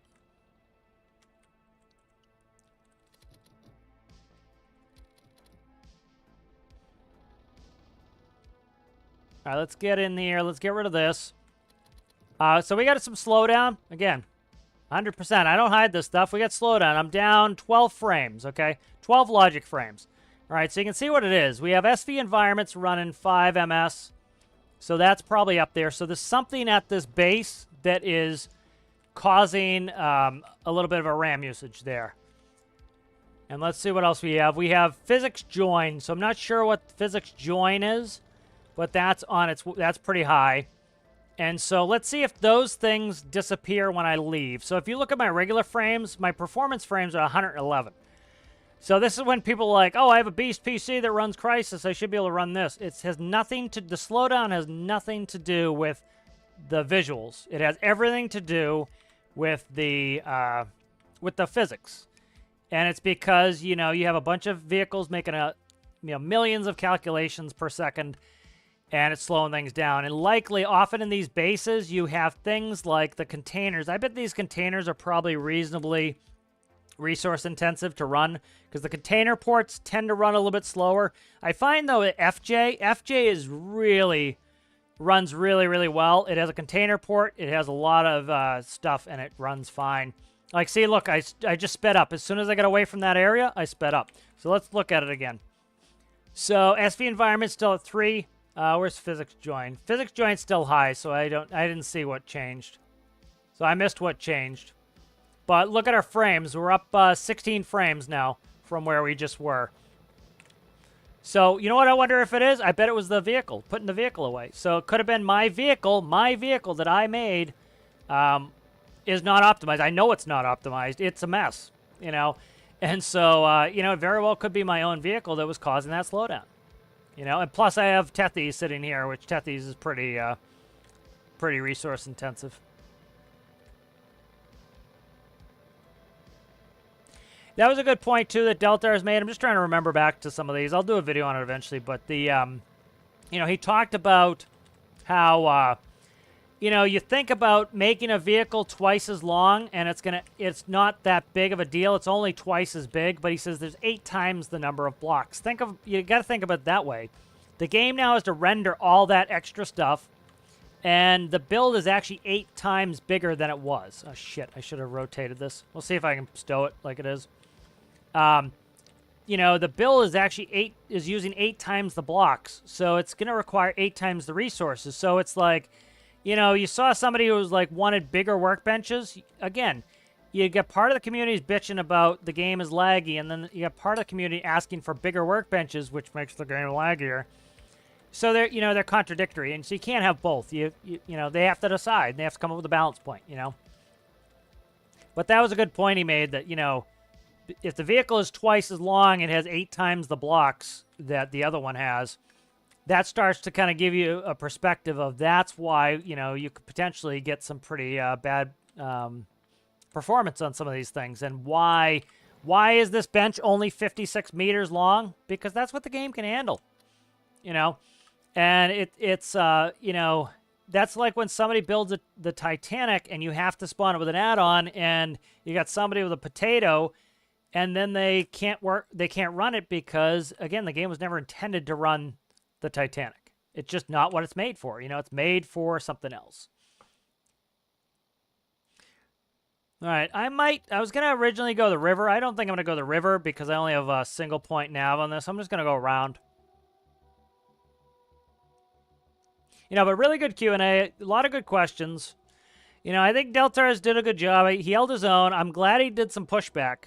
You know, I'm not a huge fan of a smiling fool who just kisses the customer's ass, and he definitely doesn't do that. I'm glad. I think that's the most, I think that's just a disgusting thing is, you know, oh yeah, you're right, you know, okay, oh yeah, we'll think about that, you know, and just blow smoke up your ass. I'd rather them say, no, we're not going to do that. You know, I would rather that than to say, oh yeah, maybe.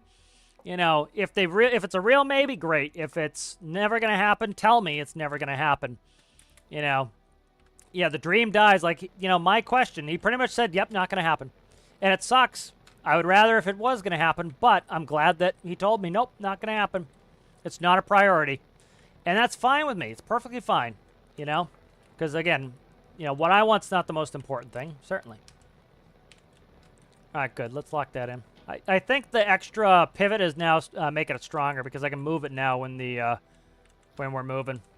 But finally underway with Tethys with some containers, so that's really fun. And we have the single point nav system on here, so this is all going to be navigation on this side. So that'll be cool. We got a hospital ship coming up. We might probably get a slowdown when that comes in.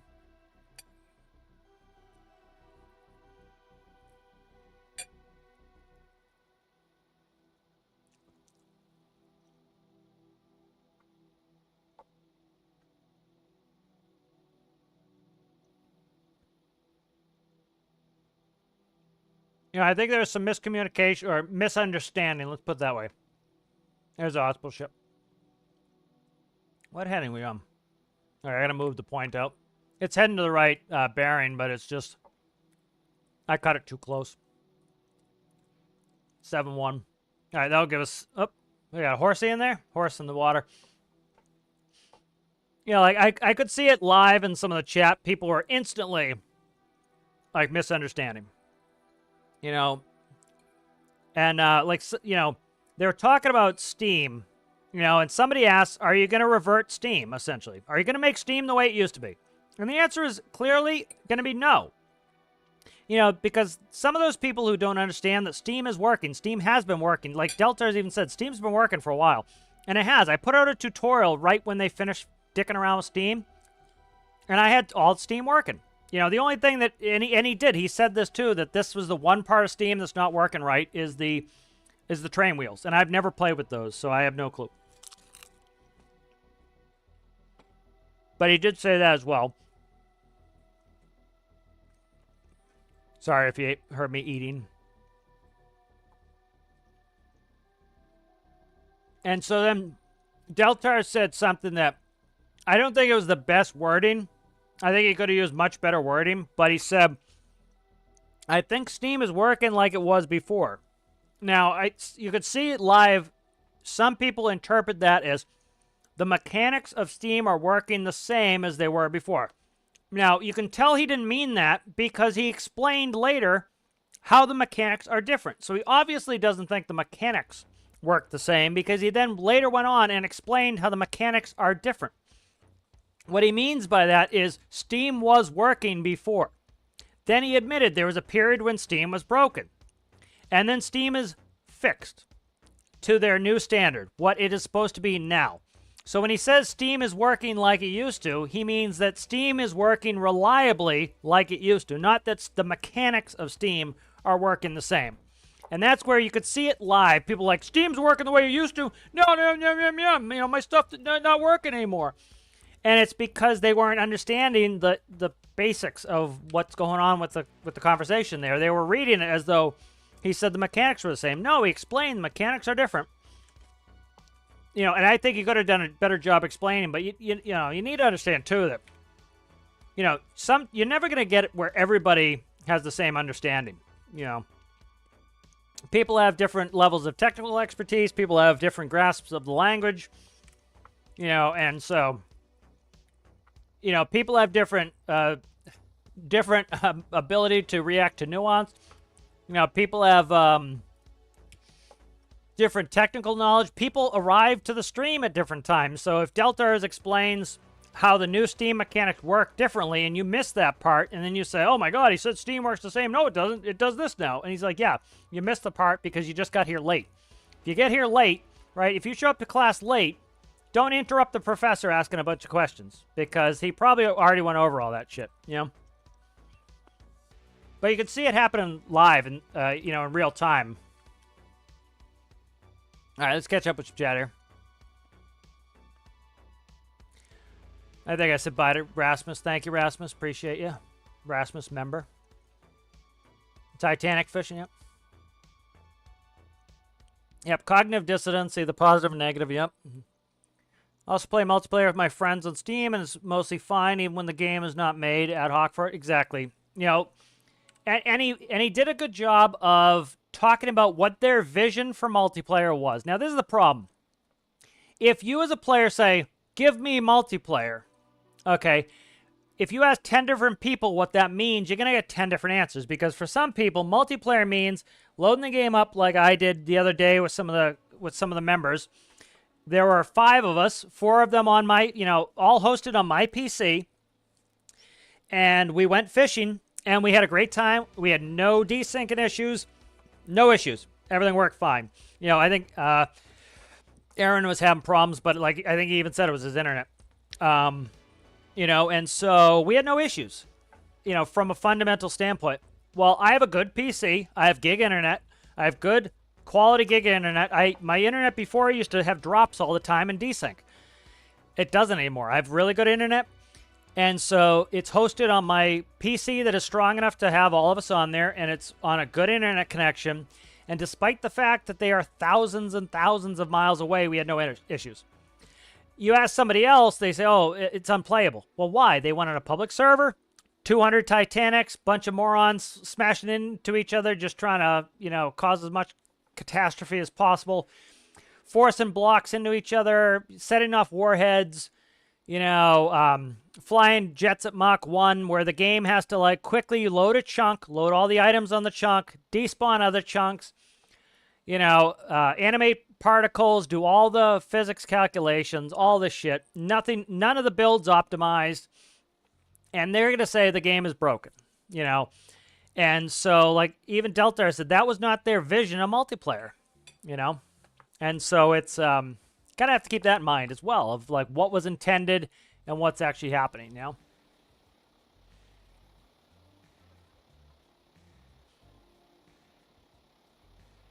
Yeah, Chuck's talking about, yep, Minecraft multiplayer all over again. Exploding 1,000 TNT blocks at the same time or pouring lava over a mountain. Yep.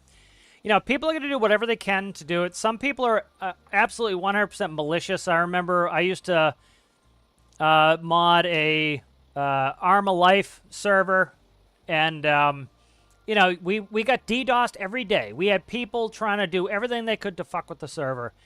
And it was just somebody being a jerk. It was we had a troll in chat yesterday. Troll comes in and just starts spouting nonsense in the first 5 minutes, and I just booted him, Like, you have people who come in and troll, and their whole thing is they want to crash the server.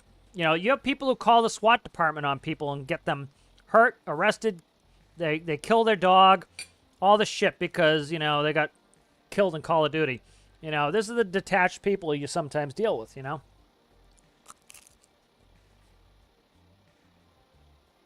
You know, and so that multiplayer environment, of course it's going to be a mess. It's the Wild West. Now, let's say I came up with a server. It was going to be a public server for stormworks. These would be my rules. Nobody gets off for the workbench. If you want an item, I will take it out. It has to be optimized. There can only be 10 players. The ping limit is X, Y, or Z. Say 200 ping. You go over 200 ping, see you later. Adios, muchachos. That server, and you know what? Buy a quality server from a reputable company with good internet, and guess what? The game would probably work fine. But you have to put some restrictions on it. It can't be the Wild West. And so to say the game's broken because, you know, a Wild West server is not working isn't really fair either, you know.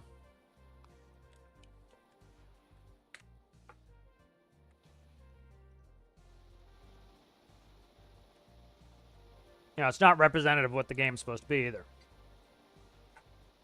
You know, that was like Ark. I've never once played Ark Survival Evolved on multiplayer. And so you had a bunch of people who would say Ark is so poorly optimized. Ark runs like shit. Ark looks like shit. Because they're only playing multiplayer. And it can't handle it. And I play single player and it looks great. No problems. No bugs. No crashes.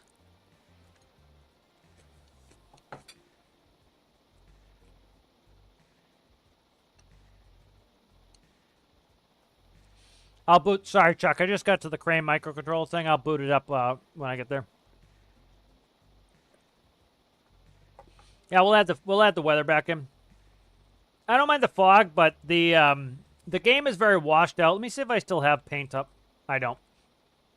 Here, let me show you this on paint. So the game is a little bit washed out as it is. You know, it needs a little bit of contrast, I think. Let's get to this waypoint here. It needs a little bit of contrast. So, like, here, I'll bring up a picture I took yesterday. I'll show you. All right, maybe I took it today. I'll bring it up and I'll show you. So, like, this is why I like to shut fog off sometimes is, especially the light areas get very, very washed out. So, I think it was this picture here. All right, so if you look at this picture here, you see how washed out the background is because of the haze? Now, haze is fine. Haze happens. But, like, if I go ahead and I select it, what did I do that for? Undo that. Let's grab this magic wand. So, like, here, we'll grab all the background. So, this is all the background that is washed out, right? So, if we cut that, and then I put it back in, like, this is what I'd like to see is a slider where I can change the contrast and drop the brightness.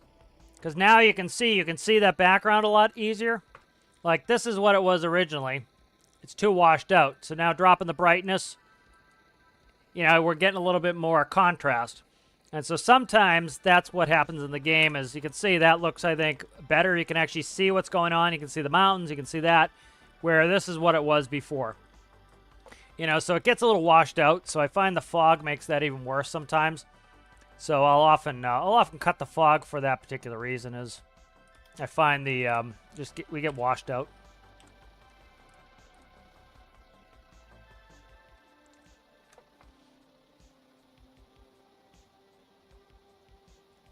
Yeah, but I do like the fog. Fog's good for flying, everything else. It's just sometimes it's not great for pictures.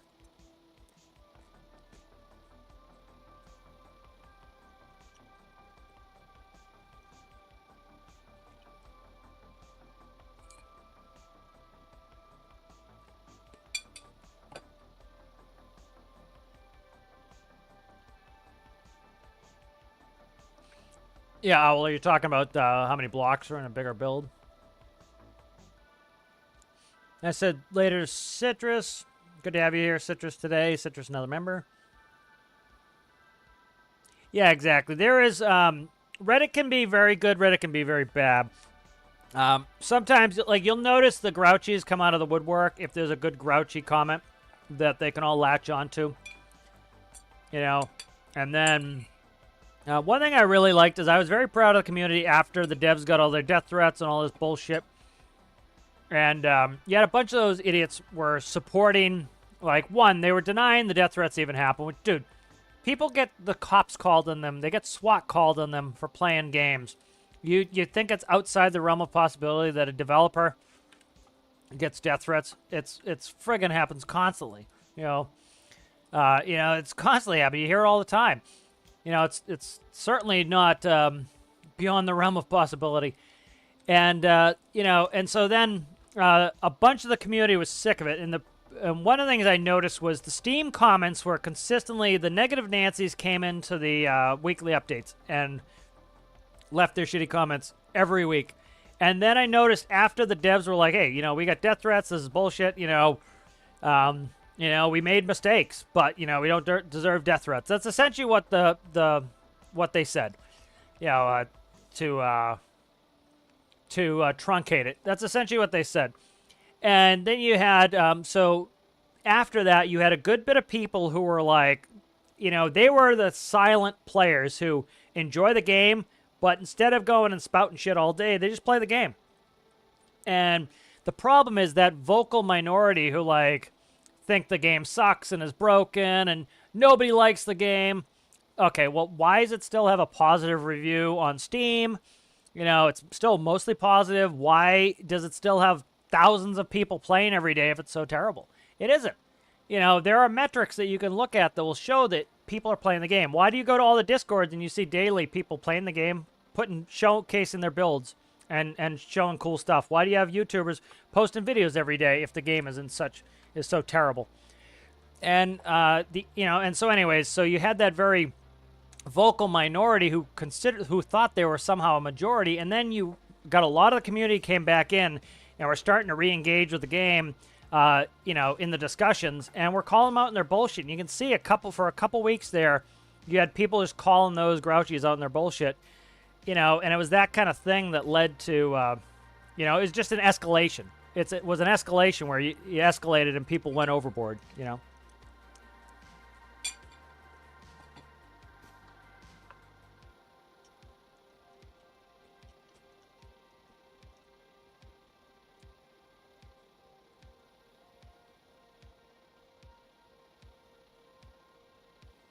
Unless it's something very obvious, like the guy who showed a modular engine with cylinders not connected with manifold. Yep, exactly. Yep, yeah, oh yeah. I think, if it's something... See, that's what we're kind of talking to different things, too. Is like, I'm talking about somebody who doesn't post anything. Like, literally, somebody would be like, my modular engine's broken and I can't figure it out. That will be literally their help post. And it's like, this is a proper help post. I followed this tutorial link. I made this modular engine workshop link. Here are some pictures of it from the left, from the right, from the top, from the bottom. Here is the microcontroller I used. Link. That's a proper, and it's not working. Could somebody help me? That is a proper request because somebody can click on the workshop link and look and say, yeah, you didn't connect any of your cylinders together. Done. So that, I absolutely get that. But it's like, it's the ones where you'll get like, my modular engine doesn't work. I don't know why. It's like, well, neither do I because you didn't give me any information. You need to help. And I'll usually put, you need to provide more information. Pictures, dump, and the gold standards of workshop link. You gotta help yourself a little bit too by helping us, And that's how you get help. That's how you get actually effective help that works, So Tethys is pretty good for we do almost 20 we do almost 30 knots, which is pretty good. Triton does 18, 19 knots.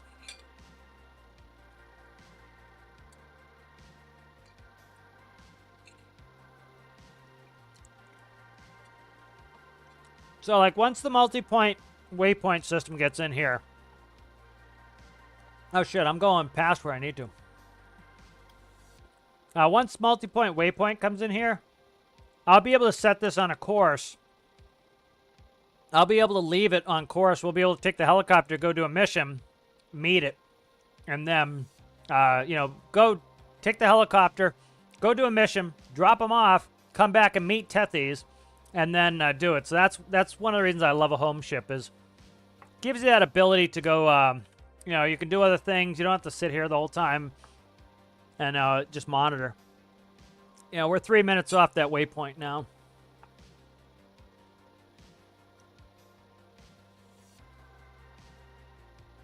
Yeah, exactly. Like Chuck's talking about IT, like, here you go. Here's one for you there, Chuck. So last night before I went to bed, the cat decided it was a good idea to lay in the escape button again on the keyboard while I was trying to copy my vehicles folder and make a backup, which I still need to do. So it froze up on the transfer. So I ended up having to boot down my computer. So I was annoyed by that. So then I woke up this morning, I go to start the computer, and it did the thing where if I leave the computer, sometimes the displays move like, 10 pixels to the right, which sucks. So anyways, you know what? I'll reboot the computer. So I reboot the computer. The computer won't boot. It won't let me press F2 to get into BIOS because I wanted to go into BIOS and boot from BIOS. Won't let me press F2. I'm like, what the Christ? So then I ended up diagnosing the problem. I said, you know what? I wonder if it's to do with the friggin' keyboard, because he was laying on the keyboard last night. So I unplugged the keyboard, plugged it back in, rebooted, booted up. So obviously one of the keys was sending a signal, like an escape key, that was consistently sending escape. And so when it was trying to boot, it was sending it a conflicting key press. And so fix that, and computer booted up. But it would be like if I explained to you and I said, hey, my computer's not working. Well, you couldn't help me. If I said, hey, last night the cat laid on the computer, I think he laid on the escape key or the tilde key. He screwed up my transfer, maybe because he laid in the escape key. I'm trying to boot. I'm pressing F2 and it won't let me go into BIOS. What do you think I should do? Well, maybe you're like, okay, well, it's probably the keyboard because, if the escape is still registering, you're trying to press F2, but it's F2 escape. It's not going to do F2, and it won't boot when you press an escape. So try unplugging the keyboard and plugging it back in, right? Because I gave you enough information, you can start to diagnose the problem. And so that's kind of the thing, Yeah, I would say age demographics was some of it. There's a wide range of people who play this. This game is available to everybody. Like you could be a 65-year-old engineer who's retired from engineering and loves to just go and build stuff. You could be an 8-year-old who just downloads from the workshop and putts around. And so that's why it's one of the reasons why I say, we don't own this game, the devs do. We own a copy of this game. It's the devs' game. And that's very important because the desires and the wills of an 8-year-old is different than the desires and wills of a 65-year-old in general. And so the developers have to come up with a coherent message and a goal for their game. And you either like it or you don't. I think they do a pretty good job of giving the 8-year-old what they want and giving the 65-year-old what they want. They do a pretty good job. It's never going to be perfect, but they do a pretty damn good job of it. And I'm kind of surprised sometimes how well they do of it with such divergent things. Like, I was talking with one of my friends about one of my hypotheses on why do so many friggin' people cheat in games? And why do they cheat in hard games? It makes sense. The game is harder, so you're more likely to cheat. But like we were talking specifically about Tarkov. With Tarkov, it's a very, very challenging game. And so one of the things with Tarkov is you have no mini-map. All right, you have no map whatsoever. You have to learn your map. You have to learn the map. And for a lot of people, they, say younger people, I'm not picking on people, I'm talking about demographic changes and I'm talking about paradigm shifts, is for younger people, they grew up with GPS. And they always had GPS. So how did you know how to get to the store? Well, you put it in your phone. And the phone told you how to get to the store. So they have no navigation ability. If their phone died on them, they'd be screwed. They can't go anywhere. All right? They're completely trapped because they can't navigate anymore. And so for a lot of these people, they come in the game and there's no mini-map. Well, they're used to Call of Duty and Battlefield, who've gotten simpler and simpler, and Call of Duty and Battlefield drive me nuts because they started introducing really disgusting mechanics like wall hacks, essentially, right? Used to be able to cheat with wall hacks. You could see through the wall and you could see where the people were, right? And so they made it part of the game. So if you threw down a beacon, it would give you wall hacks. And so people became used to and they became reliant on things like wall hacks. There's no way in hell I could ever navigate around this map and find enemies if I didn't have wall hacks. And so is it really a surprise that when somebody gets in a challenging game like Tarkov, which is more old school like what I grew up with, where you have no map, you actually have to find the people, you have to listen for their footsteps, you actually have to intuit where they are, you have to have some map knowledge, you have to have all these characteristics that they go and they put on a cheat that gives them wall hacks so they can find people. And then their justification is, oh, the game's too hard, everybody cheats. Everybody's cheating. If they say they're not cheating, they're lying because they can't imagine a world where you could just navigate a map without wall hacks. You know, like for example, a lot of console games, you have to shoot with a controller, which is the most inferior type of control mechanism to try to shoot with in a game. Keyboard and mouse is king for shooting in a game, right? And so one thing they'll do, I think it's called like soft aim. And what it does is you aim your cursor within 90% of, say this is your target. You aim your cursor within 90% and it sucks at the last 10%. Why? That just locked. Why did it unlock? And so it will automatically pull your cursor the last 10% to get you there. And so they call that soft aim, I think. And so it's a form of hack, essentially.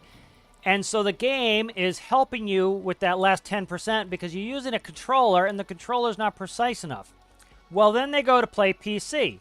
And in PC, you actually have to move your cursor to their head yourself or else you don't get a headshot. Well, guess what? It's too hard for them. Or they're too lazy to put in the time and the effort to learn the skill. And so what do? They download cheats. And they download this aimbot cheat. So that it automatically, they only have to get within 90, and they say, oh, I can't imagine anyone could ever play without this. So they must be cheating, they're just lying about it. And I'm not really cheating because they're doing it too, so I'm just playing normal. You know, so cheating becomes the new normal, and I think that happens sometimes, so. Yeah, it's like Owl saying, each container is an entity on its own. That's the only thing that puzzles me about that, though, is FJ. I get almost no slowdown at FJ, and FJ has, I think, the greatest number of containers, because that's what I was thinking, but FJ is the only one that kind of makes me think differently, you know?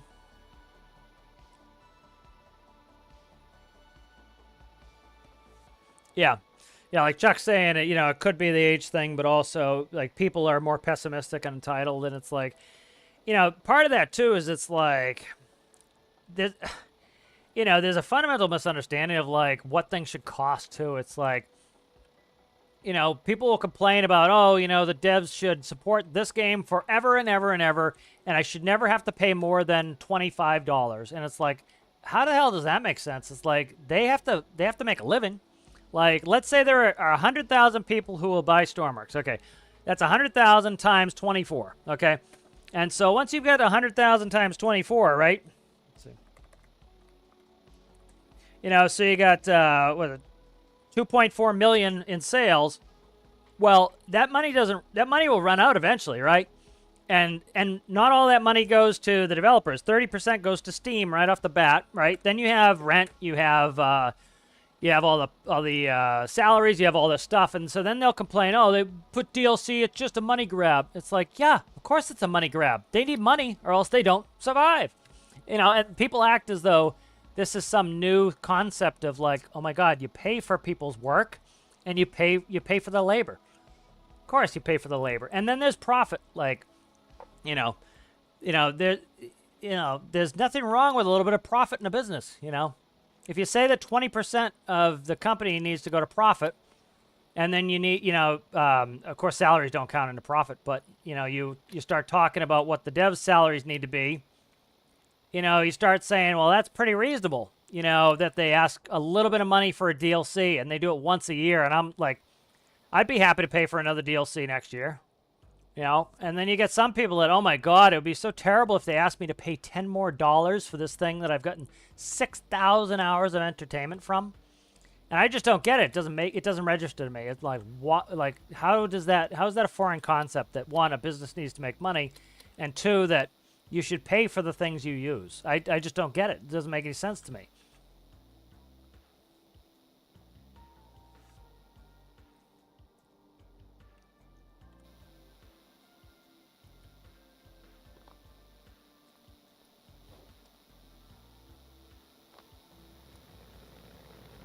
All right, let's go ahead and get these. I need to bring in the, bring out the utility too.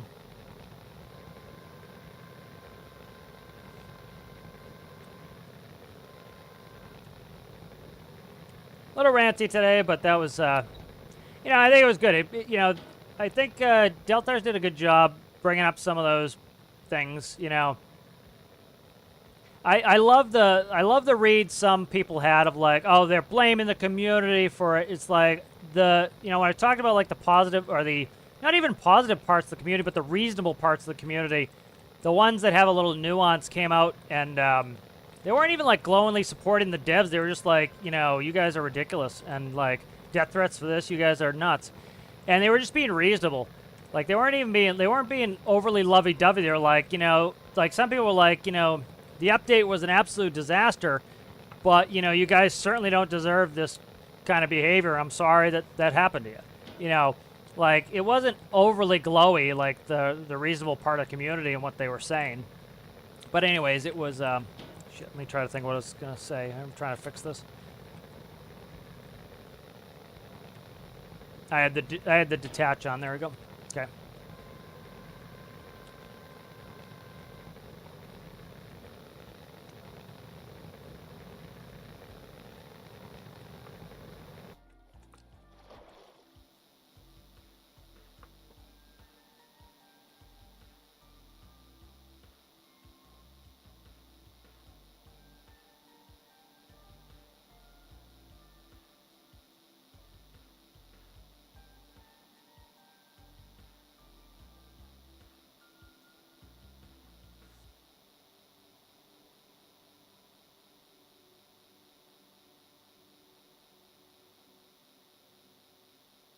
Oh, I remember what I was saying, you know, so when, like, some of those same people were trying to read the, that when the devs were, like, they were talking about, like, they were doing the, from our perspective.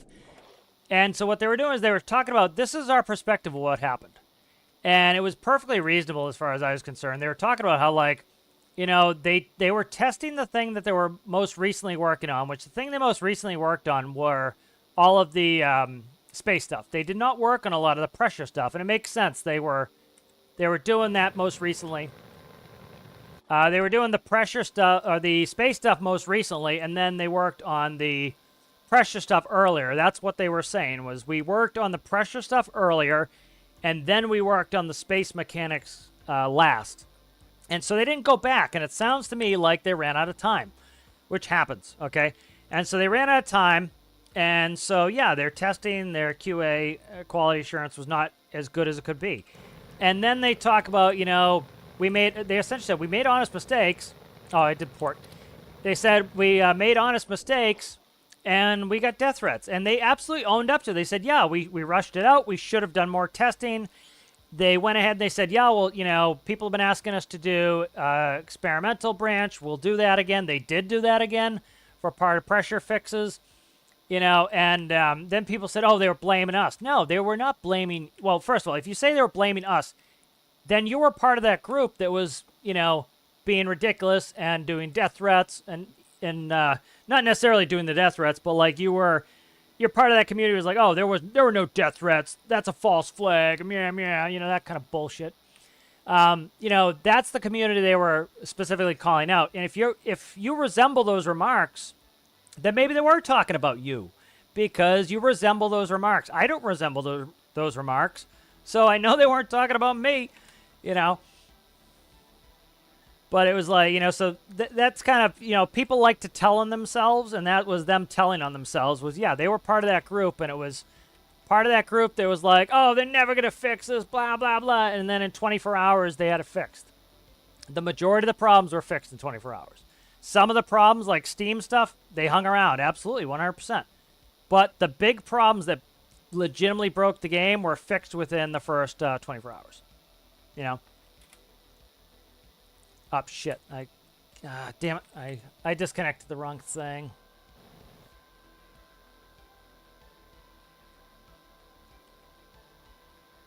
I gotta make sure I get that utility back. Ah! Fuck.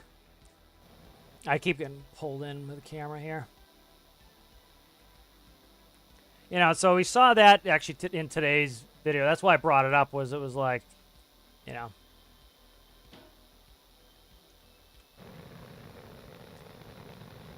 I gotta go up and disconnect it. I gotta put something in here, or check why this isn't disconnecting it.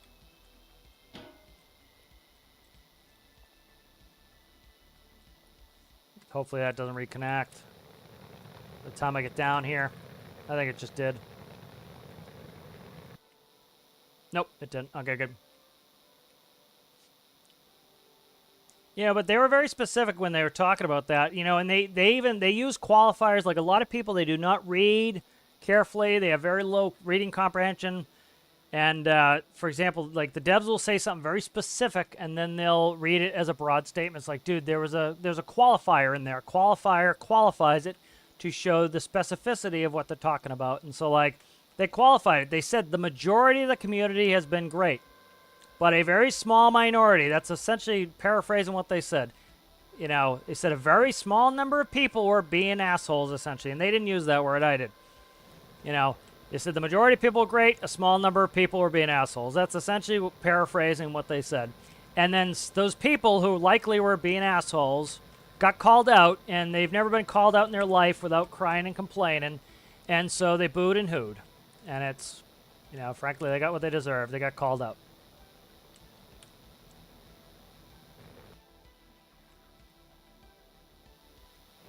You know, you get, there are consequences for your actions. And unfortunately, not enough sometimes.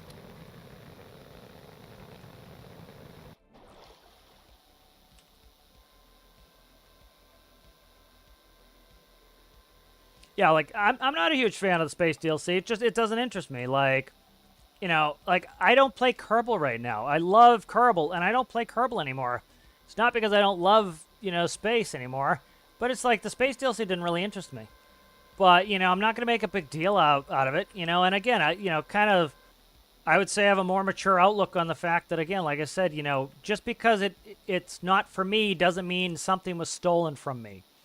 You know, it's like I said, some of the people legitimately think that if they didn't make the thing for me, then it was something for me was stolen. And it was like, no, man. You know, there's other people that play the game, and they get to get what they want sometimes. And I think, you know, the devs do a pretty good job of giving the disparate communities who are not that numerous parts that they want. And they go to somewhat neglected parts of the community that don't get a lot of updates, that don't get a lot of love.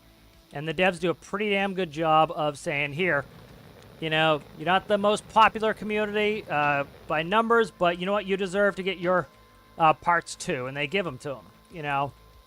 And so that's, I think they deserve a round of applause for that, is because it'd be very easy for them, just like when people say it's a cash grab. A cash grab would be like, you look at what is the most popular thing that can make me the most money, and that's the only thing I'm ever going to focus on again.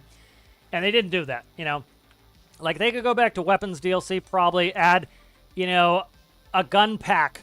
5 new guns for $5. Oh, it's only $1 a gun. Come by. And guess what? A bunch of those people would go buy it. You know, there's a reason there's micro transactions in games, because people buy them. Nobody bought the microtransactions. Nobody would buy it. Yeah, you know, they wouldn't do it. They wouldn't spend the money if it didn't have a return on investment, you know. And they could probably put out that weapons DLC mod pack like Space Engineers did for $5, and people would buy it, and the devs would get a big influx of cash. So, you know, and again, is that even a bad thing? Do I think they should not do that? No. Would I buy it? No, not interested. Not interested in the gun stuff. Don't want it.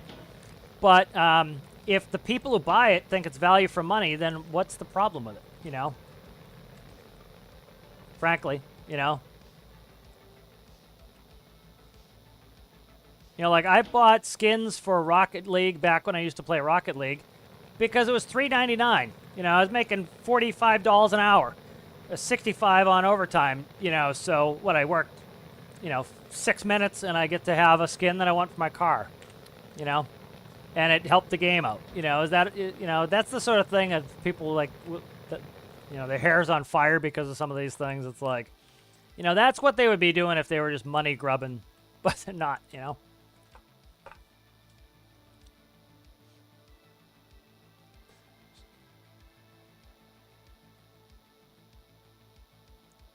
Square cube, square roots. Oh, yeah, it's probably furballs on the keys. He's always sitting on the keyboard. I had to clean out the robot vacuum yesterday. Oh my god, he had so much hair on that. All right, so oh my god, what to do now? We have 2 containers. We have no places. Now, what I would like the devs to add a vehicle bench here. Now, that might be performance limiting. They might not have the time. I could complain about it, or what I can do is open up an add-on. Sawyer South. Sawyer South container mover. Let's find it. Sawyer. Let's find the South. Sawyer South, where are you, guy? Where are you? Where are you? Where are you? Right here. Sawyer South. Edit objects. Let's go over here.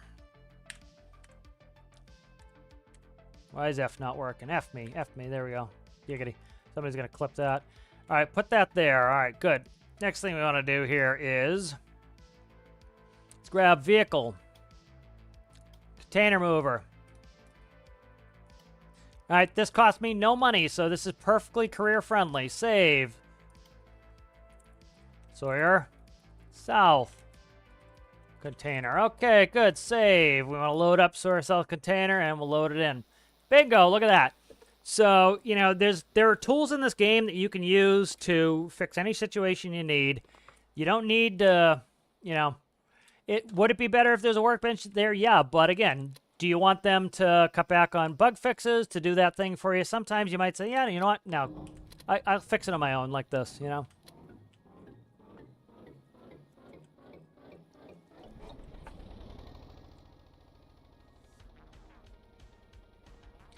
I'm just reading some quick chat here.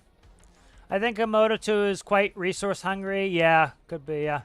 Yeah, railway signs could be too. I'm curious myself what some of the issues are with what caused it.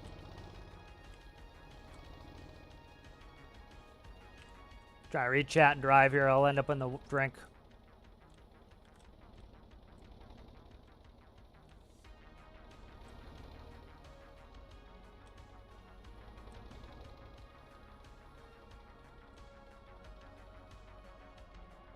Yeah, exactly. That's like, yeah, somebody on Steam discussions, they were like, oh, you know, they're a big company, you know, they should have time for QA, and I'm like, there are 4 people. You know, there's literally 4 people. You can go check it. It's publicly available information. There's 4 people working for the company. 4. Okay, so, like, Delta spent an hour and a half today. They played the game a little bit, which they should be doing. You know, because they need to play their own game sometimes to see what the game's like. And, you know, so they played their games. He said some yesterday. That was the recorded footage, or earlier today. I can't remember. You know, so they got 4 people. So it sounded like he was talking to somebody else, which was probably somebody, you know, at the company. And so there's 2 of them there. So that is 3 hours of dev time to the Q&A today. So that was 50% of your workforce doing something else today than working on the game. And so that's something people need to understand. When one person calls out sick, right, that is 25% of your workforce gone for the day. All right, most businesses, if 25% of your workforce is gone for the day, you don't do well, you know, and that's what the problem with small company is. One person sick is 25% of the workforce gone for the day, you know. One person goes on vacation, there's 25% of the workforce gone for the day. You know, and so when people expect these unreasonable things out of them, it's like I always come back to the point. 4 people, 4 people, and put it in that perspective. Okay, if it's only 4 people, is it reasonable that this could get that this is what we get for an update when it's 4 people working for a couple months? Yes, that's the answer. If if you said, is this reasonable if 40 people were working, the answer is no. And so you start putting it in perspective. So when you get some of those people who are like, this should be better, they might be thinking there's 40 people working on this game. And that could be where their problem is they're thinking there's 40 people working on the game instead of 4. And so they think it's perfectly reasonable to have everything because they're imagining 40 people working, and that's not the case,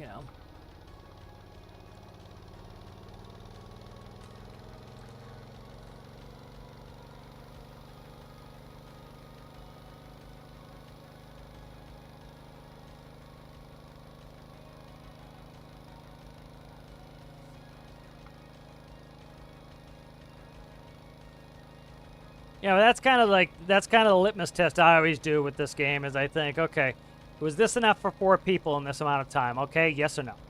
And that's kind of where I decide, okay, yep, this makes sense or this doesn't make sense, And most of the time it seems pretty good for 4 people. Like to add all the fish, to add fishing rods, to add, the hopper stuff probably didn't take long, but like to add all the mechanics for fishing in that amount of time. Plus, you have to look at the context. There was a holiday, so that's a non-productive period. You have the fact that they had to do a ton of fixes on space and pressure mostly. So they spent a lot of the time that they probably would have loved to move on to the next major update. They had to work on fixes. And so that probably delayed and reduced what could be done. And so you say, okay, well, with all that we know that they spent a ton of time fixing bugs and that they... and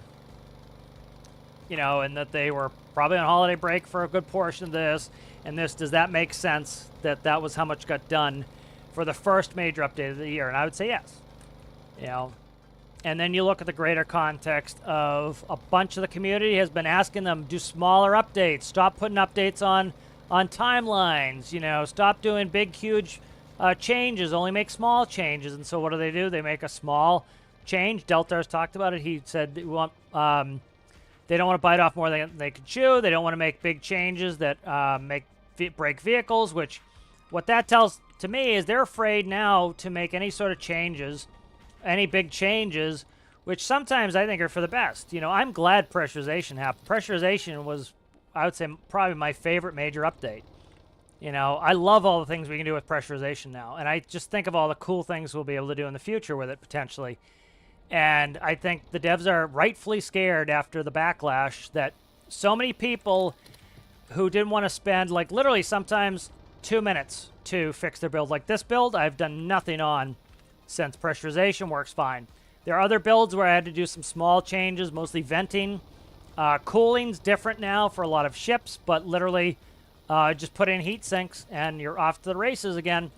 Put in impellers. So instead of running electric pumps, sometimes it's going to be often better to run a torque-based impeller pump. You're going to get higher flow rates. We used to have problems where we were limited to 75 liters up, 75 liters down. So some people who say cooling's impossible now, not only is it not impossible now, it is easier now because I had 173 liters per second going through Frog yesterday. That's how much water was going through Frog cooling it. It used to only be 75 max. And usually I was getting 65 on that type of small setup. So I've doubled. I've doubled the fuel, the cooling capacity of Frog because of the pressurization update. So, those are just some of the things to kind of consider is... and I'm afraid, something I was afraid of is them being afraid of their own shadow that, screw it. We can't make any big game choices. We can't make any big changes. We can't change some of the physics stuff because we're going to break somebody's build and they're going to be pissed off and they're going to go rant. And then, even if it's a quick and easy fix, they're going to rant, And so, what, screw it. We'll just leave everything the same. And that's one of the fears I have that they're going to do. And it's understandable. I completely get why they would do that, is because some of those people have just shown they're unreasonable.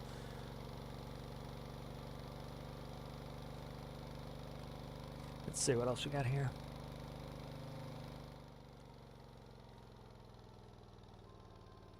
There we go. Good. So we got our cash here. You know, this wasn't the most profitable thing I could do. I could have gone and done a mission and in about a quarter of the time made the money, but I don't care. It's, you know, my philosophy is I want fun per hour, not dollars per hour in the game. If you know what, I could always just give myself infinite money if that was all I cared about. It's much more important to me to have fun, and so this was a lot of fun. Especially this is kind of the culmination of all that work been doing on this vehicle, getting it ready, do its first container mission. All right, so let's deload the add-on. Bingo, look at that. So yeah, would it be nice to have a vehicle workbench? Yeah, but again, you have to ask yourself the question, is it worth any possible lag that whatever the mechanics of adding a vehicle workbench would cause? Is it worth adding that for that drawback when I can still add it with an add-on? You know, and the answer to me is frankly kind of no. Is it would be nice if the devs would put a vehicle workbench there, but do I need it? No, absolutely not. You know, I was able to do this fine, you know. Yep, only 4 devs. Yep. Let me see if I can find the filing. I think I saved it. It's public info. I'm not going to share too much of it, but let me see if I can find it. I think I downloaded it at some point. I think this is it. Nope. That's a manual for my water pump.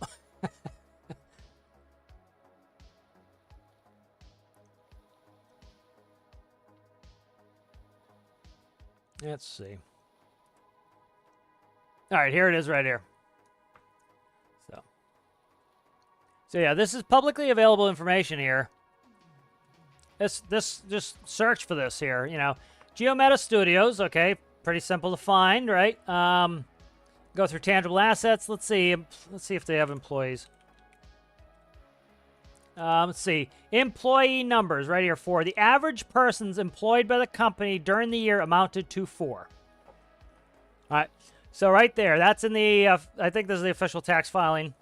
So it's this file, whatever it is. Filleted, unaudited financial statements. So it's their financial statement. So it tells you in 2022 they had 4 people. And that's the most recent because last year was 23, so they filed the tax year 22. And so this would be for last year. So 4 people. So, you know, publicly available information. And again, that's why I get kind of annoyed by some of these unhinged people who like think they can do so much more than they can is, again, they just don't know how many people they have. But instead of saying, oh, I wonder how many people they have, they just assume they must have a lot of people. You know, and then they assume, oh, this game, you know, they're just getting rich off me. And it's like, dude, like you can look at their assets on their financial statement. Let me find it again. I'll find it again. The assets are not that high. You know, it's funny. People think, like, they hear some of these numbers, they go, that's a lot of money. Yeah, that's a lot of money if you had that in your savings account. That's not a lot of money for a company that has to pay rent, electricity. They have to pay salaries. They have to pay taxes. They have to pay 30% to Steam for every game sale. You know, that's not a lot of money. You know, it's like you look at here, 2.6 million shareholder funds.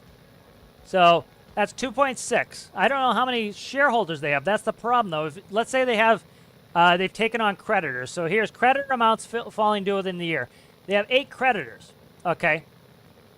So they owe $226,000 in 2023. All right. So that's how much money they owe. So they owe 10% of their total shareholder funds. Now, that doesn't mean that the shareholder funds do not mean that's how much cash they have on hand either. You know, that's not how much cash they necessarily have. You know, so net current assets is 2.6. Assets. So let's say they, all the equipment they own, that is part of their assets. So any computers they own, any of that shit, you know, they're not going to have a company vehicle with this company this size. But anything tied to the company as assets totals 2.6. It sounds like a lot of money, but that doesn't mean it's liquid. That doesn't mean they have that amount of money. And then you talk about salaries. Like if there's 4 people, let's say they make a reasonable developer salary of $100,000 a year, and you know it's UK, so they're not paying for health insurance. But you know that's $400,000 a year burn rate. You know, so that's not that many years before they run out of money if money stopped. And that's the problem is how many new copies of the game do they sell? Probably not a ton. So the money is not really necessarily going up all that much. But guess what? They still have to pay for the developers. So it's when people don't want to pay for DLCs and all this other shit. You got to understand, the employee salaries do not go away just because you know, they didn't do a DLC this year. They still have to pay the employee salaries, and they still have to pay insurance and tax and rent and electricity and utilities. And so they have to pay all that shit, and they have to pay back creditors. So they have to pay back $250,000 a year in creditors. You know, so they have to pay back all the employee salaries plus creditors plus rent and all this shit. And so, yeah, it looks like, okay, that's not a bad amount of money.